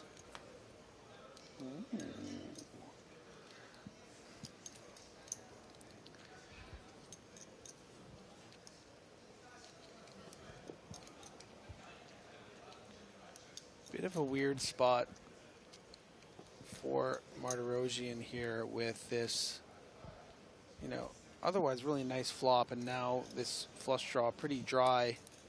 2 overs to the 8. Now facing this lead, I would have loved to have seen what Martirosian would have done between bet and check on this turn card, but facing this lead, you know, you would hate to be facing a lead like this from 2 pair or a straight and then decide to raise and then fold. So that is going to be played as a call, which I agree with. Let's just try to make a flush. Maybe a jack or a 10 might be good if we hit it. And no. Well played by Raymond, though, so far. Really getting max value from this 8. Setting the price yourself, knowing you have the stronger range on this turn. And getting calls from all those weaker hands that might have draws. Not just the spades, but, you know, hands that would have bet with 3 diamonds on the flop and then another diamond on the turn. You know, something like maybe even pocket 7s. Obviously hard to have with Raymond having the 7. And does give up. It's time to take my water pills. Yeah.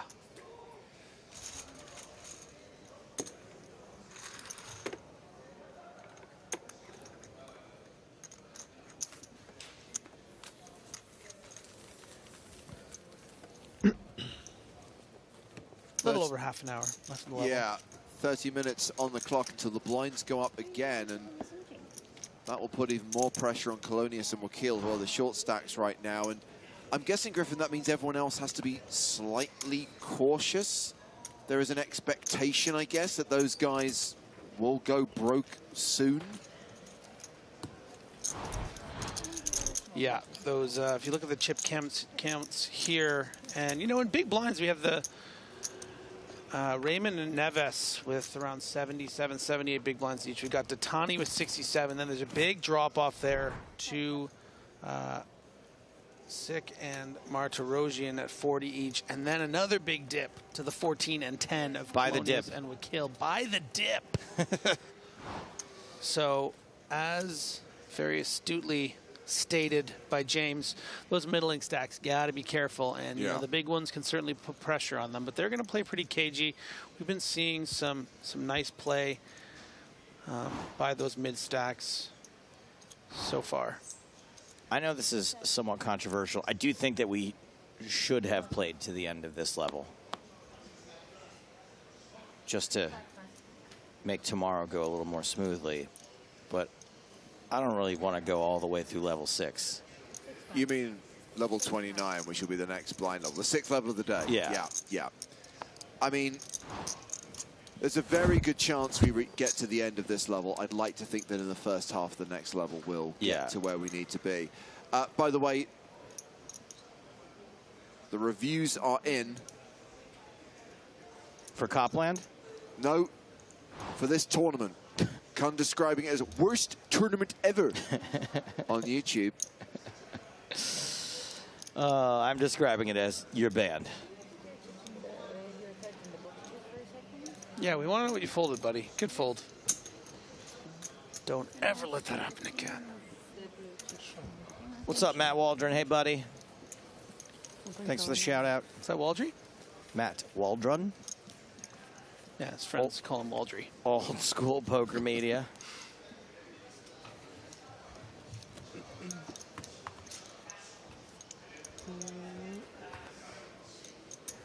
Jay Palermo liked your comic book guy impression, James. Worst compliment ever.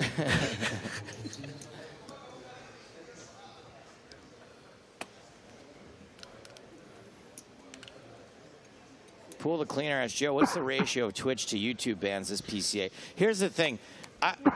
YouTube is like way more bannable comments, but it's like a pain in the butt to ban someone on YouTube because if you start typing right afterward, it unbans them. Aces. And it's not as gratifying because it doesn't really tell. Oh boy, okay, here we go. Never mind. Thanks, Griffin. Thanks for the tip. Oh my God, he has aces!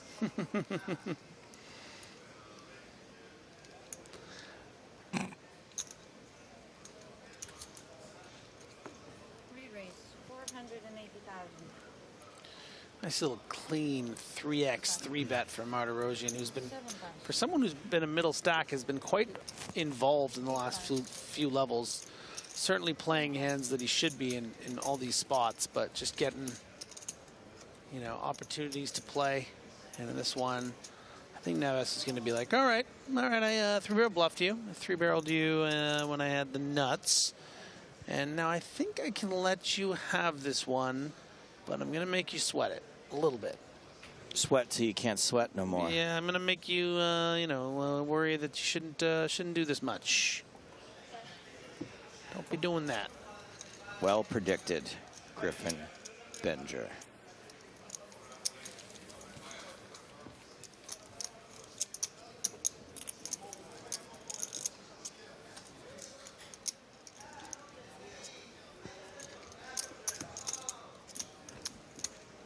Ruthless, you're not the only person who hears DeMar DeRozan every time we say Martirosian. Other people have mentioned that. I think it's a sports guy. DeMar DeRozan was on the Toronto Raptors. He was one of the most famous Toronto Raptors ever. And Ooh, that's not very famous, is it? Well, if it wasn't for him, we wouldn't have gotten Kawhi Leonard, who ended up winning the championship with the NBA championship with the Raptors. I don't really watch basketball. That's kind of what happened, I think. Ruthless can confirm or deny. I like to call him Cool Guy Leonard. That's...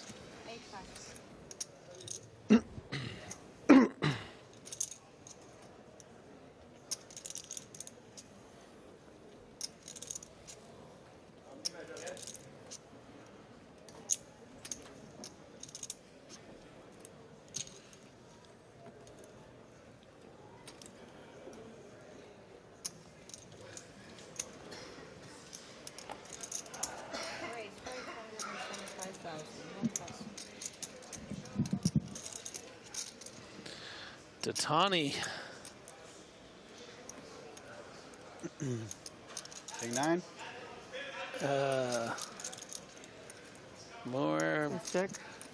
Ace Jack? No. I had the King 9 this time. Okay. This time I had Ace King. We just, you know what I haven't done? Cranked it. Ooh. This entire trip? Not even once. That's... We've been here more than a week. I had it sneak the various pieces of the cooler machine through customs, like disassembled.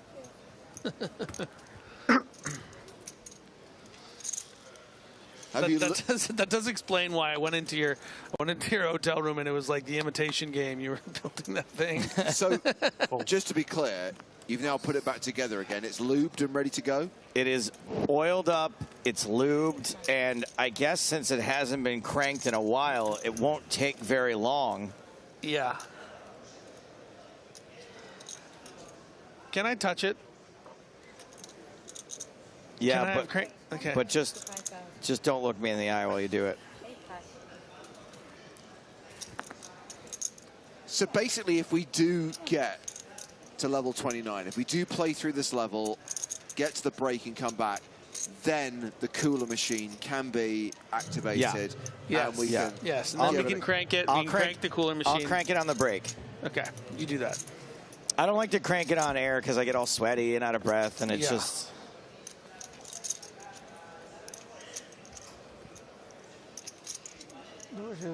Dois dias. Tens que emprestar os t-shirts. Não há. Se houvesse, eu comprava.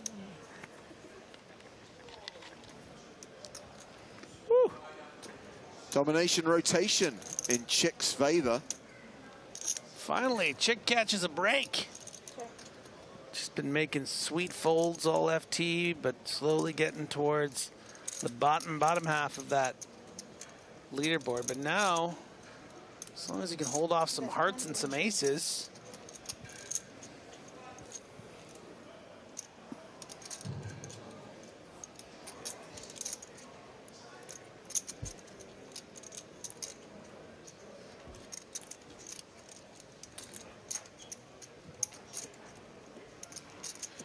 Pretty cool to see two Canadians on this final table, in Raymond and Wakil. The opposite spectrums of the chips. A long tradition of Canadians making the final table at the PCA. Yeah, we do well here. I mean, as far as countries outperforming, I mean, Canada rather, was the second biggest country. Look at the pie chart of where all the players were from. 27% US, I think it was then another like 14% Canada. There's 2 Portuguese players in the final 7. Yeah, I don't think there were that many Portuguese players in the tournament. They've always been prolific explorers. Yeah.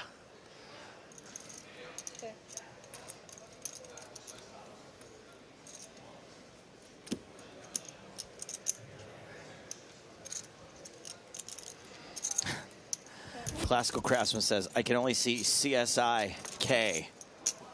It's probably one of the only CSI spin-offs they haven't done yet. Look, guys, we've done CSI every city. Now let's just work our way through the alphabet. CSI A, CSI B. Absolute gin on the river. The Stone Nuts. Wow. With the King 10 based off having the King in hand. So sick. I don't want some nerd being like, nuts is quad kings. And the 10 completing the pair for Raymond. I mean, this is just... How do you get away from this? If you're Raymond, I guess it really depends on sizing and how often you'd think Chick would bluff here. This is going to be a pot-sized bet. Chick obviously attacking hands like, you know, pocket jacks, queens, 9s, 8s, but, you know, what kind of bluffs is Chick going to have here? The ace-4, ace-3 suited type hands. Would ace-jack call the flop and let the river? And there is the call. And wow. Seen the nets. I'm just at the point where, like, any river bet getting called, especially one this size, is, like, huge. Turns out when Joe even thinks about cranking it, sorry, things get going. Griffin, if you're going to crack it, you can't touch the crank machine. He's too rough with it. Look at these blisters, okay? You think I got these? You want to know how I got these scars?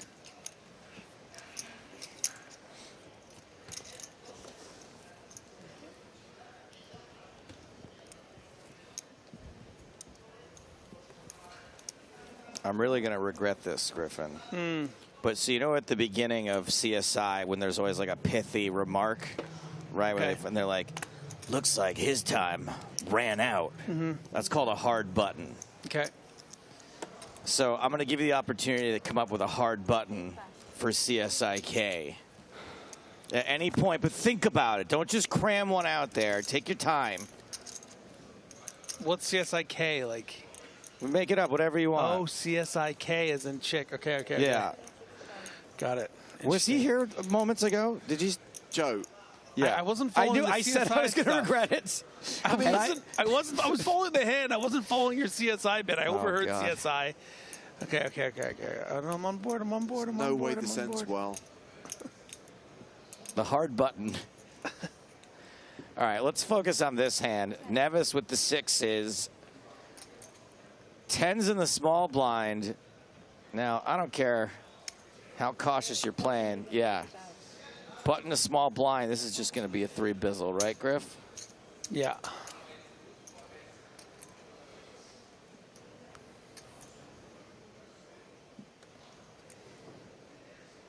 One bet, 2 bet, 3 bet, floor. I thought you were going to let me come up with it. It was just an example. Yeah.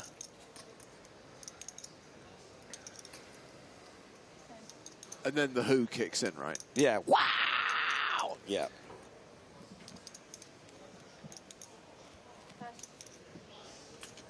Sixes, lay it down. Yeah, good disciplined fold there. You'd hate to fold, you know, a pair raising the button. You're going to be raising such a wider range than that. Worse hands, but, you know, you just got to play by the rules of this FT. ICM. Oh. All right, Jay Palermo's pretty funny. I don't know if this is something we already know, but they've been pretty funny tonight. So in their CSI, the K is for potassium. Okay. Then we squeeze them like a banana. Wow! All right, this one's pretty basic, but I'll read it. Looks like he went all in. Wow! Okay, they're going to have to get better from there, though, okay? Yeah, that one's like bottom. No, that's a good floor. Yeah, exactly. We'll set the floor there. 400. We're going to sweep the floor. Yeah. Raise 400,000, 10 pass. 1 pass. 4 pass. 5 pass. Yes. Can you put the Get y'all in says you guys are losing it. We're not even close. This isn't even. This is the floor. This is not even close to us losing it.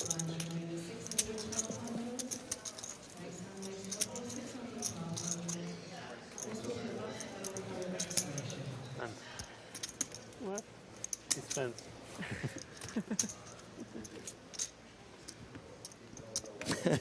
Okay, here's a dub check.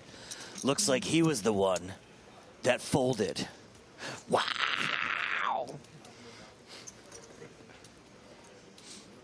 Griffin's getting really frustrated that I keep messing up his train of thought by reading these other ones. He's like shifting around in his chair. Do you want to go for a walk for a minute? No, and go outside? No, it's fine. Guy who said Stapes isn't professional enough, they're going to be fuming right now. Thank you, Desi. Oh, excuse me, Sausage Dog 44.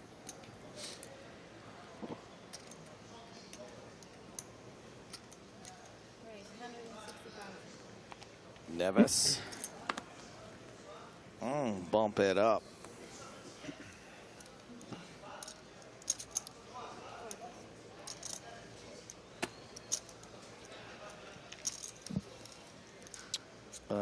Whoever said Jesus, are you guys like 5 years old? I don't know who you're talking about, but you banned.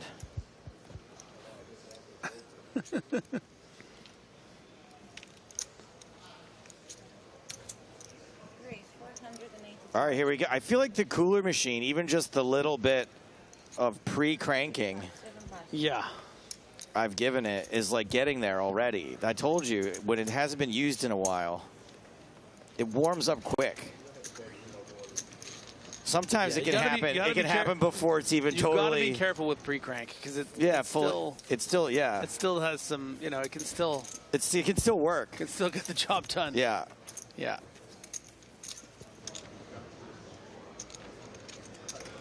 So Colonius and Wakil pretty much tied at the bottom. 10 big blinds each. And blinds going up in 15 minutes time. That's when we come to the end of level 28. All right, Austin's got one for when they find a body and like a walking path.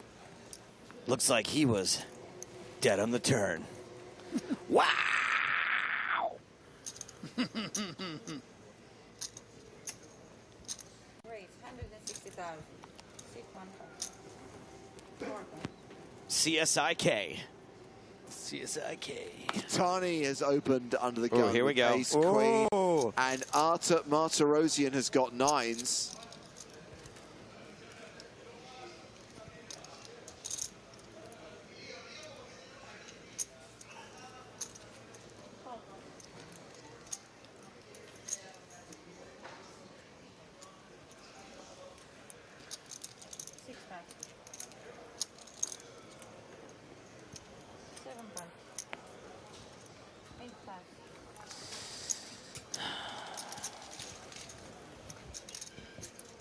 Martirosyan has just called in the cutoff, so these two players going heads up to the flop.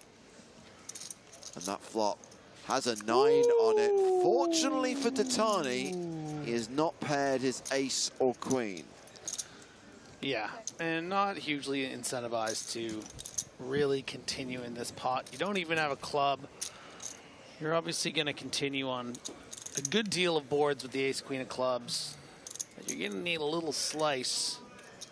You know, you're not trying to call here and try to hit an ace, and it's just I think he needs to just play as pure check fold, and I think Martirosyan is probably going to want to bet to try to get some value from those check calls that not only include hands like, you know, ace-9 and 10s and jacks, but also some hands like some weak kings, maybe even some stronger kings might play this as a check call. And even though it is a small bet of just 1.5 big blinds, Titani well versed in that spot, getting out of the way.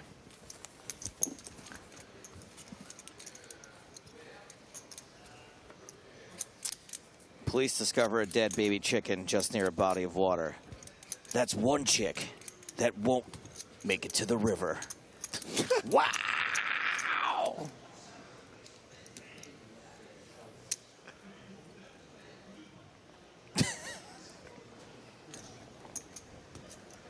Wait, someone just wrote Rip Doyle in the chat. Did you think something happened to Doyle? I hope not. I hope that's not true. I mean, it hasn't been the first 386 times I've seen it posted, so I'm not sure it will this time either. They posted a lot. Wait, have you seen that before?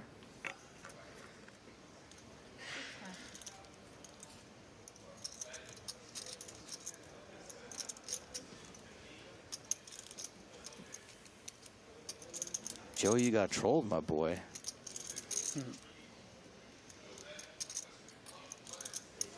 160? Great, 160,000. 8-5. The audience seems pretty divided on this bit. What, on Doyle or on our no, CSIK? On CSIK. Okay.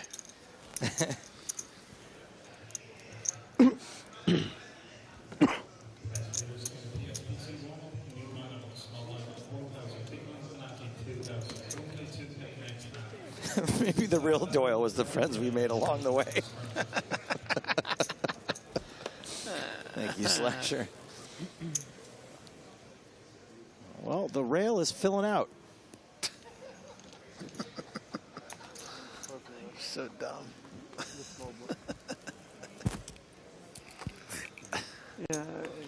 We'll reach.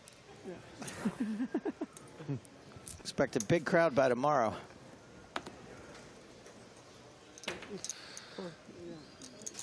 Martirosyan picking up those 9 bots once again. And Martirosyan is raising to 180,000.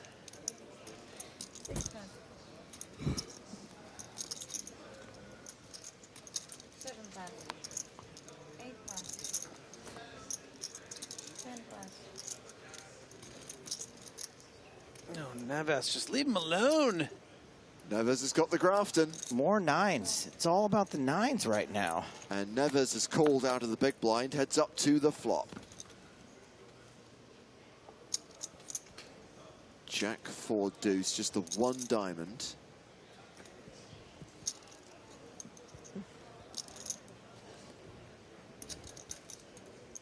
Go 40. Continuation bet of 240,000 and a fold. 10 minutes on the clock.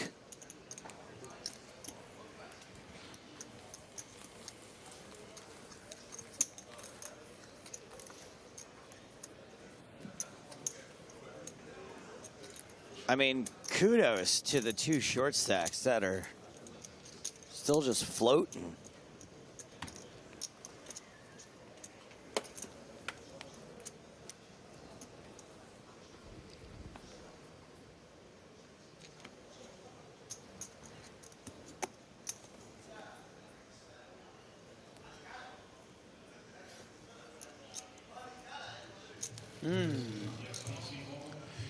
Ace Jack of Spades, crunchy hand.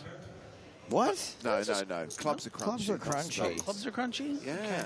Spades are slick. Oh, yeah. No, I see it now. Thank you for that. Martirosian opening once again to 180,000, this time with the 2 suited Broadway cards. Round to the button. Michel Detani has Jack 10 off.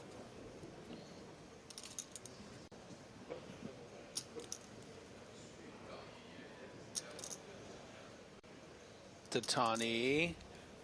Are you saying... Don't be weird. What? No, you put that down. No. Oh, this is a no from you. No, why? That's a re-raise, bruh. Well, I know why. You can put a lot of pressure on. Like we've talked about this. A lot of pressure can be put on, but starting the hand, I feel like, you know, they're pretty close in chips. Martirosian is a tough player. 540,000 is the size of the 3-bet. Yeah, so we're looking at, okay, what's the math here? You made it 180. So 360 would be 2x and another 180. So that's exactly 3x. It's not excessively large. So I think this is going to get a call from Martirosian. We're going to see 3 and dominating to the flop is the Ace-Jack of Spades.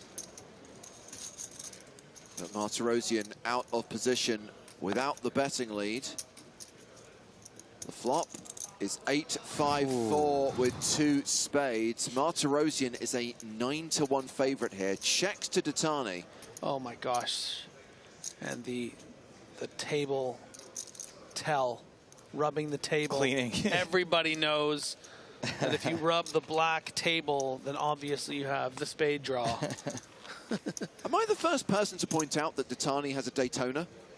Yes. Where do you think he got his name from? I think it's quite cute. The Detani Daytona. Detani Daytona.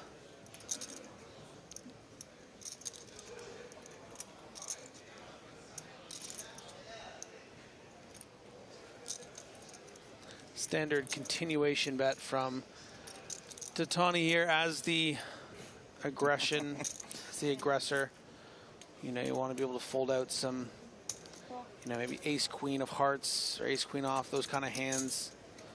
Some king-queen suited, maybe the king-queen of clubs. And well, he's a even bigger favorite now, right? After this ace on the turn, pretty big favorite. That's a really bad card for Detani because if you are up against the, you know, the 9s and the jacks, even the queens that would flatten this spot, you're going to try to rep this. That's the card you can barrel. Yep. You don't expect a lot of aces to be floating the flop. Ace-king, surely. But finds the discipline and finds a good check, recognizing that there are, you know, there are some aces he is going to be calling the flop, which might even also include ace-queen, especially, let's say, it was the ace-queen of diamonds would be calling on the flop sometimes. This pot right now is bigger than Colonius and Wakil's stacks combined. And Martirosian's going to give more rope to Datani here. No big reason here to value bet and try to get a call from jacks or queens. Just give the rope to Datani and let him try to rep. Let him try to get you off to your perceived 10s or 9s. And used a time bang chip. I would be very surprised to see a bet here from Martirosian. Also because Datani can credibly rep something like Pocket Kings, or even just have it sometimes, very small percentage, of course. Maybe Martirosian is really sincerely thinking about betting. All right, so let's talk about the other side. We know why he might have checked. This is just pure value bet that is hoping to get called by... That is a big bet. Wait, what? What just happened?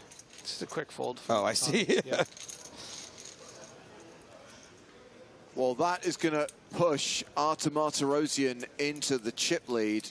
He has the biggest stack right now with 5.4 million. Pedro Neves not that far behind with 5.3 million. Datani has dropped down into 5th place, but we have got Colonius and Wakil with 10 bigs each. And of course, those blinds are going up in 4 minutes. This level coming to a close.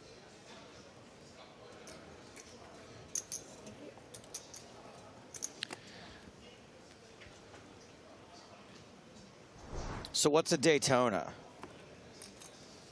It's the Rolex chronograph that he's wearing. A Rolex? Yes, the Rolex Daytona. Why didn't you say that? If you've ever been to Daytona, you realize that those two things don't really go together. Yeah, but it's kind of like the cool thing about knowing about watches is being able to say, oh, it's a Daytona, and then other watch people know, and then now you have like a cool bro-y thing to, you know. Yeah, no, I actually really appreciate James' love of timepieces. So do I. But we're not supposed to know. It's nice to talk about something besides James Bond for once. I'd like to bond over bond with him, though. If only we had some sort of establishment or bar we could go to here to bond over bond. Speaking of Daytona, Maria's taking me to Daytona in just a couple of weeks for a big charity event. Oh, yeah? You know you never invite me to any charity events. NASCAR Foundation. That's kind of pretty cool. I can't have, I'm the +1. I can't, you can't be like a plus 0.5. Oh, I don't know how these things work. Can you get me a Daytona while you're out there? I get you a Daytona license plate that says like I heart boobs. That's the kind of stuff that they sell in Daytona. I already have that one.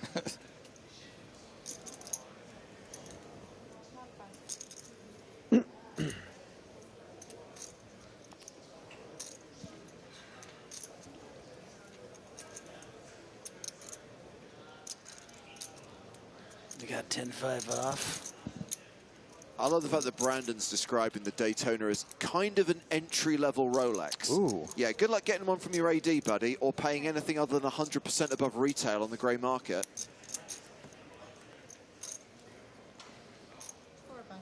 Well, you guys asked for it, and we came up with the answer a scant 2.5 hours later. So here we go. Folks asking how many bullets the final table participants are in for. And we must have had to go deep in the archives for these. No, I appreciate it, guys. All right, so 1 bullet. Nevis, Raymond, Chick. Pretty impressive. 2 bullets. Datani, Wakil. 3 bullets. Martirosian, Colonius. 6 bullets. Elliott Smith. And in an unprecedented move, we're allowing a 7th entry right now at this final table. Well, the good news is at this point, they've all made a profit. Even That's the right. guys who are in for 3 bullets. Even the 3 bulleters. It's true. Oh, the crack research team's at the party right now. Oh. That's cool. I'm glad people get to go to the party. We let Statrick go to the party? I mean, he's just going to stand around awkwardly and not talk to anyone. He seems kind of like a lightweight. I'm thinking he's like a 1.5 drinks before you're like, all right, buddy. Do you know where your room is?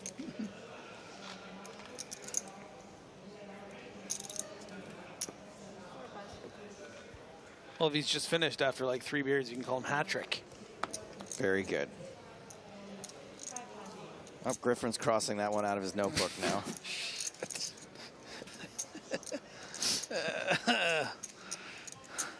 Is Maria at the party? She is not. She's playing the 1K freeze out, I believe, right now.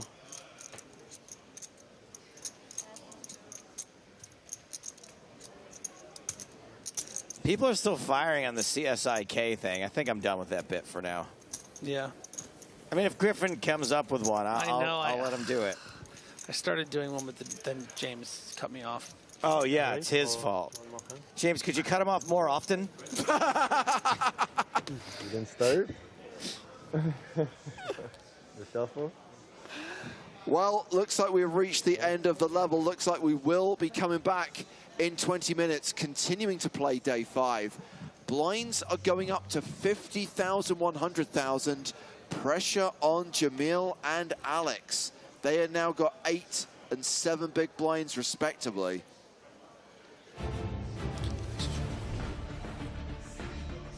So we're going to continue tonight until we're down to 6. There's a really strong chance it happens in the next 90 minutes of play. Action resuming inside of 20 minutes here in the Bahamas. The PokerStars Caribbean Adventure 2023.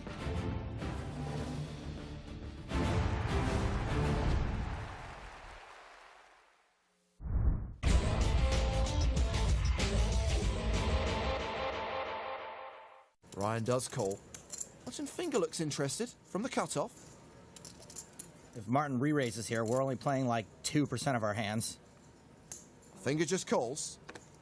King 10 suited for Reese. Well, now we can play 98% of our hands. Okay, maybe not that many, but this one faux show.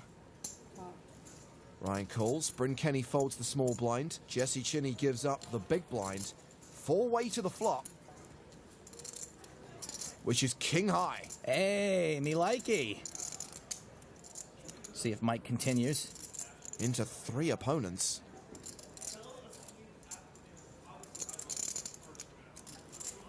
He does.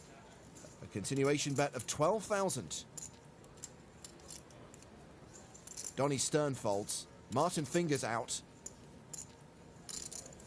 Pretty easy just call for us. Top pair, okay kicker against an early raiser. We should just be in cheap showdown mode. Ryan does call. Maybe we pick up hearts on the turn? No, it's the 5 of spades. See if Mike slows down. Doesn't look like it. He bets again, 30,000. Mike's got a lot of double barrels in him. I still think we have to call.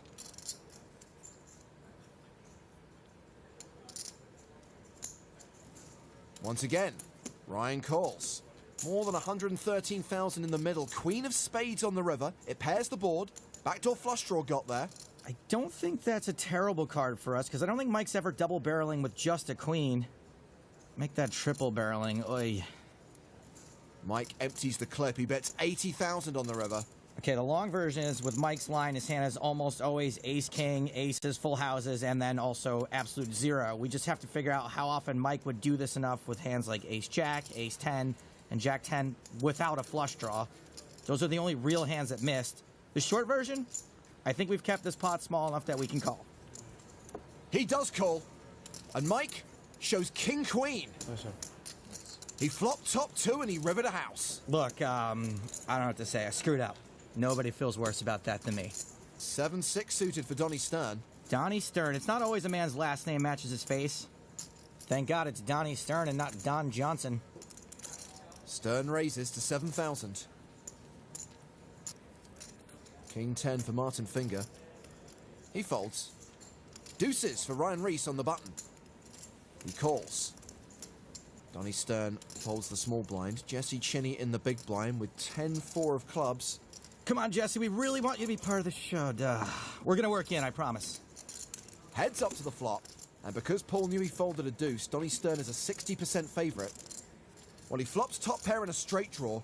Reese with an underpair and a useless gut shot. There's a very strong argument for a bet here. It's a great flop for Donnie's hand. Plenty he can get value from, and he's got a strong redraw. He checks. Well, Donnie knows what he's doing, so he must think there's more value in inducing bluffs, maybe? Ryan bets 8,000. Donnie's inducement has worked, and I know inducement's a word because when I wrote it, there was no red line under it. I checked it 3 times. Donnie calls. Inducement. The turn card is a 3. Well, that's kind of Ryan's gin card, so I'd expect things to get a little weird here. Once again, he finds himself with the baby end of the straight against a player with the high end of the straight. And things got weird by not getting weird. Check, check. Ace on the river. This is indeed a strange universe. Stern checks again.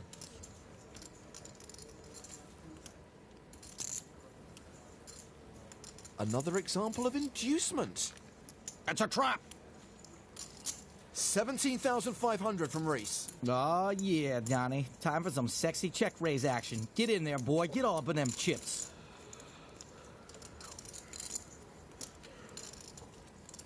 $62,000. Stern goes big, 62K, and Reese calls. Whoops. Yes, sir. Ryan shows the deuce. Shows he was the victim of yet another cooler. A stack of more than 300K now for Donnie Stern. Ryan Reese on 150K. King-Queen suited for Ryan, and he calls. Round to Mike McDonald in the small blind. He passes. Paul Newey in the big blind. There's ace-deuce of spades. Oh, yeah. Nut flush draw. Get in it. Certainly getting the right price. Newey calls as well. This is a 3-way party. Reinkemeyer ahead for now with pocket tens. Wow, it's all spades. Nut flush for Newey, second nut flush for Reese, an overpair, and a flush draw of his own for Reinkemeyer. I haven't seen a deck this cold since EPT Siberia. Action checked around to Reese. Ryan Reese is going to get a lot of hate if he goes broke here, but honestly, there is nothing this kid can do. Cabs are here. He bets 11,000. Not much for Newey to worry about. Yes, there's a potential straight flush out there, but still. He just calls. I forgot all about Tobias. Big pair, big spade, little chips. He could be in some real trouble here. All in. Reinkemeyer shoves. All in for 69,200. Here we count. And Ryan cannot fold. 60. That's 20s. That's 22. Boy, this is just a silly cooler. I haven't seen a cooler this silly since Carrot Top's lunchbox. It's 45. 45, 22 is 67, 68, 69, 69,200 total.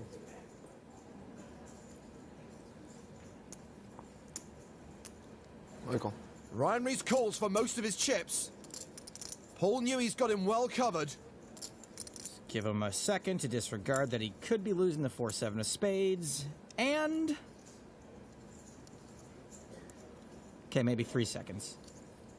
No more than 5, though. He puts Reese all in. Michael. And Reese calls.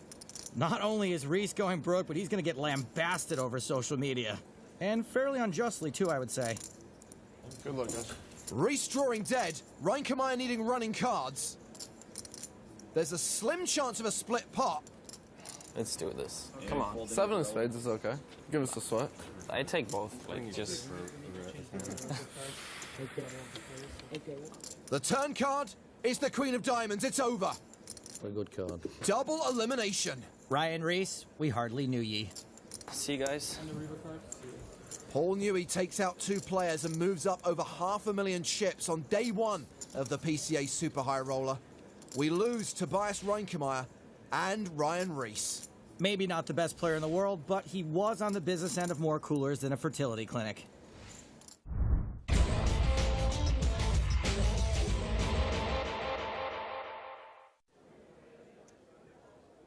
John DeBella first to speak. Looks down, a pocket nines. Nines worked out pretty well for him last time. I know DeBella's superstitious. I hope he doesn't go too crazy with them.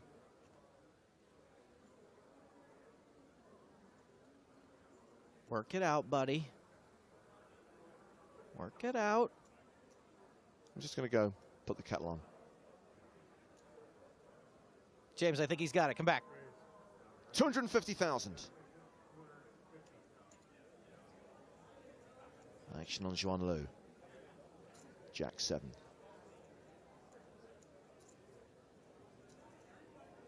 Okay, Lou, now you can work it out. She folds, Carl Julius folds. Lee Goldman has kings. Lee short, I assume it's all going in.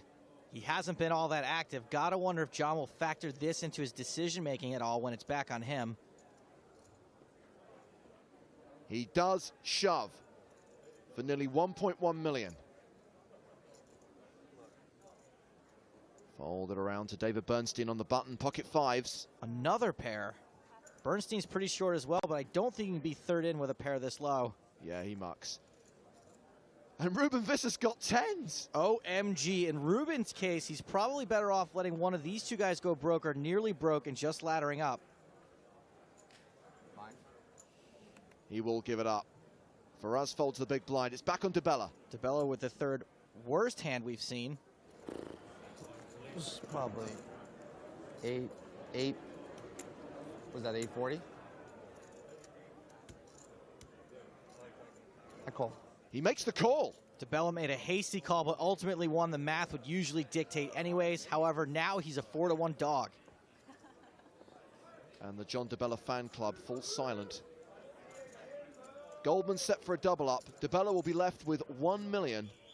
Boy, he sure looks nervous about it. So far, so good. Goldman has the king of spades as backup. Fives would have flopped and open-ended. Yeah, shoulda, woulda, coulda. Jack on the turn. Goldman smiling now. Just one more card left to fade. 2 outs for DeBella. Goldman set for the double up. But it's a 9! That's just terrible. And the 9 hitting the river's pretty awful too. Hard to act like you've been there before if you've never been there before. I understand DeBella's excited to make the final, but show some consideration for poor Lee Goldman. Brother. Oh my God. Deal, I might have to kiss you in a minute. Please don't. It was a good playing with you, man. Sucks. Ah, bubble boy. Handling it much better than I would be. Where's the fire alarm? Back to the action, which is on Kerry Katz. Has Kerry Katz played a hand yet? Don't think so, and Doc Sands has been pretty quiet as well. The doctor is out. All the action's been at this end of the table. Well, even as the chip leader, it's tough to try to take control when there's so much action happening all around you. Shulman will raise small to big with King 10. Siva in the big blind with King Jack. Nick out of position and dominated. Siva calls. Both hands a little under-repped at this point. And it's a king high flop. This could be a disaster. Nick Shulman should continue.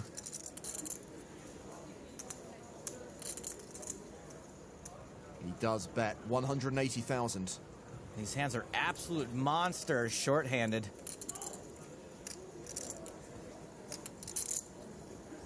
And it looks like Scott is going to raise, believing he can get action from worse, and he is right. Remember, those green chips are 25,000 each, so that's a raise to 425,000. No way Shulman can get away from this, but does he lose it all? He is counting out a re-raise.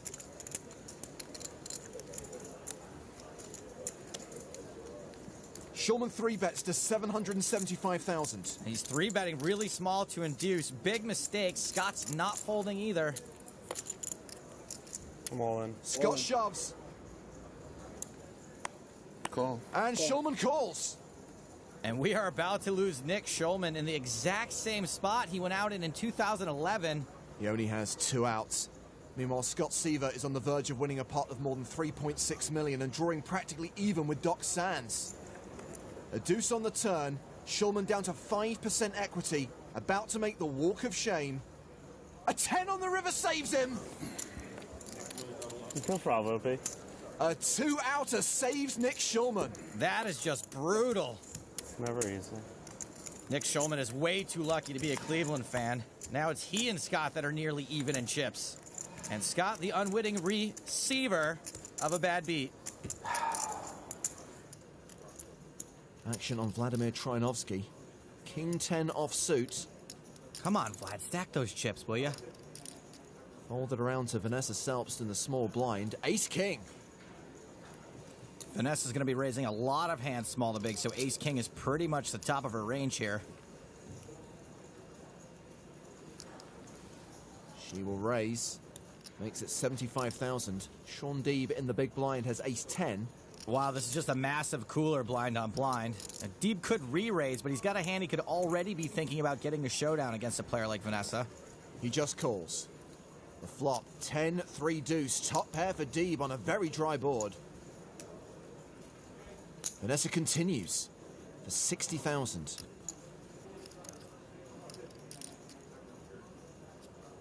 Sean obviously not going anywhere. Deeb is raising, makes it 208,000. I love this raise. Obviously, we know Vanessa should fold, but I think when Sean raises on such a dry board, he's doing it to induce. So if Vanessa freaks here, I don't think there's any chance Sean's folding. She 3-bets to 465,000. Yeah, she freaked. Now, if she had a really strong hand here, I think Sean's going broke. As it stands, he's got her in absolute jail. On. He shoves, he's got her exactly where he wants her. I'm just clicking buttons over here. I don't know what the hell I'm doing. Huh. Story checks out. You just call, I would shut the turn. This would be kind of crazy. Oh, sweet Lord, she's talking herself into a call. She's not even getting 2-1. Surely she finds a fold again. I call. Wow! I guess I should stop calling her Shirley. Smarts. Watson and Seaver have a great vantage point to watch this punt. It's the only hand. Nice hand. Thank you. I just leveled myself. Vanessa convinced herself there was some way Sean was doing this with a total airball sometimes. Nope. Really good at hitting kings. Troyanovsky folded a king. You do, you do. You deserve it for that call. I was going to show you the ace if you folded too, which would have just sent you off. Oh no, Sean, what are you doing? Deeb set for a double up here. Vanessa down to 5%. Oh, God. It has to be 10 high. 10-3, 2 rainbow. Nice hand. I almost just folded to your... The river card. Is a king the miracle card for Vanessa? Ew. Good hand. And Sean Deeb is out. That was the last hand of the level by hitting a 2-outer. Chip leader Vanessa Selbst takes out the former chip leader Sean Deeb, and she can't quite believe that just happened. Cigarette. Holy. Well, let's head over to the outer table where there is an all-in and a call. Corey Aldemir has ace-king and is racing against Sean Buchanan with jacks. Sean's slightly ahead, but he is the at-risk player. Bucky, the Winter Soldier. The flop is ace-high. Aldemir takes the lead. When an ace hits the flop like a flaming hot mop, that's a Corey. The turn card is a 4. We will lose Sean Buchanan in 24th place unless there is a jack on the river. Boom, 2-outer. Who was that? Buchanan doubles up to $500,000. A small hit to Aldemir's stack, still playing 1.56 million.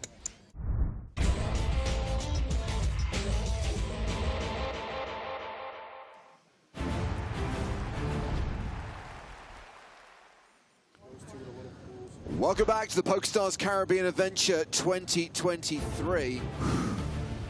Live coverage of day 5 of the main event from Bahama in Nassau. Sorry, I was It's okay. I was just cranking it on the whole break. Joe's whipped out the cooler machine, trying to get today to a conclusion. One more player to go, and we are done for the day. We do have 2 short stacks, both Jamil Wakil and Alex Colonius in the danger zone. Danger zone! Meanwhile, Artem Arturosian returns from break as chip leader with 5.6 million, which equates to 56 bigs at the new blind level, which is 50,000, 100,000, with a 100K big blind ante. And Nick Walsh is back on the mic. I cannot believe it. PCA final table, let's go. We have lost Jonathan Little in 9th place. Taylor Poor cashed out in 8th place. Next player out, nearly $250,000, more than 300K for 6th. And of course, tomorrow we're going to pay out those 7-figure scores, $1 million for the runner-up, 1.5 million for the winner. Tomorrow we will present the PCA main event trophy. And a reminder that we will be streaming from 1 p.m. local time, that's 1 p.m. ET, which is 7 p.m. Central European time. So slightly later start time tomorrow for our live coverage of the PCA main event final table.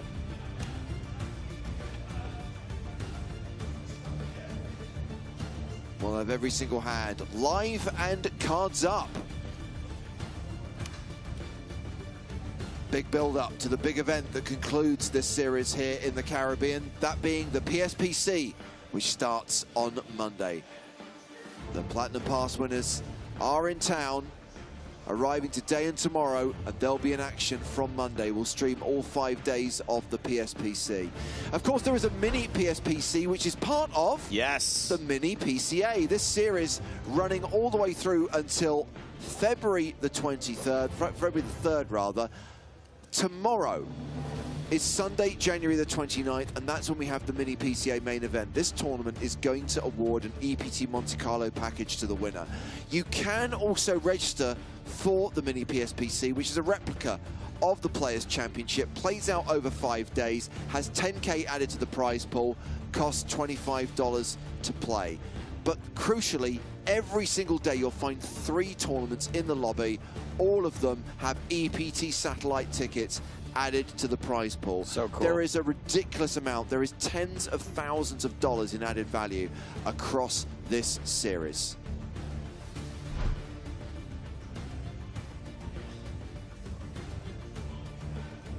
Seems like we're waiting for all the players to return from break before we shuffle up and deal, before we resume the action.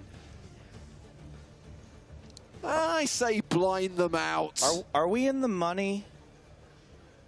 You're funny. Very nice. Look at that stage, you guys. Honestly, just breathtaking work from our set designers here. And the people who put it together. Wow.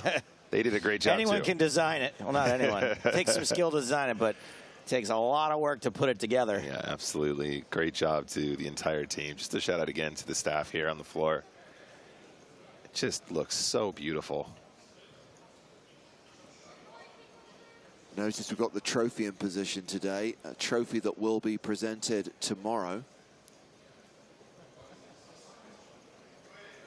Ron says it's a trippy carpet. That's how cool the set is. That's not even a carpet. That's actually more screens beneath a piece of glass. That's how tight this setup is. You ain't tripping. It's actually animated. The ground is animated. Well, so that's what Nevis's whole face looks like. Flying around. Yeah. You mean his hold face? Let's try that out.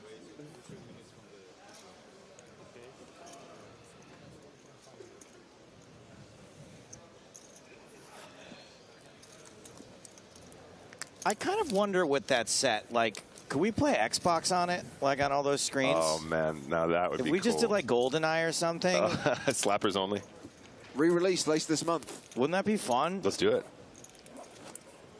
I believe it's definitely coming to Nintendo Switch. It might also be coming to Xbox as well. I might have to get a Switch. I gave my Switch away last Christmas. Oh. And if it's only on Switch, I might have to get Switch again to play it. Hardigan, we gotta play. The whole time? Agreed. I was really good at that game. What was your mode? One-hit kills, right? Pistols only one-hit kills. That was my favorite. Me and my brother and sister used to play. No odd job.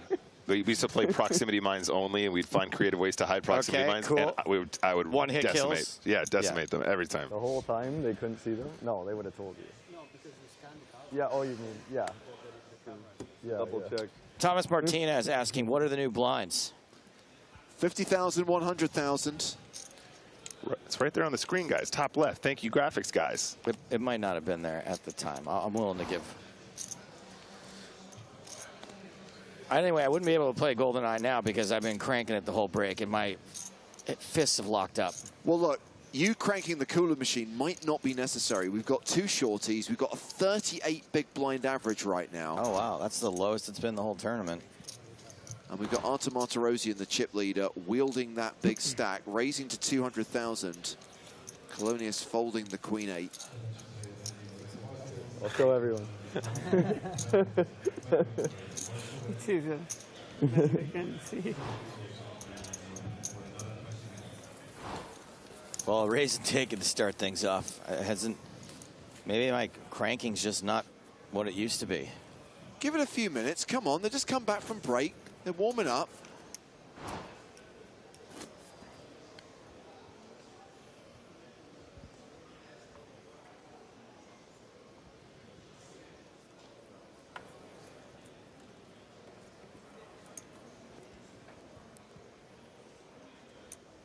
Pepe.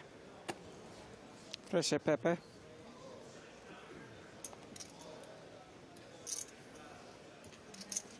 What you got, Chris? Ace 10. CSIK. Wow! Spanish love it. He's going to go ahead and open up this pot. 210,000. The ace 10 off. Colonius out of the way with the cutoff. King 10 off. Sevens for Alex Raymond, who currently sits in 3rd place on the leaderboard, has 53 bigs. What do you think, guys? Just a call? Yeah, I mean, that seems to be the meta right now. I mean, with 2 stacks that absurdly short, I just feel like it's a mandatory flat. Don't want to get out of line. Do not want to put yourself at risk when there's so much money to be won just by finding the ladder.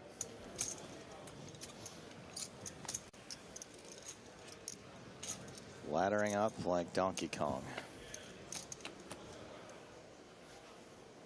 Flop is 6-5-4, so Raymond still ahead with 7s, plus has the open-ended straight draw. 2 overs for Chick. What does this mean? Eric says, I think some of us have our minds in the gutters when you say you've been cranking it. No idea. I guess people can turn anything gross. Obvious we're talking about operating a piece of machinery. Yeah. Yeah. I don't think there's any room for interpretation. Exactly. It's a big, thick piece of machinery. It's about as wide as it is long. It's not that thick. It's funny because you can see where I've cranked it so much that I've actually misshapen it slightly. Deuce of spades on the turn. 7's still the best of it.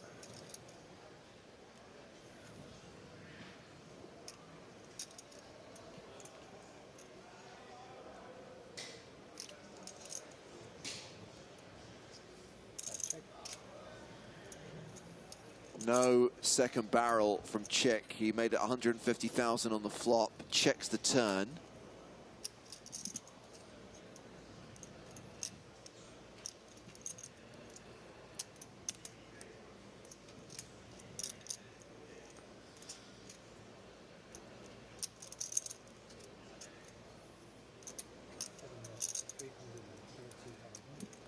I like this bet. Value, protection, semi-bluff. It's an all-in-one. It's like a Swiss Army knife of bets. Take your pick. 330,000 into 970,000.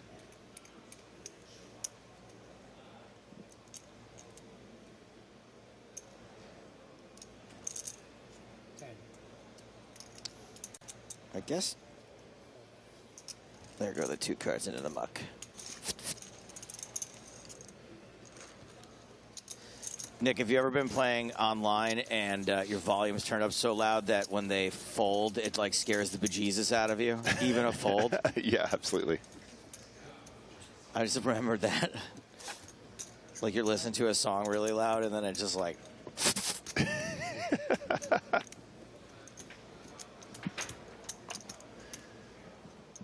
I feel like that when they cough on this table. Well, we can see how close it is at the top. Neves, Martirosyan, Raymond with that pot. Alex Raymond officially takes the chip lead, close to 6 million, close to a 60 big blind stack.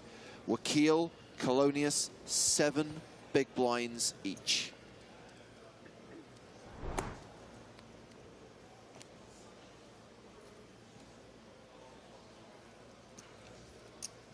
So it's hand number 160. Blinds are still 50K, 100K with a 100K ante. Colonius.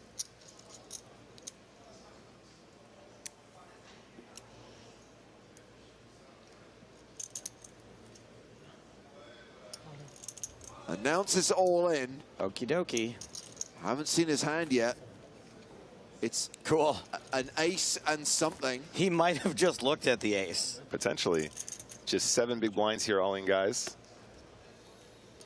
Neves in the big blind. Has not insta-folded. He's got ace-7 suited. Yeah, he's calling, guys. Okay, we're going to see Colonius's cards. Well, it is a case...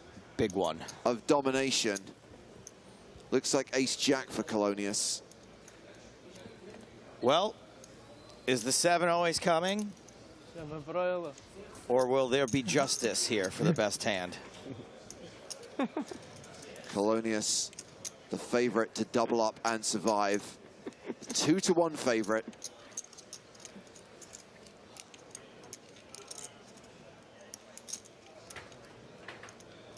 Of course, clubs would also work for Neves. The flop. Has a 7 on it. Oh, man. Domination rotation. Colonius now at risk and looking for a jack or an 8. Still 31% though. Jack for a bigger pair, 8 for a straight. One last chance to hit. 17% chance of survival. Unless there is a jack or an 8 on the river, we are done for the day. We're down to 6.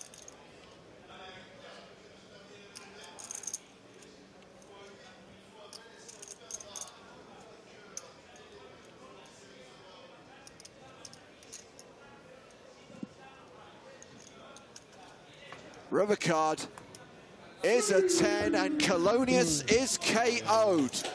Our 7th place finisher cashing for $236,500, leaving us with 6 finalists who will return for the final day and play for that 7-figure top prize.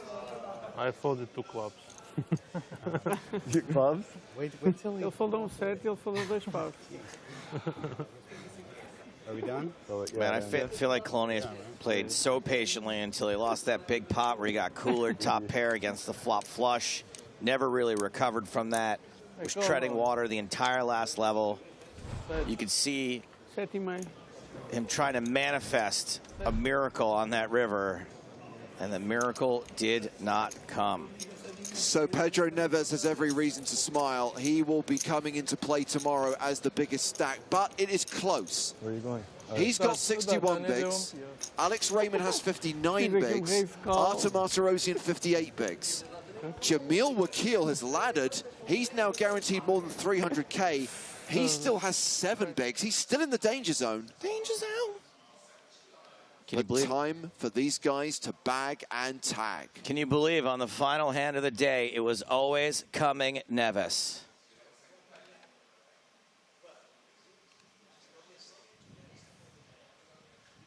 So we look forward to seeing these guys return tomorrow. The bags are being brought to the table. They'll be asked to come back tomorrow. And we will get the action started. Well, you'll be able to follow it on stream from 1 p.m. local time.